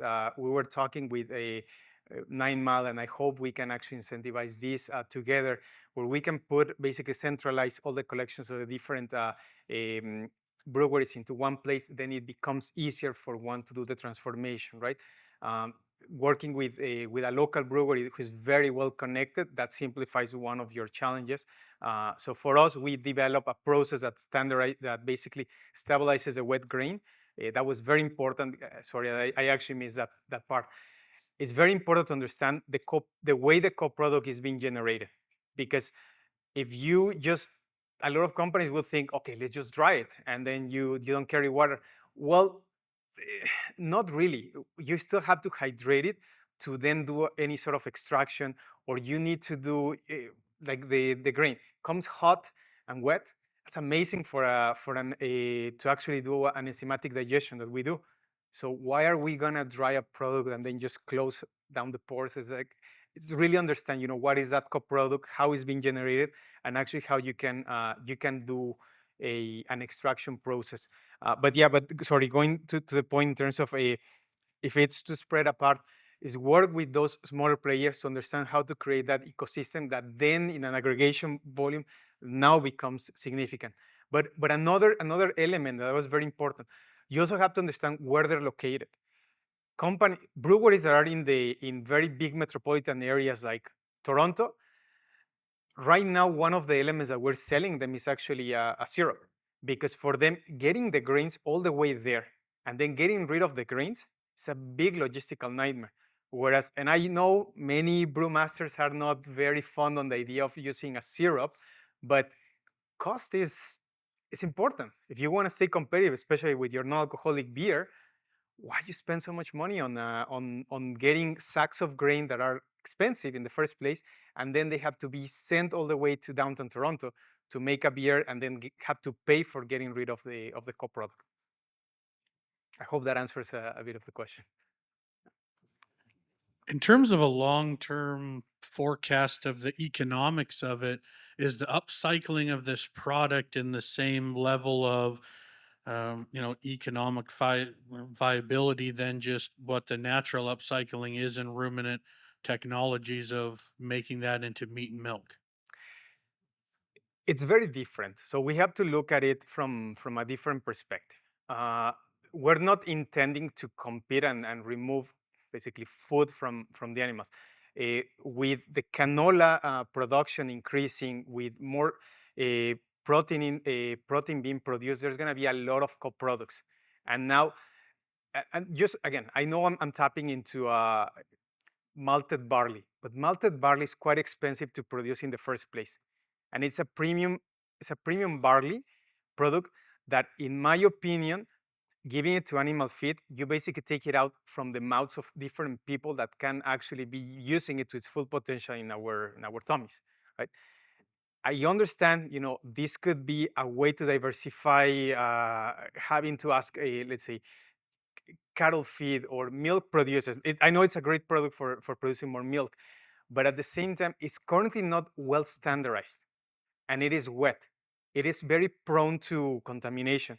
And I know I've heard a lot of people telling me, we were at a presentation in the Grow New York environment, and we heard from a milk producer, they don't buy Brewer's Penguin because they produce milk, and they're worried that the product can be contaminated, and then that goes into their milk.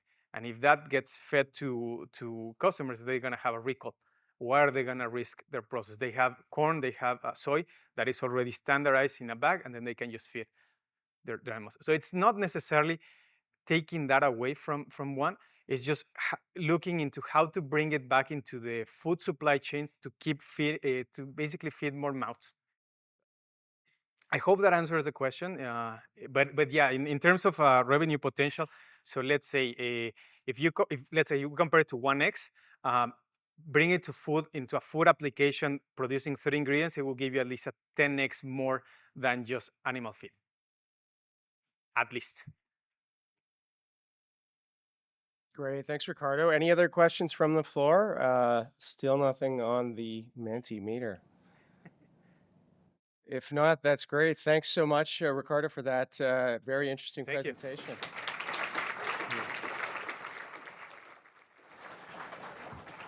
When Ricardo had mentioned color during his presentation, I thought Ron's question might be about food coloring, because I know he's very concerned with RFK and the Make America Healthy Again movement. And Ron had recently drank a bunch of food coloring, and he died a little inside. That's Ron's joke that he wanted me to tell. So we're going to go to coffee break now, networking. So go and meet some new friends and colleagues for a few minutes. And we'll come back at 2:15 for the rest of the afternoon.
Welcome back, everyone. Obviously, everybody's building great relationships out there. That's exciting. We'll have more time for that at the reception at the end of the afternoon sessions. But it's time right now to welcome a panel to the stage for an important conversation on cyber security. I'll introduce the moderator, Joel Bouvier, Senior Director of Cybersecurity at FCC. And of course, FCC is a key sponsor of this forum and another big player in supporting the value-added sector growth in Saskatchewan. So please join me in thanking FCC and Joel. Thanks for leading this conversation. Thank you, Rob. Thank you, everybody. As Rob mentioned, my name is Joel Bouvier. I'm the Senior Director of Cybersecurity at FCC. Now, FCC is a federal crown corporation whose primary purpose is to support and serve Canadian agri-food and agribusiness. So we do so in a few different ways. So offering financial services, advisory services, commercial software, and knowledge and industry events. And on that note, if you haven't already talked to some colleagues at the back, the FCC Food and Beverage Summit is coming up here in Saskatoon on September 23rd. So we do hope to see you there. And if you need more information, please visit us at the back. And my colleagues would be happy to give you one of these handy save the date cards. Now, with that, enough about me. I'm very pleased and honored to be able to introduce some cybersecurity colleagues here who will join us for the discussion today. So first off, I've got Shane Sukai at the end, and he's the Director of Cybersecurity Consulting with Calian. And Ali Reza Sani is the Director of Cyber Defense at Sobeys. So gentlemen, if you could maybe take a couple minutes and tell us a bit about yourselves and about your companies. Shane, do you want to start us off? Yeah, I could start us off. Just testing this out to make sure we're clear. So the name's Shane Sukai. I'm the Director of Cybersecurity Consulting for Calian Cyber Solutions. We've been in business for well over a decade now, helping customers pretty much navigate the complexities of cybersecurity itself. We've helped a lot of those little incidents that you read about in the news. We've helped those organizations as well be prepared, as well as catering whenever those attacks might happen and help them to recover and retrieve all that they need to and just keep their operations up and running. I've been with the company for about 2.5 years. Started my career first in more in the technical arena as a network and system administrator, moving up the line, of course, and now here I'm at as a director of cybersecurity. So what I've been doing for the past couple of years is bridging the gaps between technical requirements and what's required for cybersecurity controls and all the the fun frameworks that are out there that organizations tend to go after and try to achieve. Yeah, so it's a pleasure being here. It's great to see that the organization itself, the Agri Forum, is focused on cybersecurity, and I think there's going to be a lot of value add and a lot of good conversations we're going to have. Thank you so much, Joel. Thanks, Shane. Reza, over to you. Yeah, for sure. Thank you so much, Joel. So my name is Ali Zassani. I'm the Director of Cyber Defense with Sobeys. So Sobeys, major retailer here in Canada, coast to coast, serving Canadians with quality food and services that Sobeys and different banners under Sobeys and Empire Holding that basically will be serving there.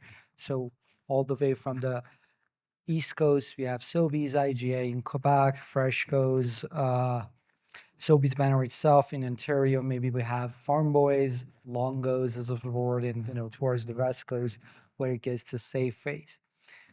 Overall, been around in cybersecurity more than 18 years, and my major focus is keeping the bad actors out, and when the worst happens, dealing to minimize the damage and get back up on their feet. Yeah. Thanks, Reza. All right, folks. I see that we're handing out popcorn, so we're all ready to start the cybersecurity show. Is that right? All right, excellent. All right, so yeah, we'll spend the next 40 plus minutes here just having a conversation on important topics about cybersecurity. And then following that, we'll have 15 minutes for the rest of you all to pepper us with any questions that come to mind. So looking forward to hearing from you all as well. And before we jump into the main event, just a reminder that if you haven't already done so, there's a workshop tomorrow morning on cybersecurity threat planning, where you'll be walked through the nuances and all the tips and tricks on how to build yourself a cybersecurity plan. So highly encourage you to attend that. They're a very worthwhile event. And without further ado, Shane, can you give us your perspective on why cybersecurity is such a critical issue for food processors and manufacturers today? Yeah, this is a good question, Joel. Firstly, let's be very realistic here. The food industry itself is critical infrastructure. Without it, we're not going to be here, of course, right? So it's very important, and it's not just about keeping that the integrity of that or of those organizations afloat, but you've got to look at the fact that the sector itself has advanced over the past 10 years, right? There's now farmers who are incorporating a ton of technology in the way how they operate. There's the food processors, the manufacturer itself, who has complex systems for production lines and all kinds of different tech that allows them to connect to retailers like Sobeys, for example. And there's an entire ecosystem. Now, we've got to be very realistic in knowing that hackers know this, and they know once you're a part of the critical infrastructure out there, you're gonna try to pay some money, right? You're gonna try to get things up and running. You're gonna spend as much as you possibly can just to get your operations afloat. Now, they're not gonna hesitate to come after you. They're not gonna hesitate to bring your operations down. They're not gonna look at the end of it to say, well, this is such a critical thing. This can affect me, or this can affect so many different people. They're not gonna bring the feels into it. They are going to come after, because at the end of the day, there's returns that they are going to measure financially, and they're going to tackle any organization across the board, whether it be in the food industry, whether it be a hospital or a healthcare organization. They just don't care. They are going to target you. Now, when we look at it in that context, though, there are specific impacts that can affect these organizations, right? Let's look at first, like maybe the operational impacts behind it. When you've got production lines that are producing millions and millions of dollars of products every single day, right? That's going out to consumers. When you've got an integration across the ecosystem with farmers, production, retail, that's going all the way to the very end for the consumers. There is a major impact if one of those players gets cut down, right? If there's something that affects them, it affects every single person here. And then there's the socio-economical impact behind it all as well, right? There are a few, some of the metropolitan areas like Toronto, some cities within Toronto itself that have actually announced that, there's food insecurities out there. And it's a bit unfortunate, but if we look at it, cybersecurity was going to play a part from stopping some of those disruptions, because people will be coming after you. Like I said, I can't stress this fact too much. Hackers, like I said, they don't really care, and they're going to target these organizations. So we've got to look at that stuff. Calian itself, we've been spending a lot of time to bring organizations that have pretty much no maturity in cybersecurity all the way to being very mature and aware and how to navigate the complexities that it involves, right? Cybersecurity is a big industry, and it can get very challenging when you've got to try to get things protected and keep your data confidential, and the integrity behind it.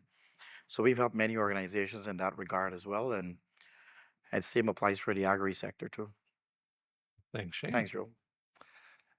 Ali Reza, Sobeys operates at over 1,600 locations. How do you safeguard such a large and distributed organization? Oh, that's an interesting question. So I guess except juggling between phones that you've been seeing me do since the morning.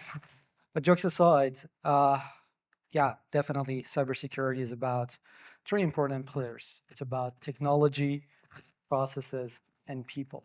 Obviously, we've been fortunate and lucky to have lots of amazing talents on the team and a very well established sort of processes, and of course that continuous investment in the technology, which all enables us to be able to catch up with the latest threats and emerging threats in this ever-changing landscape. And retail by its own, it's a very dynamic and a very fast-paced environment, and so much reliance on the uptime of the services and everything, because every lane that you go to a retail store is a revenue generation point. So even one lane down, that's an impact to the business. So a lot of pressure from that angle, but of course it's not, as you know, cybersecurity is a very broad, dominant subject. It's not one man show. Definitely a lot of good work from the whole team there. But at the end of the day, relying on the main principles of cybersecurity and doing it at a scale. Thank you. Now, continuing on that, does being a consumer-facing operation shape how you approach cybersecurity? Of course, to some extent, because every decision, like at the end of being an educator, always with my students, I share TCP is TCP, cyber is cyber wherever you go. But there is a caveat to that. in each line of business, there are some nuances and some unique characteristics that makes it more interesting. And you have to know those nuances and those characteristics and tailor that cyber plan for that particular business and that landscape. So on the retail side, of course, every decision that you want to make, and any strategy we need to think about the impact that it would have on the customers and the guests, and put it at the first of having the customer being a customer facing business, having that mindset, of course, brings another dimension to the whole equation. But at the end of the day, again, as Shen mentioned, bad actors, they don't care what you do. All they need is your data and consequently your money. So Absolutely. Again, Ali Reza, how does cybersecurity affect food safety, logistics, supply chain integrity, and consumer trust overall? of course. So what was the first one here? Food safety. Food safety, of course. Over the past decade and more, we've been seeing a lot of rise of IoT and OT technology within all part of manufacturing. Of course, food processors and food manufacturers are not, anything different. And we have a lot of regulations when it comes to food safety, but sometimes we don't think about it. Maybe we should do that more often. That a faulty system, maybe a piece of an OT technology or a malfunction OT technology, can be leading into food contamination risk and even bringing the public health into a risk formula. So all that together, it's definitely an area. And now we've been seeing a lot of bad actors and adversaries focusing on exploiting OT technology and IoT technology, but it's not limited to that. It's all other vectors as well. Regarding the logistics, guess what? Like all the fleet management companies are heavily reliant on tons of technology and infrastructure there for managing their fleets and their trucks and everything. Of course, any disruption to their IT infrastructure would be resulting in delays in any of the the goods that needs to be uh, delivered, and that will be, of course, leaving stores with empty shelves. And finally, maybe last but not least, is the consumer trust, because over the past couple of decades, we've been seeing a lot of information collection from a lot of companies. Like now, all the companies, they have a lot of information and data regarding the customers. And that comes with a huge liability, because if you're holding the information of an individual, you got to be thinking about protecting and safeguarding that. Of course, there are PIIs, PCIs, and PHIs data. There's always making the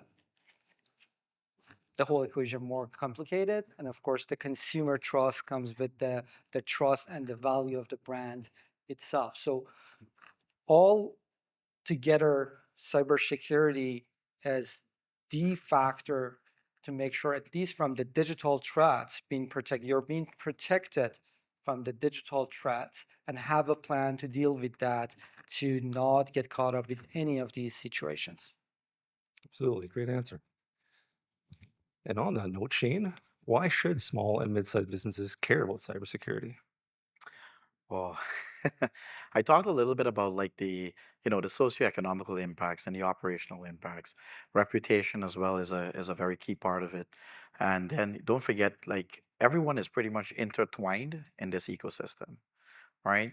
When these situations happens and you're in an actual incident and things go wrong, right? That's the time I find many organizations tend to take cybersecurity a little bit more serious, right? But the thing is that in order to get in front of hackers, it's always a chase. They're always one step ahead in many, many industries out there, not just for agri, but even in healthcare, fintech as well is another key aspect of this.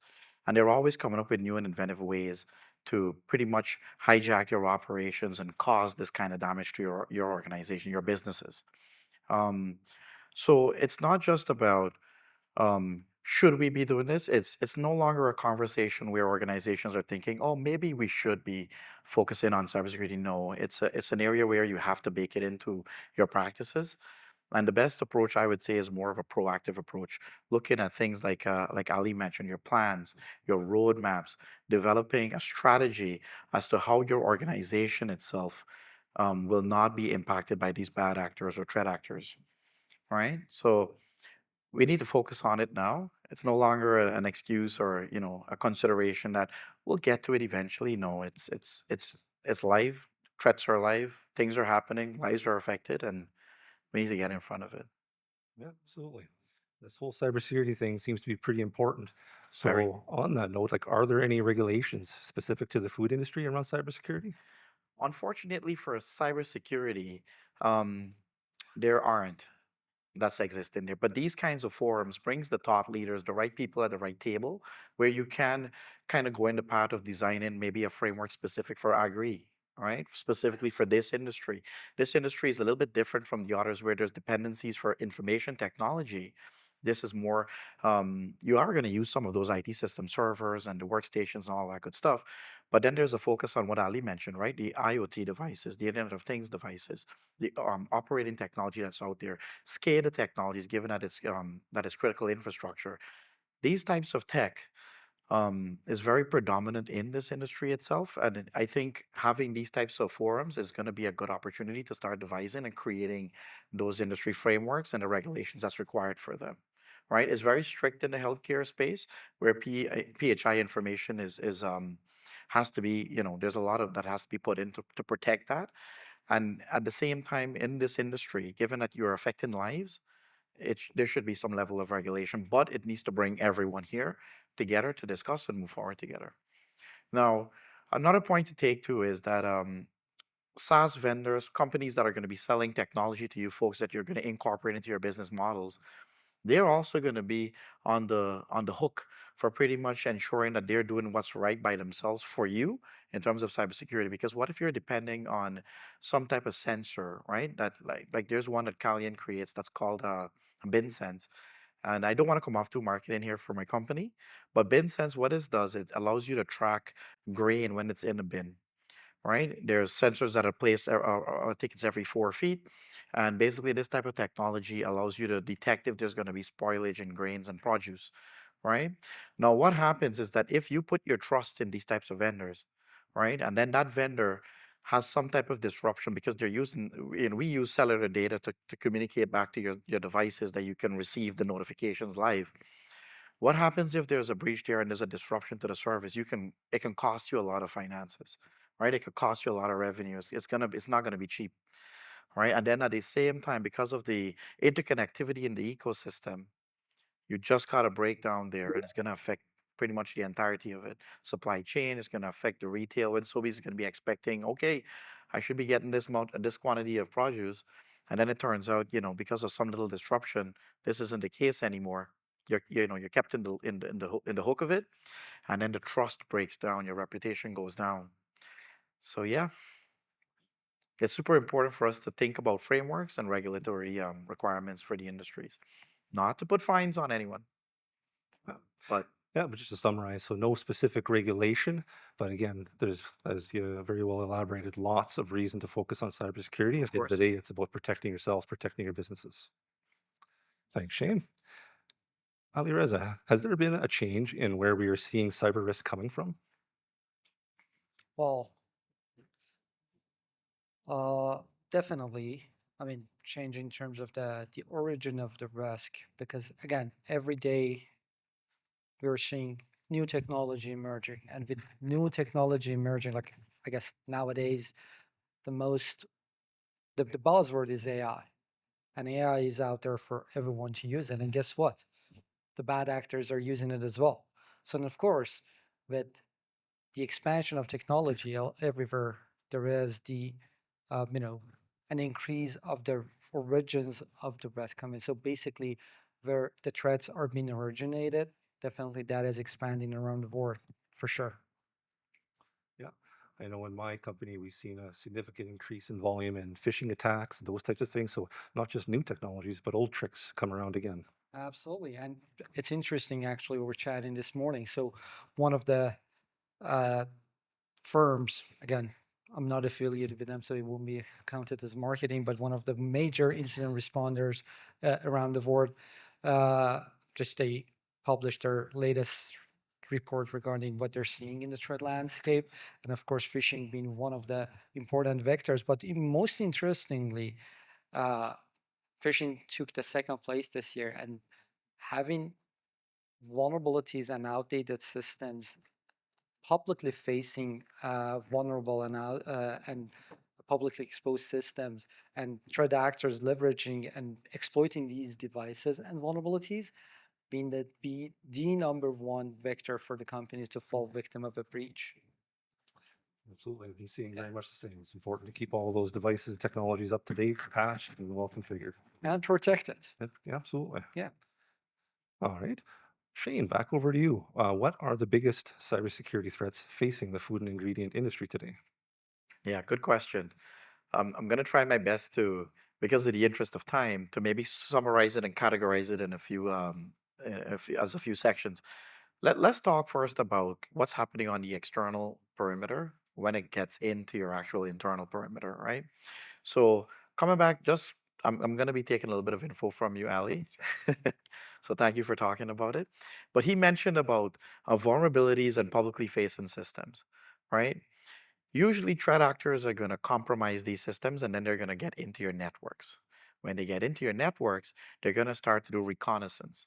They're going to start spreading and trying to see what systems they would have access to and how and the type of techniques that they can pretty much or the vulnerabilities that they can exploit to take control over that. In some cases, there's ransomware is still pretty heavy out there. A lot of organizations are faced with those challenges, and when they spread their attacks, they're going to either do disruption, they're going to halt your operation. Sometimes it'll take maybe 3 days to recover. Maybe it takes a week. Maybe it takes a month. And I've seen in some cases, working with customers, it's taken up to 3 to 6 months just to get their operations back up and running, with them thinking, what's going to happen to our business in 6 months from now, right? These are real considerations that happen when you talk to these organizations and when you're helping them out. So there's that type of attack vector. Then there's also attack vectors that could hit your supply chain. Like you'll hear certain messages. I'm actually talking about like this ecosystem, right? The fact that farmers are being so connected to the producers back to the retail environments. There's an entire environment and ecosystem. When there's disruptions in any one of these points, right? There's trust that's being affected. I know I've been talking about this a little bit earlier, but it's a pretty similar message all around when it comes to cybersecurity. There's trust that's broken, where you can lose business depending on on your partners, the people that you're going to be working with. There's, like I stressed about the socioeconomical impacts, which I think is a very big one, because when there's scarcity for food, inflation goes up. I don't know, but I don't like paying too much for groceries out there, and inflation has hit us pretty hard since COVID-19. So if there's disruptions in that, it drives these kinds of impacts to the people itself, right? To the consumers who's supporting your businesses, and also the consumers who's eating that fresh little vegetable or whatever it might be at the end of it. So there's that types of attack vectors that hits individual components and then it spreads across, right? There's hacktivisms that might affect, we call it hacktivism. It's where activists that are trying to protect the environment, and they might tackle much more larger organizations. I don't know the full extent of the audience here today, but what I can say is that there might be some big organizations that are faced with these types of threats. Even though you're doing stuff honestly, you're doing as much as you can for society, you're helping out the environment as well. They might perceive it as a way of saying, no, I don't agree with what you're doing. And because of that, they've actually set up maybe state-sponsored attacks, or even the activist itself taking a step forward and trying to target your actual business model and your organization. So it's always good to be very mindful of those kind of threats. And another threat too that's very prevalent now when you look at the statistics, and this information I'm quoting from is information that's widely available in IBM cost of data breaches and any one of the articles that you pick up. Internal threats. We call it insider threats in the industry. It's where you've got to also be prepared to face challenges for your employees, right? So in many cases, I've worked with an organization that was faced with ransomware, and it was I'm kept under NDA. I can't talk about the names of these organizations, but I can tell you a little bit of a story of it. Basically, what happened is an employee would have, copied some data, put it into a test environment. The environment got compromised because it's not going through the actual, protective mechanisms that they've set up, and it was really a problem that started from insider threats, from a person, an employee that should have known better, right? But unfortunately, the attack happened, and that's pretty much one of the organizations that didn't know if 6 months from now they're still going to be in business, right? So insider threats is super important. Many organizations across the board, different industries, are all adopting and they're treating external threats and internal threats pretty much the same right now. The statistics show that they're evenly matched, and you've got to be very mindful in regards to your employees as well. Not to say that you don't trust them. Of course you have to, but there's methods out there called like zero trust where you just have to put the right controls in place regardless of how you feel about somebody. Trust and validate. Trust and validate. Yeah. Thanks a lot, Ali. Yeah, you talk about sometimes people talk about insider threat, and you think, oh, there's spies infiltrating an organization. That can And happen too. it can happen too, but just as often it's more about the person mishandling information, storing it incorrectly in systems, clicking on that phishing email. So it's all important to understand all those threat vectors and understand what you can do to protect yourselves from it. And maybe you can interject there, if you don't mind, just a quick second there. So actually, as a matter of fact, you reminded me of one important vector that we're seeing nation state sponsors actually impersonating as IT workers. That's an emerging threat that is happening. Like remote workers from some regions of the world, and actually they impersonating IT workers, local IT workers. They do, using all types of remote meetings, sometimes Zooms of the world, Microsoft Teams of the world, and everything else. They go through the interviews and everything, and they get to get the job. And guess what? You just open backdoor to the adversaries. Yeah. Yeah. So on that note, Ali, could you maybe elaborate a bit on some common cybersecurity practices that all companies should be following? Sure. Let's go for maybe a long course of education conversation. But no, jokes aside, definitely want to start with some basic, like cybersecurity, like anything else, can be dealt with if we break it down into the fundamental elements. And it's important for someone who has that view to help you to break down what is important to your business. So if we want to just start very easy and not go into the nitty gritty, like into the weeds of the things and most technical aspect of it, cybersecurity is very simple. Understanding what you have, what is your exposure, how much would it hurt if you lose that or any threat is realized regarding what you have, and put the appropriate controls against all these, because cybersecurity is at the end of the day a risk management decision. It's not any different from the other risk management decision that a CEO or CFO makes during the day. And this was a myth years ago that cybersecurity is an IT issue, but it's not. Cybersecurity is definitely a business issue, and it's one of the most important topics actually being talked about among all other important topics in the boardrooms. So all that together, it's knowing what you have, understanding your exposure, and having a plan to put controls and protections accordingly based on what you have. Like, for example, if I'm going to be hurting, like if a breach is going to cost me $100,000, it doesn't make any sense for me to invest $400,000 to protect my environment. This is just an example, but there could be other aspect if there is risk of litigation. Like, for example, if any breach of PII, then I need to be talking to the privacy commissioner and stuff. So all that together starts with knowing what I have within my business.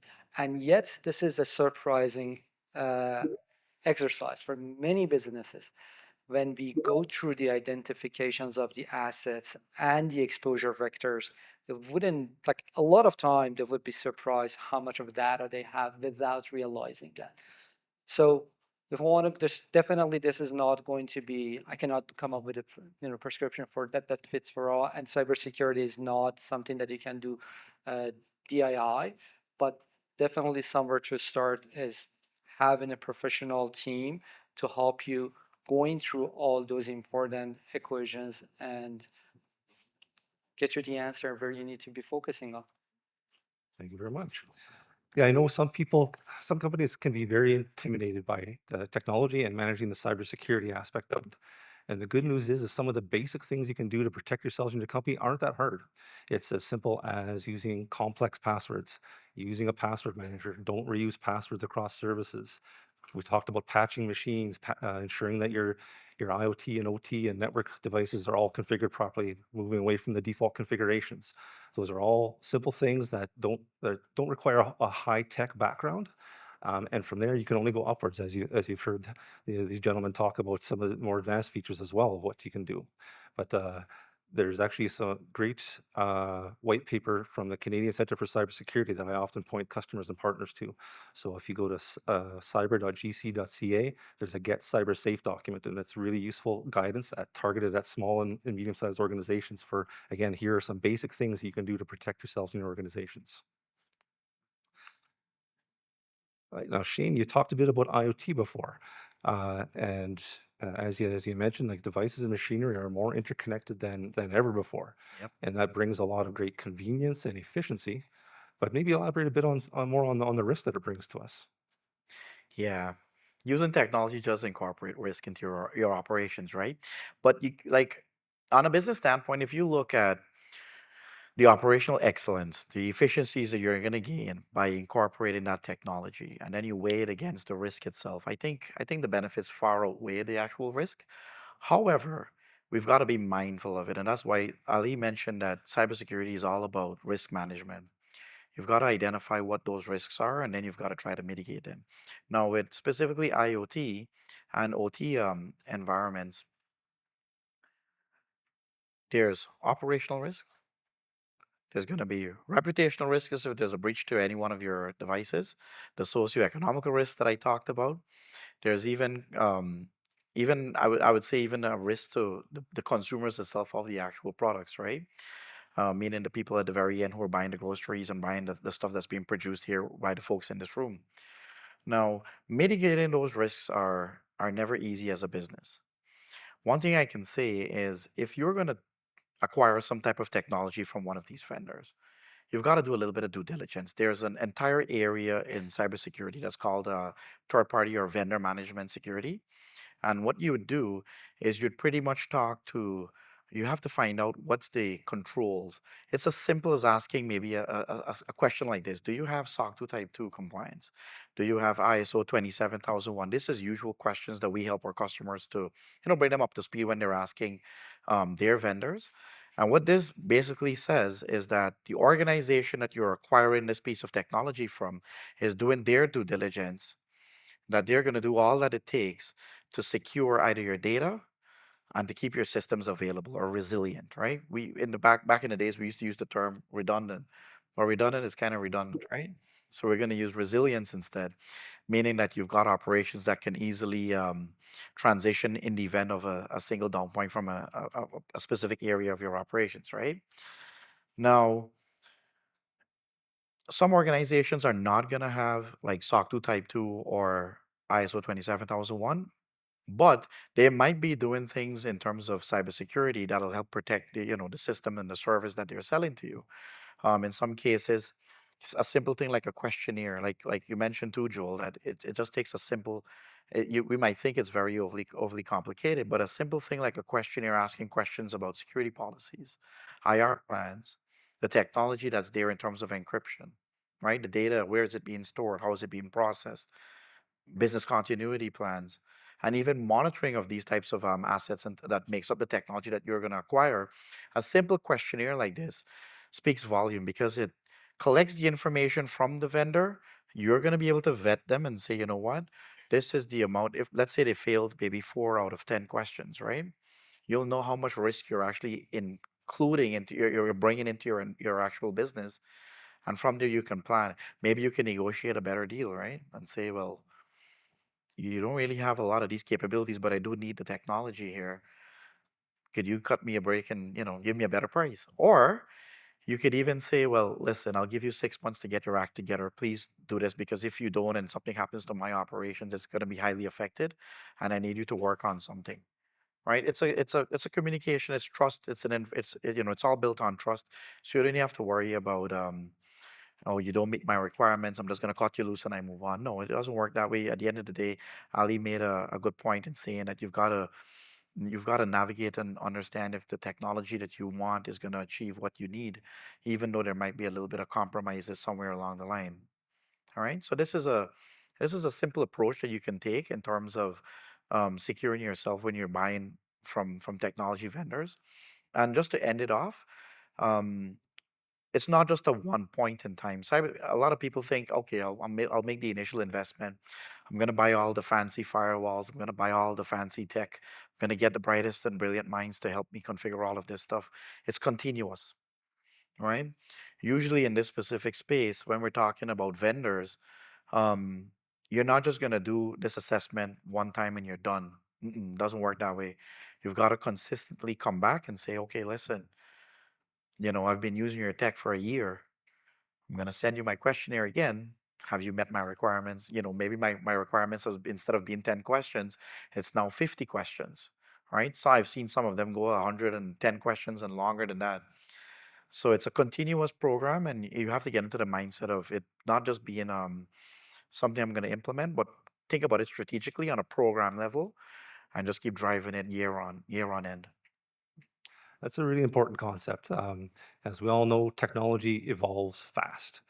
And in cybersecurity, it is really a game of leapfrog, where we as the defenders are trying to stay ahead of the threat actors. And the threat actors are very innovative. They find clever ways around our defenses, and we have to keep advancing our defenses and maturing. And so it's, yeah, as Shane very aptly pointed out, it's not a once and done. It is continuous investment in the risk management aspect for your organizations. Thanks, Shane. Now, Ali, Shane touched a bit upon third-party risk. So maybe just even to build upon that, even with the strongest internal cybersecurity, companies remain vulnerable to incidents that originate with third parties. So it could be suppliers, logistic providers, service vendors. What can companies do to manage and reduce this type of supply chain risk? Sure, that's a great question. And then the whole concept of third-party risk management is actually one of the terms that been talked about very often lately. And the reason is, doesn't matter how much I invest on my internal tech resiliency and cyber maturity, at the end of the day, my business is as good as my partners are. So one risk somewhere down the supply chain can be easily escalated to me as a business owner. And having that view is critical, and knowing it's not only your own risk that you need to be worried about, you need to be thinking about the third parties and be mindful of selection of third parties, as Shane mentioned there. So it's coming up with very simple questions of asking, what are you doing to protecting my data? What are you doing to protect the environment that we are building together? Asking these simple questions from your vendors, going to the full extent of going to the regulations and voluntarily security frameworks that might be compliant with. But at the end of the day, again, the simple concept of risk management. What do I have with this vendor?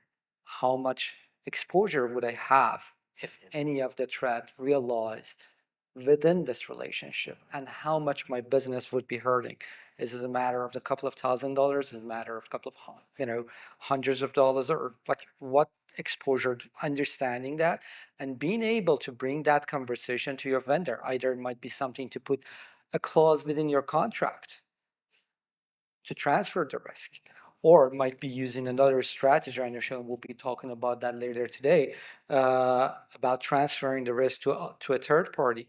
But overall, altogether, it's about understanding it's not only your environment that you need to be worried about, it's the third world as well. And not to just be fear mongering here, it's about bringing the awareness. Because at the end of the day, it's when it comes to cybersecurity, it's not one man show. It is a collective effort of all people and all parties through the supply chain to make sure the ecosystem is protected. Thank you very much. Shane, back to you. So often in cybersecurity, we talk about it's not if a cyber event is going to happen, it's a matter of when. So with that in mind, what can companies do to prepare for a cyber attack? Yeah, this is a tough one. um, I like what you mentioned, Joel. It's not if you're gonna experience a cyber attack, it's when you're gonna experience a cyber attack. There's so many ways that these threat actors can get into your environments and cause that type of disruption. What I would say, let's look at it in a couple points, right? Let's look at it first in a phased approach when it comes to incident response. What we've done for customers and myself and my team have done for customers is first we prepare with plans and playbooks.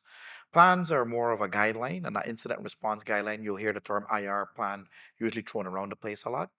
It's a very high level document, but it speaks to each facet of incident response. So identification, containment, eradication, recovery, and even the communication elements as well. Your playbooks now are a little bit more refined for the specific type of attack that you're going to experience, whether it be ransomware or maybe something that's happening from a phishing email, right? Playbooks are very step-by-step processes that you're going to follow. And we've helped organizations create things like this. I've known organizations as well that have undertaken it themselves and they've prepared that documentation, but you need to have those plans. It's super important to have that as your starting base.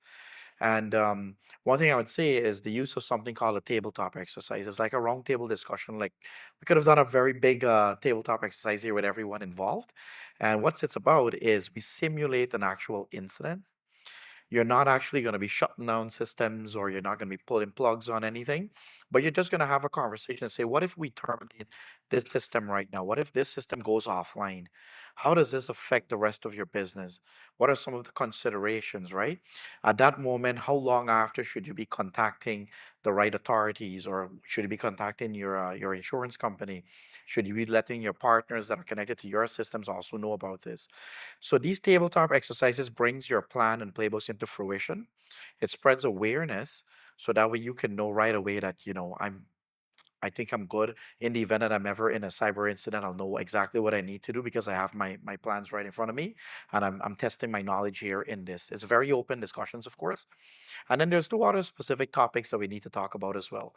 Some organizations will offer something called an IR retainer, instant response retainer. This is where they would pretty much put a team of really talented folks that are going to be there for you in the event of an actual incident. You could tap on them anytime. And then in some cases, this is also a part of what you call cyber insurance, right? I know when we're a lot of times in the agri space, when you're doing like grain to bin, sometimes organizations, businesses out there will go and they'll try to get like insurance for that period of time before it reaches like the producers. What tends to happen is that's very specific for that type of risk scenario. But in cybersecurity, there's also the consideration for cybersecurity insurance.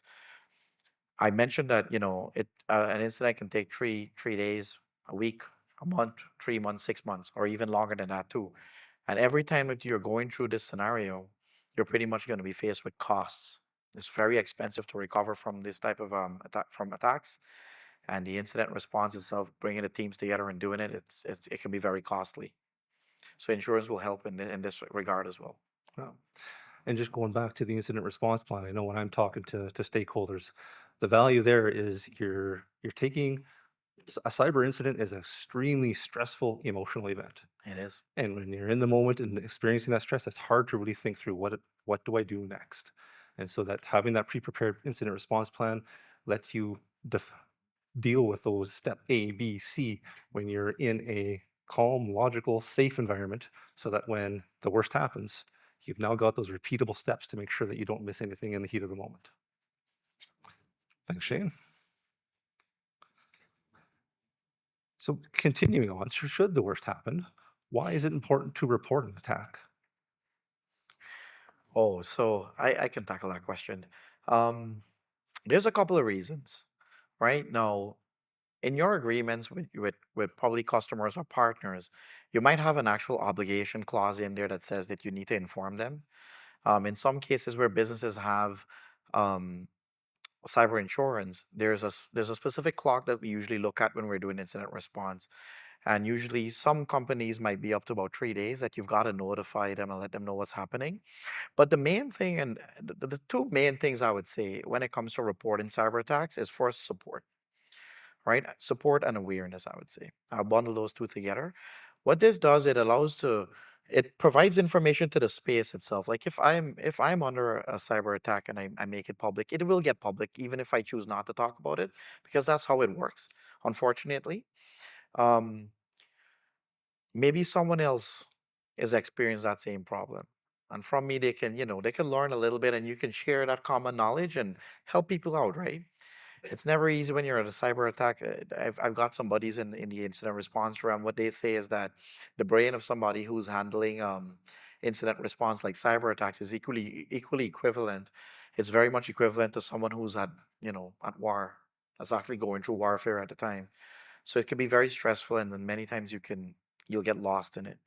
Now, the support factor of it is that when you share that information, you're building a little bit of a community. But the biggest aspect of it is trust.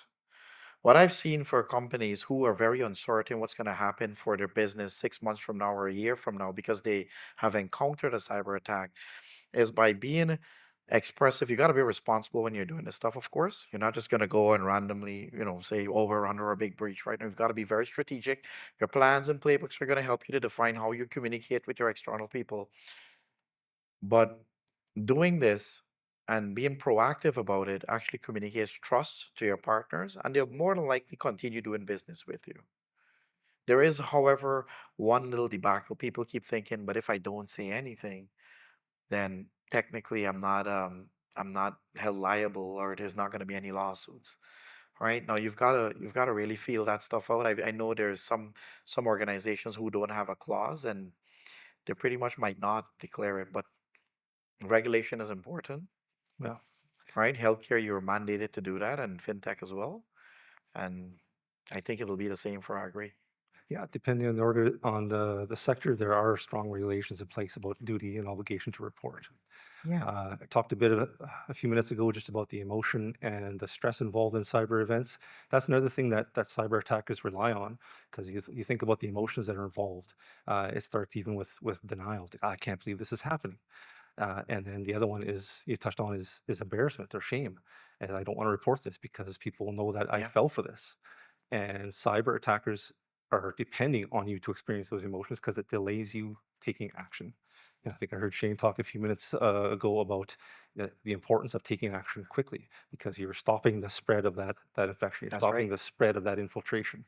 So again, the importance to report is getting help, and then also, like Shane also mentioned, being a good corporate citizen by spreading, hey, this is how this attack happened. You're arming others in the community with how to protect themselves from it. Thanks, Shane. Yep. Ali, over to you. How can businesses effectively respond to and manage the social, legal, and operational challenges involved in a cybersecurity incident? Oh, that's a very interesting question, Joel. So again, want to be going back to the principles that Shane alluded to and basically mentioned during the conversation.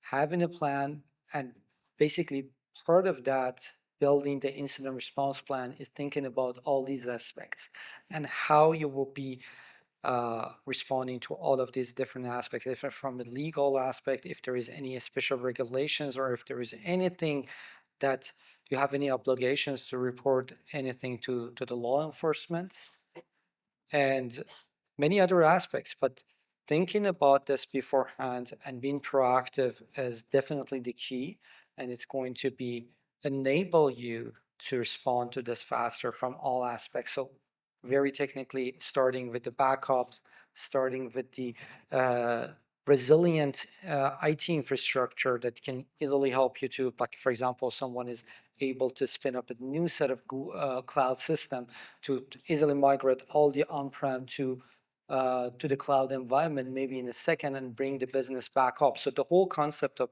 business continuity management, understanding the key pillars of your business, what are them, like we're not, of course, at the time of incident, we're not thinking about everything. Maybe we don't have all the whistle and whistle there, but maybe we have the core components of business back up running in a short amount of time.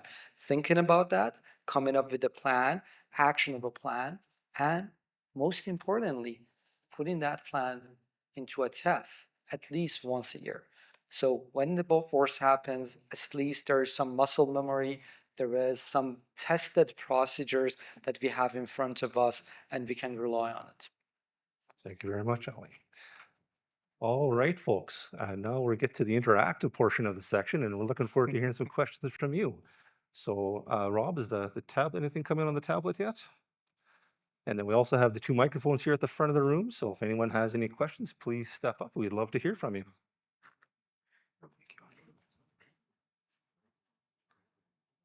All right, while everyone's pondering a question, I do have one here on the tablet. Okay. Is relying on web-based software, such as Microsoft 365, a risk relative to software hosted locally? You want to take it or you want me to? You want to take a stab and then I'll chime in? Sure. Like the whole concept of software as a service or web-based, like which is bigger term or bigger ecosystem of web-based softwares. It's an interesting one, and this conversation was a lot going, like the concern around it was going a lot around like 10 years ago. Of course, when you're going to a SaaS-based solution, you are looking to maybe a broader spectrum and attack surface.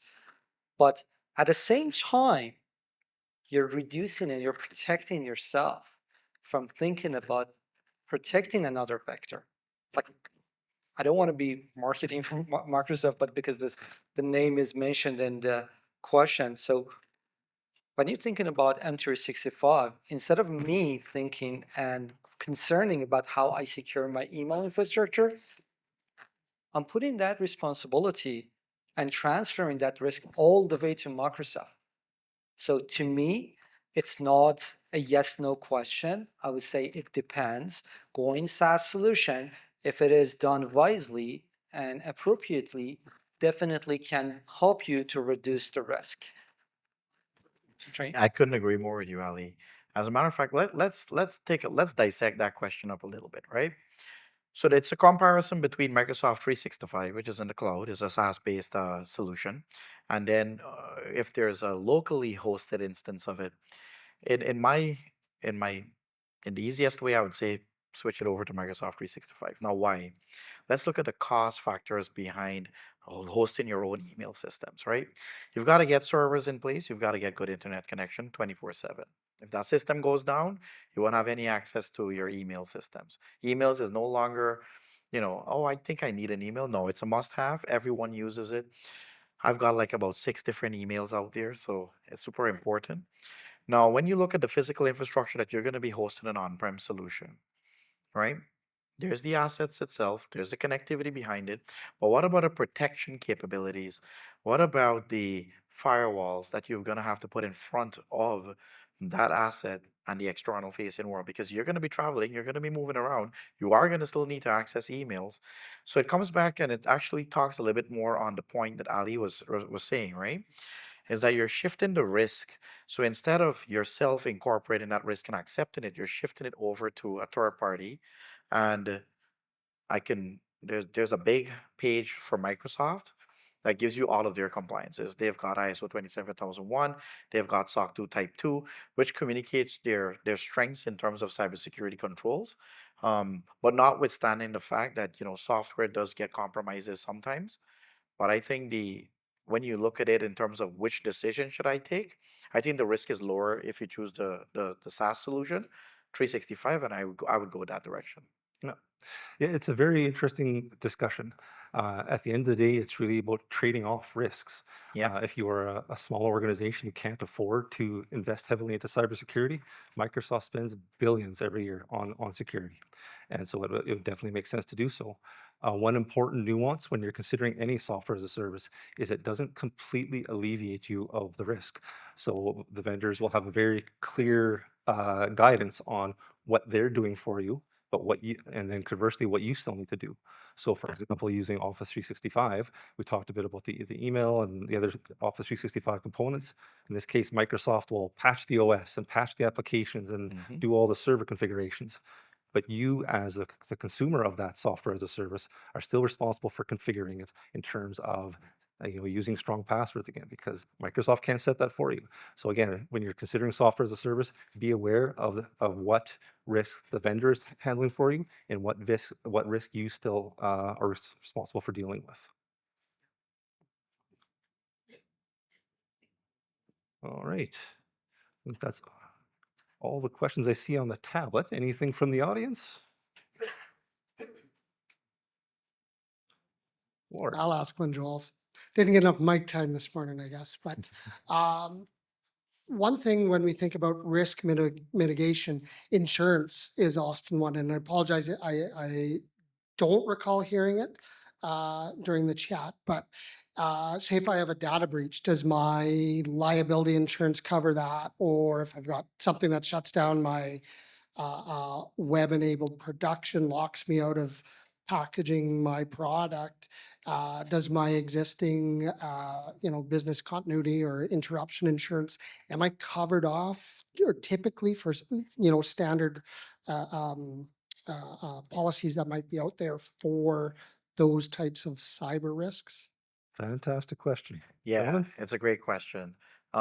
We did mention it a little bit when I was doing a little bit of a comparison between if you're taking insurance for your operations, why not take it as well for cybersecurity? I think it's mandatory that organizations should have cyber insurance. The term is cyber insurance. That's what it's called. And what I could tell you is that I've seen cybersecurity programs that are fully developed just to cater for that type of insurance. It's a little bit separate. I think it might be a little bit separate from your usual insurance that you'll take for your business. Some organizations have a mix and match of the two. So you might have something to just cover like employees or your operations itself. Whereas cyber insurance has now broken off in its own area. What I can tell you is based on the past couple of years, prior to cybersecurity being more on the forefront, the questionnaires for cyber insurance was like maybe a page or two long. Those were the glory days, right? Those were the best days because it was easy for you to meet the requirements, not be too risky, and your premiums weren't that much. Now the list is about 10 pages long. And there's a lot of stipulations and requirements that you've got to basically achieve in order to not be to take your residual risk down a notch and allow you to have a better premium. But it is mandatory. I know the customers we work for, they go after cybersecurity insurance. And let's look at some of the benefits too that it provides, right? Having cyber insurance, you're going to pretty much get access to, we were talking about this just earlier today, you'll get access to like a breach coach, right? Someone who's going to help you to navigate in the event of an incident. You're going to get access to digital forensics. People are going to come in and they're going to try to help you to get things up and running, capture evidences. They'll bring that for you. And in some cases, they're not just going to pay for if you bring in a third party, like we come in usually a lot for incident responses, and sometimes the insurance companies would pay us directly, right, as a result of it. But they can cover that cost for you as well. And then in some cases, it helps to protect you from litigation and lawsuits that can be coming after you as well, right? It varies the quantity of how much you'd want to take, but I've seen organizations that have taken like 5 million, some up to 10 million, depending on the size of the organization. And it can vary a lot as well. You've got to measure a little bit of, what it's going to cost you and the potential for any types of lawsuits or that could be coming in your direction. So very good point. That's a very good one. And maybe I can just add one thing there. And cyber insurance could be actually a good starting point for you to know what you don't have. Because this insurers that will do a very thorough assessment of your business and your security posture. And it's a very simple risk management formula they go through. That riskier the business is, the higher the premium for the insurance is going to be. And at the end of the day, that has an important message for you. You may want, after having a conversation with the cyber insurer, you may decide, hey, maybe I need to be, instead of paying a very high premium for insurance, maybe I should focus a year building some foundations of cyber security controls within my environment and then going on the road, or maybe doing both in parallel. Back to the point, again, understanding your exposure, knowing how much it would cost for you in case of a breach, and acting accordingly. Either it's building the cyber resiliency, going through the cyber insurance, or both. Yeah, you talked a bit about how it's been interesting to see how the insurance industry has reacted to cybersecurity insurance over the years. You referenced, I can remember even 3 years ago, the form was very simplistic to fill out. And the next year, all of a sudden, it doubled in length. And then this year was just a whole nother leaps and bounds again already. So to your point, Ali, it's often a running joke. If you want a free cybersecurity risk assessment, just try to buy cyber insurance, because they'll ask you all the tough questions. And depending if you have trouble answering, that's usually a pretty good indicator that you've got some opportunities to improve. They'll tell you everything that you don't have. Yeah, that's right. All right. And I don't see any further questions in on the tablet. Anything else from the audience before we wrap up? Okay. Awesome. So with that, thank you all very much for being a great audience. Thank you very much to my panelists for lending their time and expertise. And again, a friendly reminder, if you haven't already signed up for the threat planning workshop tomorrow, great opportunity to learn more about some of the things you can do to protect your organizations. Rob, back to you. Yeah, that's great. Thanks so much, Shiv and Ali, for sharing your expertise and experience on everything ins and outs of cybersecurity, and thanks, Joel, for guiding that great discussion. Yeah, we've all seen very publicly, of course, incidents at Indigo chapters, the hospital network in Southern Ontario, co-op right here in Saskatchewan, and so our critical sector is not immune, obviously. So thanks very much again. Like Joel mentioned as well, if you want to learn more on this, sign up for tomorrow's workshop on cybersecurity. You can do that at saskagrivalue.ca. As well, there is also some space left in the ESG workshop. You can sign up there as well. So thanks again to our panelists. Yeah, thank you.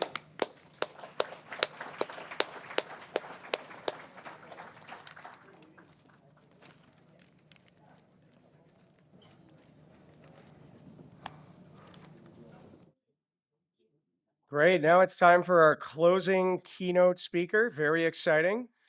Joining us from Chicago and Canmore, omnipresence, is David Donnan, a professor at Northwestern University, on the board of directors of Protein Industries Canada, and a business leader in agriculture and the food sector with significant experience. Presenting today on AI, wearables, and personalized nutrition, how consumer technology is reshaping the future of food. David. Thank you. All right, we've all been sitting down for an hour. Why don't I try to get this thing held up here? There we go. Stand up and just shake it off, Oh, there we go. All right. Thank you. So as mentioned, I'm a Canadian. I grew up in Toronto. I've spent over 45 years in the food industry. I was an engineer. We started off with Canada Packers, now Maple Leaf Foods. I ran one of their meat plants. And then I got into global consulting, and I ran the global food and agriculture consulting business for A.T. Kearney, management consultant. As mentioned, I live in Canmore. I also have a place in Chicago. I teach at the Northwestern University a master's program in the future of sustainable food and agriculture. And that topic is really bringing Masters of Engineering, Masters of Science and Sustainability, and the MBAs out of the Kellogg School together to really talk about what's the next 30 years going to look like for food, systems, and agriculture. So we look at, obviously, climate change. We look at ag tech and food tech. We look at nutrition and health going on. And we also look at global trade and geopolitics. And I have to totally rewrite that section for this fall's course as well. So one of the things we talked about all through today was all about trends. We saw consumer trends, we saw technology trends, cybersecurity trends. What we talk about in our class and what I do with the students is I talk about a second order level of trends. And that's when trends overlap, when trends get woven together, when trends collide. And today I want to talk about the collision of two trends: the trend around health and wellness, and the trend around technology, mobile technology, and sensors. And what happens when they collide together, and what are the implications to the food industry.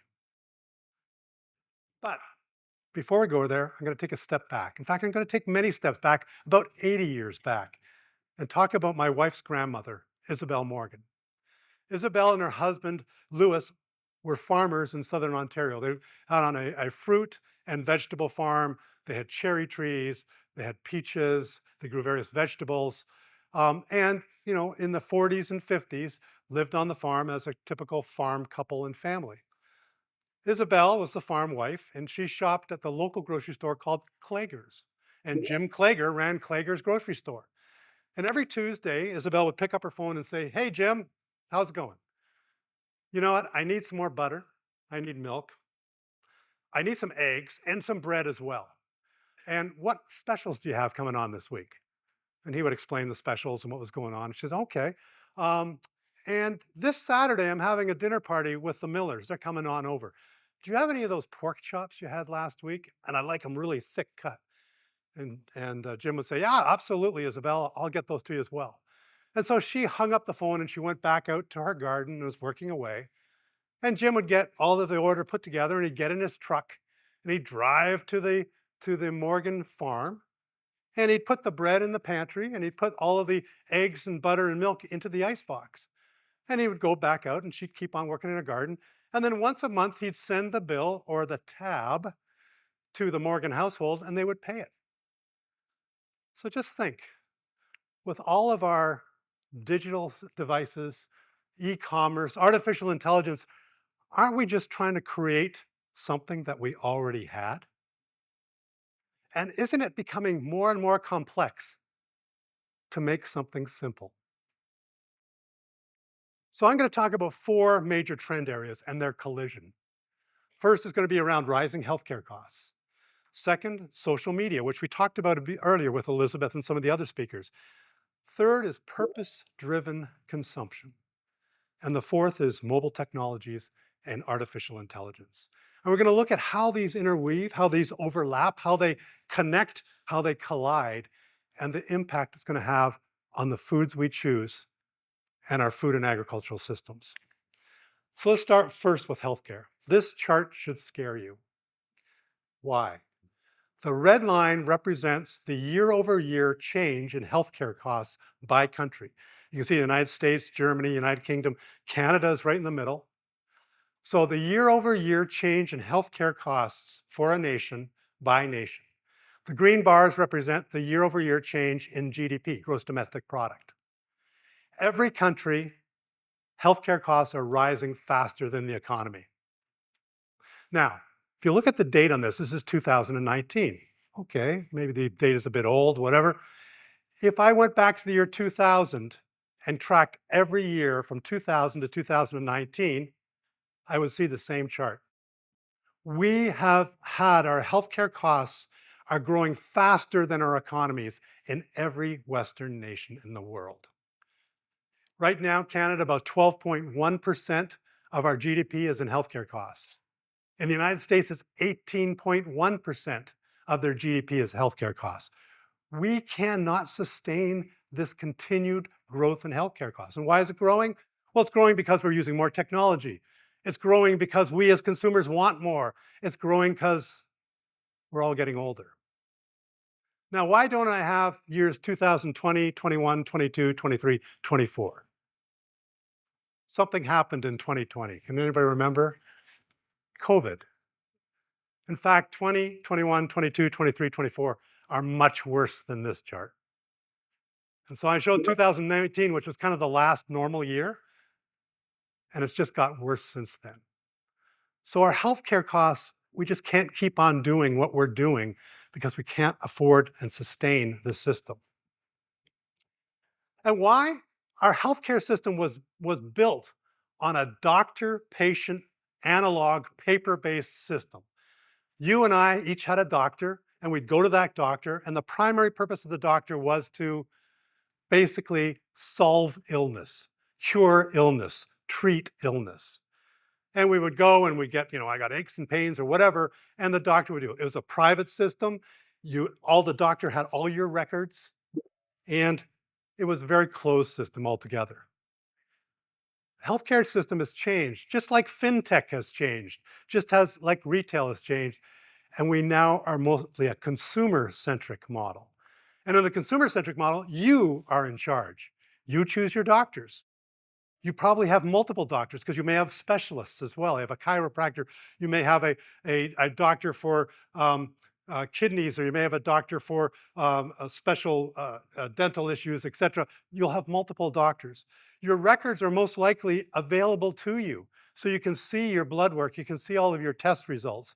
It's a digital platform. It's demand driven.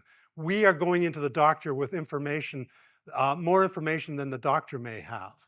So we're looking at all of these things from a totally different perspective, now a consumer-driven perspective. And guess what? It drives up costs even more. I like this editorial cartoon, which shows a woman with her doctor says, "My Facebook group has diagnosed my symptoms." And many of us and doctors, both my son and daughter-in-law are both doctors. He's a nephrologist, a kidney doctor, and she's a gastroenterologist. Patients are coming into them with a pre-diagnosis of what's wrong with them because they've looked it up. They've checked it this way or that way. And so we've changed the dynamic of that doctor-patient relationship to be a consumer-driven product, just like any other consumer-driven product. In fact, a friend of mine, he told me a thing, now I haven't tried it yet, but it's going to be interesting. He took the last 2 years of his blood work. For his annual physical, he has blood work. He took the blood work, cholesterol and all the other things. He put it into ChatGPT and said, look at my blood work for the last 2 years, find out any things that look unusual, and prepare 5 questions I should ask my doctor at my next annual meeting. He said he did it, and it worked, and he was really impressed. Now, the only caveat I give you, and just after we went through this cybersecurity thing, ChatGPT is not a private network. It's a public network. And so your data is probably somewhere in the cloud now. So as long as you don't mind other people seeing your blood work, I think it's okay. But one of the things that's kind of bringing this back to food is 60% of non-communicable diseases are nutrition-based. Think about it. Hypertension, diabetes, obesity, all on the increase and all based on foods we eat, our nutrition, etc. So this is looking from the US trends on healthcare. Dietary risks are the biggest behavioral risk factor for healthcare. Then you have tobacco, high blood pressure, high body mass, low physical activity, diabetes, high cholesterol. So the food we eat and our nutrition profile are driving a lot of these healthcare costs. And so we're seeing this is where a collision starts to occur.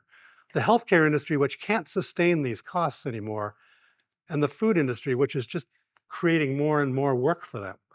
And as there's going to be a collision between the two. Elizabeth mentioned about Dariush Mazafarian, who was the Dean of Cardiology and headed up Tufts University new Food as Medicine Institute. And his quote is, "Poor diet is among the greatest health and societal challenges of our time." What we eat, if we take that consumer-centric approach, we take the high healthcare costs, and we put together with the fact that nutrition causes 60% of non-communicable diseases, we're on a collision course that something's going to change. And so I challenge my students to say, so who's going to change the food industry? We always talk about reinventing the food industry. How is the food industry going to be reinvented? Is it going to be reinvented by the food industry itself? And I challenge them to say, most likely the healthcare industry is going to make us change because they realize they can't keep on going the way they're going. And they're going to have to force some changes, either through policy or behavioral sciences or whatever, to look at how we change what we eat. So the second trend I talked about was this whole area of social media and influencers. We live in an influencer world, although I like the term ambassador that was being used as well. We live in an influencer world. So who influences our diet? Well, you would hope it's a nutritionist or dietitian. They have the most knowledge, and I was on the board of the Academy of Nutrition and Dietetics, which represented 110,000 registered dietitians in the US. You would hope that that's where we go, but most of us don't. The only time we see a dietitian is probably in a clinical setting, in a hospital or a clinic, and we're not going to them to find out. So where do we mostly get our information on nutrition and diet? From our mom. Eat your vegetables, no snacks before dinner. Our family, our friends, our parents are probably where we got most of our education on nutrition and health and diet. Now, some of us may actually go to see a doctor and ask the doctor about nutritional advice. Hey, gastroenterology, etc. But recognize for the 4 years of medical training doctors go through, 4 years of in-class and then 4 years of fellowship. Of the 4 years of in-class training, they get approximately about 20 minutes of nutritional training. It is less than a day. And how do we, or 20 hours of nutritional training in 4 years. So they, although they know everything about the health and body and that, are again not trained in nutrition. So where else do we go? A lot of us go to our fitness instructors or our yoga instructors, and they're telling us about, hey, you need more protein. You need to have a protein shake every morning, or you need more fiber, or you should be juicing more. Again, what training do they have in nutrition? Some, but not a lot. Most of us go to the internet. We look at YouTube videos, we go to WebMD, we try to diagnose ourselves. We look at, I've got these symptoms, what does it mean? Oh, I'm gonna die within a day. I mean, that's what the internet usually says. So all of this information is creating misinformation. And most of us really don't understand nutrition. I was saying at our table, there's a great video on YouTube called The Time Traveling Nutritionist. And it's all about how nutritional science has changed over the years. Remember, eggs were bad, then they're good, then they're bad.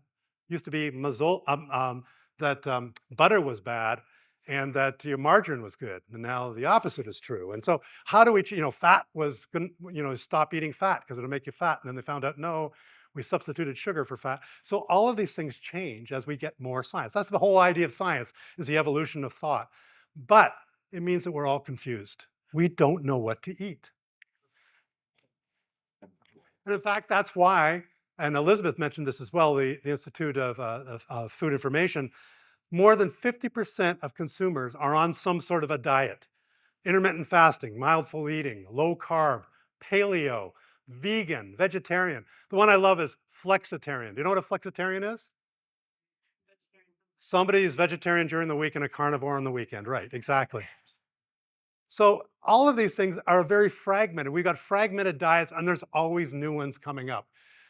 I always like the one, if you want to lose weight, use the one chopstick diet, which means only eat your food with one chopstick. So it does reduce the amount you eat. But one thing that has changed is the International Food Information Council tracks, and they've tracked this for the last 2 decades. How do we choose the foods we eat? Number one, taste and texture. That's the number one thing we look for. Number two is price. And we're willing to give up a little taste and texture if the price is low enough. Now, in the last 3 years, for the first time, health has gone to number 3, replacing convenience, which used to be number 3. So number 1, taste. Number 2, price. Number 3, health. Number 4, convenience. And way down the list is environmental and sustainability. We want to, but if we have to sacrifice taste, if we have to sacrifice price, if we have to sacrifice health, we're not going to do it. And convenience has also been redefined because everything's convenient now. The fact that I can pick up my mobile phone, call Uber Eats or DoorDash, and have something delivered to this table right here, that's a new definition of convenience than it used to be about having to go to a convenience store and pick up some sort of packaged food. And this results in what's called the wellness economy. The wellness economy is a $6.83 trillion economy worldwide. And it's made up of different factors in these balloons you can see. The big one, healthy eating and nutrition, is $1.1 approximately trillion market. Beauty and anti-aging is $1.2 billion. And the other one is fitness at about 1 to 1.1 trillion. Huge markets, huge opportunities, huge amount of industries there. But you also things like preventative medicine, traditional medicine and holistic medicine, mental wellness. I love this idea of mental wellness. That when I was doing work with the Academy of Nutrition, every dietitian we go and they'd eat healthy and everything, but if there was chocolate cake at the buffet, they would all eat it. And the comment was, you know, wellness is not just about physical wellness, it's all about mental wellness as well. And we came up with the phrase that if you're going to eat something bad for you, it better be like premium chocolate or premium ice cream. So we came up with the phrase, if it's going to be bad, it better be good. So, which is words to live by. But the other one here is, you know, spa and mineral baths. The other one I saw was wellness real estate at $438 billion. Wellness real estate. They're the 55 plus communities. They're communities built around hiking trails, around ski resorts. So this whole idea of living in a wellness community, this is pervasive now. And I think Elizabeth talked about we've moved from sort of healthiness to wellness as being a concept that we're all looking for. The third area was, to look at this whole area, or fourth area was on technology. Now, this is the second chart that should scare you. In 2024, us individually, spent over 8 hours a day in front of a screen of some sort, smartphone, a tablet, a computer. 8 hours a day in front of some sort of technology screen. We are basically changing behavior. I often hold this up and say, this is Homo sapien 2.0. It's our navigator, it's our memory, it's our communicator. I'm sure all of you, it's the last thing you look at before you go to sleep. And it's the first thing you look at in the morning when you wake up. And for many of you, you actually have it track your sleep, to look at your rapid eye movement, tracking your deep sleep, etc. So it is now, we have become augmented Homo sapiens around a digital technology system. And we can't live without these days. It's in everybody's pockets, it's in everybody's purse. And in fact, you're now seeing the whole category with Gartner around smartphones for children as an area of investment. So you look at this and we think, how is this changing that we have this constant connection with the internet and with computers and with technology? And in fact, it's really led itself into the whole area of sensor technology. How many of you have Nest thermometers at home that you can control? I love it because I'm traveling to my place in Canmore in the winter. I can turn the furnace on before I get there. And by the time I'm there, it's toasty. Where before I'd get there and it's freezing because I turn the furnace down when I'm not there and have to wait till it warms up. We're using Bluetooth-enabled appliances like sous vide and ovens and refrigerators. We have our smart watches and our Fitbits that we wear all the time. We have continuous monitoring of glucose. All of these different things we're using. In fact, I go skiing and I have a pair of socks that are battery heated. Guess what? They're Bluetooth connected to my phone. I can dial up my right foot. I can dial up my left foot. I can turn them off. Who ever heard of Bluetooth-enabled socks? In fact, a friend of mine broke her ankle and she had to get a cast on her foot. And so she came back, showed me the cast, and I said, oh, did you get the Bluetooth-enabled cast? And she looked at me for a minute and then realized I was joking. But was I? I'm sure there is someone that has a Bluetooth-enabled cast out there somewhere. And the wearable market has had a 27% compounded annual growth rate. It's growing every year, and we're just seeing it more and more pervasive. Sensors are becoming cheaper. They're now everywhere we look, and we're getting them tied into artificial intelligence and into our computer systems and into our phone systems. They're becoming of that augmented Homo sapien 2.0 system that we live in now. In fact, COVID accelerated wearables. The Oura Ring through COVID was able to measure heart rate.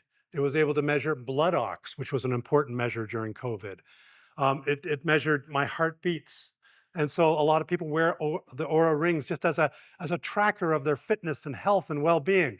We had the Kinza Smart Thermometer, which allowed to actually track your temperature and then keep a log of it on your phone. The thing was, all of this was stored in the cloud. And one of the things Kinza saw just after COVID was they were able to look at spikes in temperatures on population groups. And so they'd see a spike in temperature of the people of Saskatoon, for example. And they were able to tell the public health people, it looks like we're going to have a flu epidemic there, or something's going on. Because all of a sudden we're seeing a lot of people in that area, temperature going up. And so an interesting sort of byproduct of this technology was that ability to look at mass scale or population analysis based on the cloud storage of this data. As remember, none of this data is your private domain. It's all being shared. And then we have Garmin, which has the blood ox monitors as well. So every year we're seeing all these new wearable types of devices being invented, being brought to market, being kickstarted, being brought in a lot of startups, and looking at how they're going to change our interpretation of data about ourselves. And they are all connecting to these AI-enabled nutrition apps, whether it's Fujicate, Lose It, MyFitnessPal, Yazio. They all look at the food you eat. They look at your body biometrics, and they look at the goals you're trying to achieve. You're trying to achieve a goal of weight loss. You're trying to achieve a goal of better cardiovascular. Or you're trying to achieve a goal of just fitness. And these all are AI-enabled, connected to sensors, sharing population data on the cloud to be able to look at how to personalize the information just for you. And in fact, artificial intelligence is already influencing our lives. If you use Netflix and it comes up and says, you would like this film, it's because it's used an AI predictive analytics algorithm to look at the films you've watched in the past and which ones you liked and disliked and being able to put those together. Open Table, whenever it makes a recommendation for a restaurant for you, it's based on your likes or dislikes on the restaurants that you have previously looked at.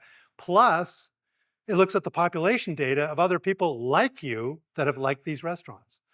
And so AI is already influencing our lives and food choices. But now I'm going to give you the more scary part. AI is already controlling the human population. Why? Most couples don't necessarily meet at church socials anymore. They don't necessarily meet at the library. How do a lot of couples meet? Through dating apps. Guess what dating apps are run by? AI. So in fact, AI is now influencing and directing and curating the direction of the human population. And so I don't know about you, but I welcome our new robotic overlords. So AI is pervasively working in the background on many of these different areas. So I want to show you a quick video of just how some of these sensor systems and visual systems are being utilized. Now, this is a commercial application. It's in a cafeteria, but it gives you an idea of some of the advancements in technology around food. Is this dish healthy? What about this one? You may not have to play guessing games anymore, thanks to this AI food scanner made by Nuvilab. Shown at this year's CES, it works like this. You put your tray up to this camera that uses AI to scan what's on your plate. Then it tells you the exact nutrition breakdown of your food. When you're done eating, you scan your plate again, and their tech gives you data on what you ate. It could be a handy tool, but it's currently not meant for personal kitchens. For now, Nuvi Lab's big focus is on helping cafeterias limit waste. The AI scanners analyze food left on trays after meals. Cafeterias can use the data to adjust food purchase orders. Some cafeterias are already doing this analog by weighing trash cans after mealtimes. AI just makes the process faster and more exact. How do you deal with nutrition and food waste? Do you think this AI can help? So there's, a system where it just takes a picture of the food and analyzes it for nutrition, calories, and general, attributes about the food. It's in a commercial setting. It's using, high-powered equipment. Within 2 years, that'll be on your phone. And just think about it. You'll be able to go on your phone, take a picture of the food you're eating, have it analyzed, put into your nutrition app, use your sensors and your biometric sensors to find out the outcomes, and you're going to have this continuous feedback loop. So these things are coming quicker than we'd expect. In fact, at last year's Apple Fest, Tim Cook, CEO, said Apple's greatest contribution to society will be healthcare. And they are making a pivot through a major project called Mulberry. They're making a pivot towards healthcare applications. They see the combination of the iWatch and the phone and being able to measure things like heart rate and blood sugars, and even there's a new app that's coming out that's still in test phase that'll measure blood pressure without a blood pressure cup by using infrared and other light from your watch. So Tim Cook sees Apple as moving towards this whole area of having the wearable mechanisms, the iPhone computing power, apps that are around nutrition and health and wellness, and actually getting to a point where they could, and it's very feasible with an AI application, write prescriptions for you based on how your biomedical systems come out. So when a company like Apple is saying this is going to be their future, then it's going to be ours as well. And so this will be an important aspect to track and see how Apple does with all of this as well. So next frontiers, where are some of the new sensors coming from? Well, we talked about heart rate and monitoring. So heart rate now on a watch, whether it's a Garmin watch or an Android watch or a Apple iWatch, are pretty straightforward. It measures it. And there's been lots of cases where people have had irregular heart rhythm, and it's alerted them, and it's been life-saving in that respect as well. And it will track it and look at how it peaks and valleys during the day. Glucose and blood sugar. So getting a patch on your arm and getting a continuous glucose monitor. So you can measure how does your blood sugar react to different foods you eat. So when I have that chocolate cake, does it spike? When I eat carbs, what does it do? When I eat protein, what does it do? Does it spike in the morning? Does it spike in the afternoon? So diabetics have been using this, but now they're commonly being used by non-diabetics, pre-diabetics, just to look at how their blood sugars react to different foods as they eat them. And then the third one is the CO2 measures and metabolic ketosis. So any of you who have been on a keto diet, you want to get into a ketosis where you're burning fat as part of the diet. Well, this, through just a breath analyzer, says, are you in ketosis or not? Are you burning the ketones? Are you able to burn the fat? And so this types of sensors, again, are just coming out, but within a year or two, they're going to be publicly available and commercially available to all of us. And so we can have multiple types of inputs in our biometrics to be used to look at how it impacts our outcomes, whether it's weight or health or fitness, etc. One of the new areas is around gut biome. How many of you have been looking at the whole area of gut microbiome? Big area of research right now. We have trillions of microbes in our gut, and they basically affect, almost control our immune system. So anti-inflammatory foods are now important, and we're looking at how the gut biome is being used. We really don't understand the gut biome. It is so complex. Again, trillions of microbes, all different. There's a book called 10% Human, which talks about the fact that if you took all the cells in our skin and our lungs and our heart and our brain and our bones and our blood, it only represents 10% of us, because 90% of us is in the gut biome with all the microbes and bacteria and that in there. So this is a company called Biome Sense. And what Biome Sense does is it has a device that attaches to your toilet. And it allows you to take fecal samples, put them into the little cup thing, and it will analyze your biome. And it will base it on a base case analysis of your biome, and then look at various biometrics to say whether it's getting better, getting worse. Do you need to take more probiotics, prebiotics? What do you need to do differently? And this whole area of trying to understand the biome is a big area for investors right now.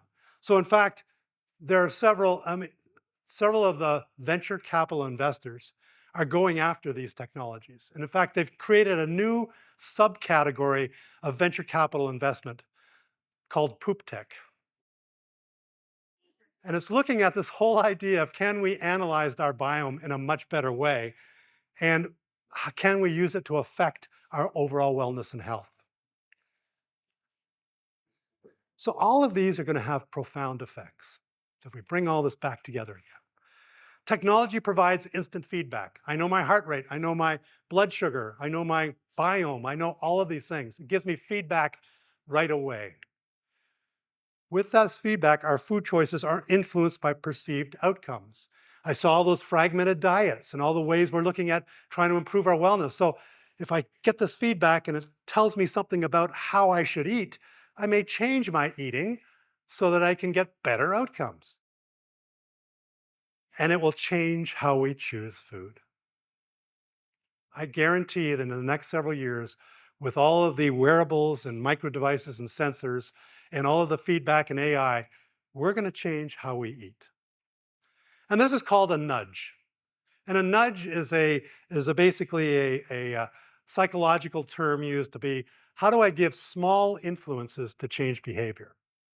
Let me give you an example. How many of you have like a smartwatch or a Garmin or whatever, and you go out walking? So you're walking along, you're coming up to your apartment or your home door, you're about to put the key in, you look at your watch and it says 9,500 steps. What do?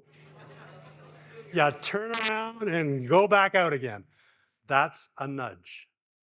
Nudges are used in cafeterias by putting the sugary sodas on the bottom shelf. Nudges are used in a variety of ways. The best nudge was in the corporate world, where you're either RSP or your 401k used to be you had to sign up to go after it. Now they say you're automatically enrolled and you have to sign up to get out of it. So just a little nudge, just a change in behavior. This is what's going to change for our dietary. As we get more feedback, as we're looking at outcomes, as we're trying to achieve wellness, this is all going to come to fruition. Here's another video I want to show you about continuous glucose monitoring and how it affects how people eat. Let's see what these roasted potatoes do to my blood sugar. This is 8 ounces of roasted potatoes. This serving's got 180 calories with 2 grams of fat, 2 grams of protein, and 36 grams of carbohydrates. Yesterday, I tested the exact same amount with a steak. You can see the results right up here. Today, I'm going to test them by themselves. I want to see what the blood sugar spike is without the steak. There was a lot of added protein and fat in that steak, so I want to see the difference. Let's give it a try. All right, it's been a couple of hours since I've had the roasted potatoes. Before we look at these results today, let's look at yesterday's results with the steak and potatoes. You can see the blood sugar spike went up by 13 milligrams. Now let's have a look at today's results.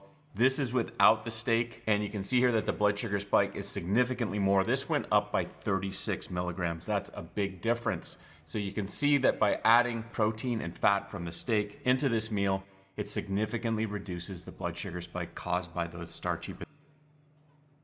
So that's interesting. We always thought it was what we ate, but now it's going to be how we ate. Because the combination of foods have a different effect on how you metabolize. If you eat bread, which is carbohydrate turned to glucose, if you put butter on that bread, the fat in the butter slows the metabolism of the carbohydrates. So it's better to eat bread with butter than without butter. And so this whole idea of not just what you eat, but how you eat it and the sequence you eat it in is something that, I mean, it blew my mind when I saw this stuff. But people with continuous glucose monitors are doing these biohacking experiments every day. What happens if I eat before 9 o'clock, after 9 o'clock, this product, that product, drink milk, don't drink milk. And they're looking at the combinations of food and their impact on their blood sugar and saying, okay, how do I change what I eat or eat what I like to eat, but eat it in a different sequence, opening up a whole new realm of food choices. So when we put this together again, the key phrase is data is currency. I talked about that data coming from all those apps going up into the cloud, looking at population centers, et cetera. Well, how is data being used by large companies, and how is it being used by the technology companies, and how is it being used by the iPhone and smartphone companies? Well, first of all, they need deeper behavioral understanding for personalization.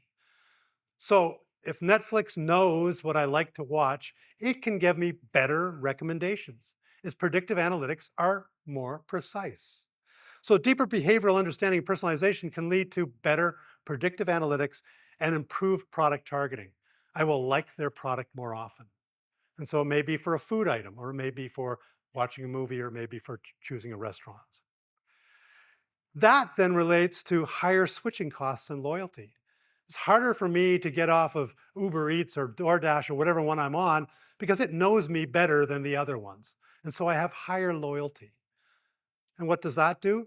It gives them better information, more information about you, which leads to deeper behavioral understanding and personalization, better predictive analytics, and higher switching costs. So it's a recursive loop that all of these companies are trying to do to better understand you so that they can monetize your behavior.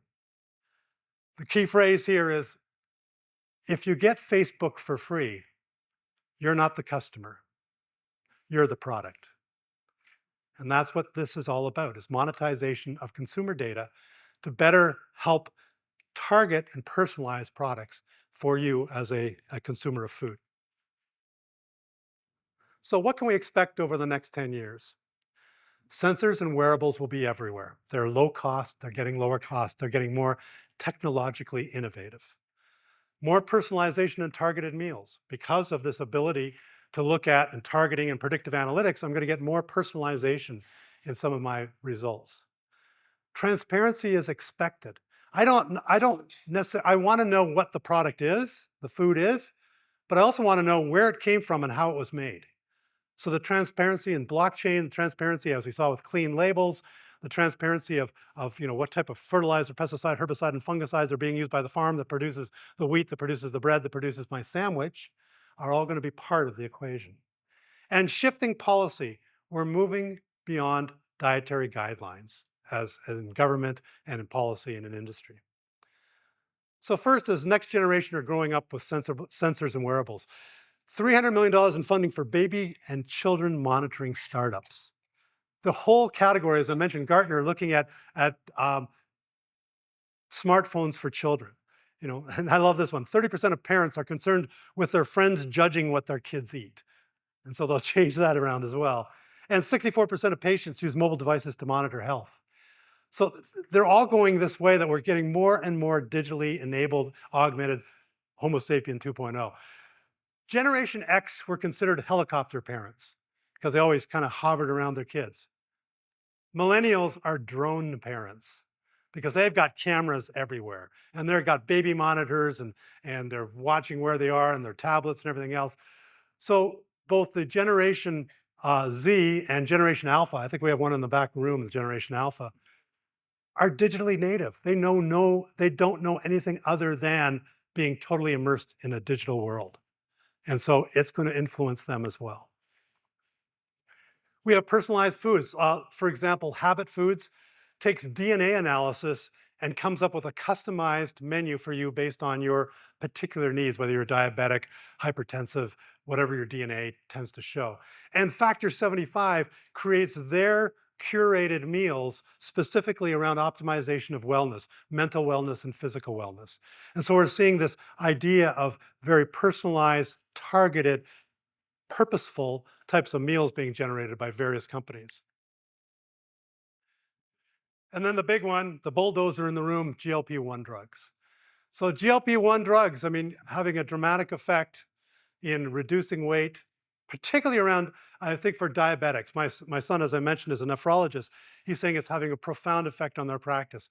Less people going in for dialysis, healthier people, et cetera, using GLP-1 drugs.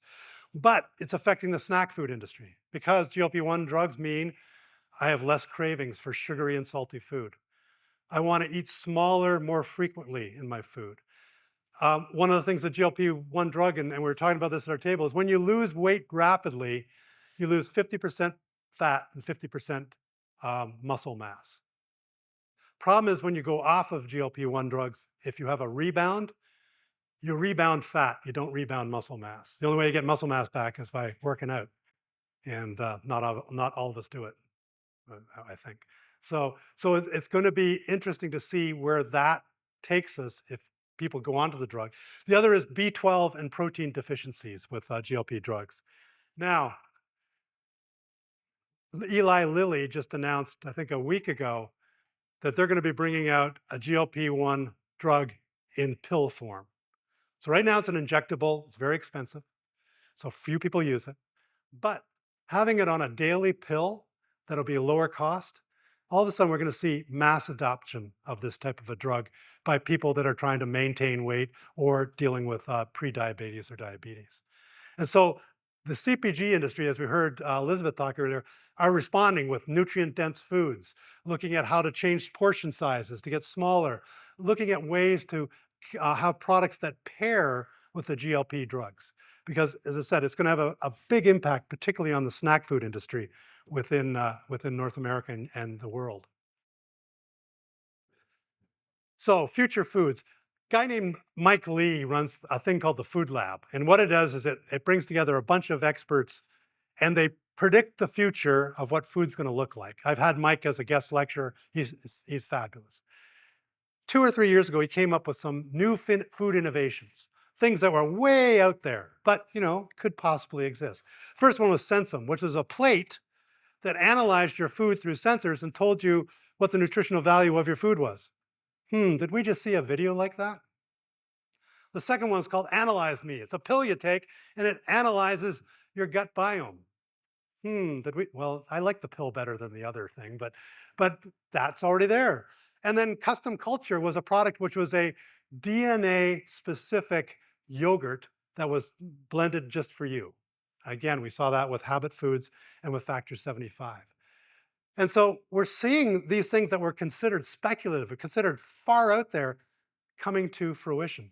And this reminds me of the quote from William Gibson. William Gibson's a science fiction writer, but he had a great quote that captures this. His quote was, "The future is already here. It's just not evenly distributed." And so we're seeing pockets of the future all around us right now. And the question is, which ones will become mass market and which ones are going to be sort of just become niches? Which really brings us to this whole idea of food as medicine. This is a big change. This combination of the healthcare industry and the food industry coming together to really look at the nutritional and health impacts of what we eat. And we're seeing with food as medicine a variety of things happening. Food prescriptions coming out. So think about insurance companies that will give you a lower rate if you don't smoke. We're seeing some insurance companies now playing with the idea, we'll give you a lower rate if you eat healthy, but you have to be able to prove it. Maybe I can prove it with that plate or that camera. Healthy eating insurance premiums reduced, similar to tobacco. Hospital incentives to buy local and plant-based foods. If we talked about plant-based foods having this dive and kind of flattened out. Where plant-based foods are growing are 2 major food service categories: hospitals and college and universities. Those 2 are still driving plant-based menus. Increased medicinal food development, and this is what Nestle is working on right now. CPGs develop nutrient-dense foods, which Elizabeth talked about, and then health taxes on sugar, ultra-processed foods, or junk foods. So we're seeing governments play with this idea of taxing sugary drinks or sugary or snack foods, et cetera. And again, trying to control the healthcare costs that are derived from food. So what's a new consumer going to look like? Well, first, they're concerned about well-being and health. That's obvious, something we all are. Second, they're going to be exploring by grazing and snacking. You know, with GLP-1 drugs, we're going to be eating more small portion foods, and each one of us probably snacks. You know, I think there's 7 snacking occasions in a day. First breakfast, second breakfast, Starbucks run at 10, lunch, Starbucks run at 2, dinner, and then after the movie snack. And so snacking and grazing is the way we experiment. And if you look at restaurants, the tasting menu is probably one of the fastest growing areas in most restaurants. We want healthy, but also indulgent. If it's going to be bad, it better be good. Trust their friends and social media more than ads. So they're going to trust the influencer on social media. They're going to trust their mom or their friends more than some ad by a large company to them. They mistrust government and corporations. If you look at government corporations, they're at the lowest level right now of trust from consumers. And then finally, actively seeking information with the aid of technology, whether it's going to be looking something up on Google or through my sensor technology and wearables that are giving me biofeedback. So how will technology influence in the future? Well, first, hyper-personalized nutrition. You know, AI and genetic profiles are going to be common. And we're going to see dynamic food labels. So when I go to a store, I can scan a label and not only tell me what's in the product, but it'll tell me if it has an allergen or if it has some sort of a combination effect with other foods that I'm eating based on my own diet. Wearables and biofeedback. Real-time feedback is coming with all of these different devices. And the next one is mood and craving analysis. So again, through sensors of sweat and heart rate and things, tell me when I'm craving, when I'm hungry. Is it because I'm bored or is it because I'm really hungry? How are cravings and moods affecting what I eat? Source transparency, blockchain. As I said, we not only know what the product is, we have to know where it came from and how it was made. We're seeing a variety of companies give this information to consumers to really understand, is it coming from a regenerative farming operation? Is it a sustainable? You know, what type of chemicals were being used? You know, so these are all things that consumers are expecting now. And smart kitchen devices. So AI-enabled devices. You know, we've already got Bluetooth-enabled devices. AI is going to be built in with them as well. And then 3D printed foods. It's coming. It's not there yet, but we see if with protein slurries and a variety of other viscous and semi-viscous nutrient-dense products, we can start to make food. And there's actually a machine in Japan now that makes 3D printed sushi. And you know, it'll come, you know, probably within 5 to 10 years, every one of our homes will have a food replicator, just like Star Trek.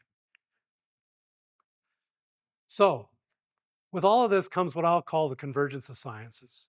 Our food systems are based on 2 sciences: culinary sciences, the chef that comes up with the menu idea, and the food scientist that tells us how to scale it. How do I take that one plate of something the chef made and make it for the masses? How do I put it into a factory? How do I scale it up? And those are the 2 sciences that have really worked in our food system for the last several decades. Well, 2 new sciences are coming into play now. The nutrition science, the nutritionist and dietitian to be able to tell us how is the value of that product, nutrition density, you know, what does it interact with other foods, and the data scientist. Being able to analyze all of this data and put together population patterns, predictive analytics, being able to look at how this thing influences. So these 4 sciences working together are going to change our food system. They're going to change the way it looks in the next 5 to 10 years.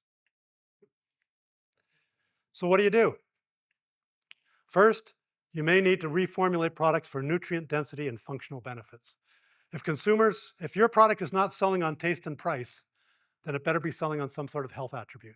And if it is selling on a health attribute, you know, you have to look at the changing nature of nutrition and the changing nature of gut health and the impact that your food has on it. Offer portion-controlled and small format packaging. First of all, GLP-1 drugs mean that we're going to be eating smaller more frequently, but also, if you look at household formation, 60% of households now are singles and couples. The households of the family of mother, father, and 2 kids is now a minority. So we're selling more to singles and couples. And so we need to look at smaller portion packaging. Invest in AI integrated and personalized nutrition platforms. So it means if data is currency, how to use and how to partner with health tech companies. So some of these nutrition apps, some of these health tech companies that are going to be measuring through wearables, how do I partner with them to make sure my product is in sync and is actually additive to their product as well. And prioritize clean labels, transparency, ethical sourcing. You know, if we're going to be looking at not only what it is, but where it came from and how it was made, I want to know that that product has been sourced properly, that it is ethically sourced. I don't want to buy shrimp that's been on a shrimp boat that's manned by people that are there without against their will, let's say. So transparency would be expected, the what, the where, and the how. And blockchain technologies will allow us to give that much better information. And then learn to innovate your innovation process. Take a page out of the technology Silicon Valley innovation process. Look at things like MVP, minimally viable product. Look at bringing product to market and testing it more. Looking at using control groups. How do you innovate faster in order to get your product out there? Because you're going to have to adapt to the changes in information coming at you, the change in nutrition science, the change in data science. And how do you adapt and innovate your innovation process? So, this will be in conclusion. Julia Child, I mean, the rock star in the food industry. In the 60s, she wrote the book, The Mastering the Art of French Cooking, and then she had her own TV show. She influenced and created more cooks in the world than anyone else. And she loved food. Food was not about nutrition. Food was not about well-being outcomes. Food was about social interaction. Food was about sensory. Food was about joy. Food was about family. And so when she ate and created her food, she always talked about the joy of food. And so this is a quote from Julia Child that I want to leave you with because I think it kind of sums up the feeling we all should have of food, which is the only time to eat diet food is while you're waiting for the steak to cook. And Julia, again, embraced the joy of food. Thank you very much. I think open up for questions.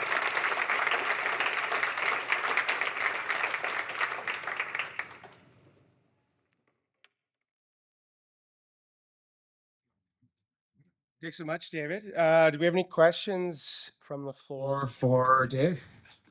There are none on the Menti board. Yeah. Thank you for the presentation. It was fascinating. I'm curious what is on the horizon for food and nutrition and how it relates to like the brain activity and things like that, because I know we're seeing like seizures being treated with keto diets and some success there. So are you seeing anything specific? Yeah, the whole area of brain health and mental well-being is a big area as well. And I think you're looking at, foods that are going to be helpful for the brain activity. And so again, it's a functional attribute, like foods that are going to be helpful to your kidneys or liver, et cetera. The brain is an organ. And so looking at ways to use foods, and then also you get, as we talked the first speaker, CBD products or mushroom products as well used to help in, again, brain activity. So I think there's a lot we don't know. And a lot of startups and new ventures are trying to find ways of capturing some of those attributes and functional characteristics to help in brain activity. It's going to be how to get whole health, and wellness is around mental, dental, physical, all of the different health aspects, and that's going to be part of our food journey. Thank you. Any other questions? So I answered everything for you. Is that it? I wonder what that glucose monitoring spike looks like after the Coca-Cola Oreos we learned. Yeah, so dipping your Oreos in a Coca-Cola, I think it will go right off the graph. So. A little bit. Here we have another question. Doyle. Good day. Thank you for that presentation. Just curious, a couple of things that you had said at different parts of the presentation. Toward the beginning, you had the 5 priorities of consumers, where you have also noticed that the 5th one, environment, was, you said, a distant 5th. Yeah, toward the end, and it's not just environment, the whole thing of sustainability involves more than just environmental, but how much is that then concern of consumers actually changing? What we, as a farmer, we've been told for years already, well, we got to be prepared with record keeping different things, and yet that isn't seemingly translating into very many special programs or special offers, a little bit here and there. but they're pretty easy to work within if you're being good stewards of the land and so on. So I'm just wondering what you're seeing as a trend there in consumer behavior. So the whole area of environmental sustainability in food, every consumer you interview says it's an important aspect. I use it as part of my food choices. I look for package sustainability and recycling, and I look for food sustainability and all these things. Yet when it comes to the cash register, if you measure it from any of the syndicated data, it doesn't show up. Taste, price, health. So if you sacrifice any of those to get sustainability, you're going to have a hard time with problem. And that's part of the issue with plant-based meats that came out a couple of years ago. They were higher priced, the taste wasn't there yet, and they were questionable about healthiness. Now, the new formulations that are coming out are much better, but if price, taste, and health are equal, I'll choose a sustainable product. So let's take it another step. Sustainability is more than just telling the consumer this is a sustainable product, because let's face it, we're inundated with all these, certifications and everything else, GMO-free and organic, all these other certifications.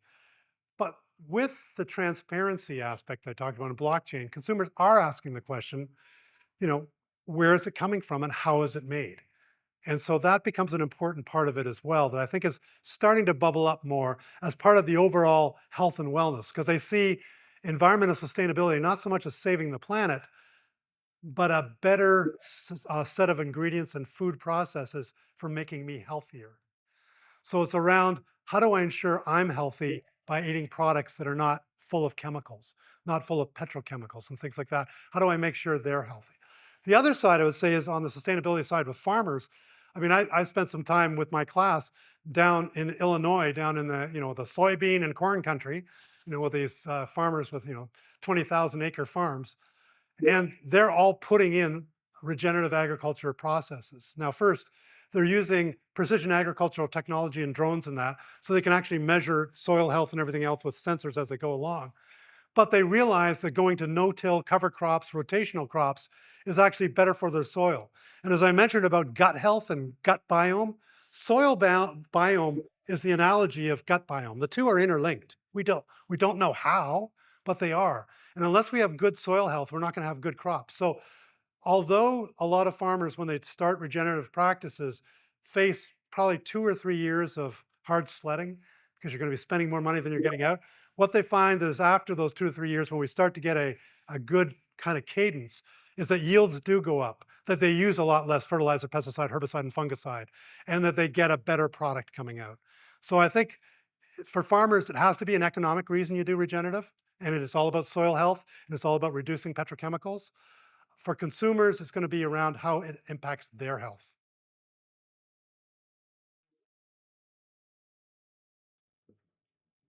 Anyone else? Do I get to ask you questions? When I teach my class, if a student doesn't have a question, I will ask them a question. Yeah, go ahead. Yeah, I have a question. It seems like obviously there's a lot of health benefits that can come out of this technology. However, I also read a lot about our constant connectedness and obsession with technology being bad for our mental health. Yes. Do you anticipate these trends to increase anxiety or perfectionism or eating disorders or anything Yes, like that? yes, and yes. Okay, I great. mean, the problem with constant feedback like that is that you will react to it. And some people will react moderately and some people react dramatically. And, I like the thing is, if you get upset by the news, the best thing to do is not read the news. And so I think this feedback mechanism is a double-edged sword. Yes, it can help us tune our body, tune our eating, tune our activity to be better healthiness and wellness, but it can increase anxiety as well. Absolutely. So how do we get beyond that? What are the things that, again, going back to the behavioral psychology of nudging? Can we use nudging technology? So, that example of walking 9,500 steps and doing the extra. Are there little tiny behavioral nudges that we can use rather than reading data off a phone that drives us nuts? And so I think that's what people are looking at now, because this whole issue about our embeddedness in Homo sapien 2.0 and with our phones is real. And there are people that are concerned about it and people that are trying to fix it or trying to change it. So I'm hopeful that we're going to see either new practices, new processes, even new technologies that will limit our sort of overreactiveness to some of the data and give it much more as a holistic view of what to do to change behavior. But I'm an optimist, what can I say? You know the story that an optimist sees the glass half full, the pessimist sees the glass half empty. I'm an engineer, you have the wrong glass. So. All right, well, I'll be around if you have any other questions and want to do it on a one-to-one basis. So. It's great, David. Thank you so much.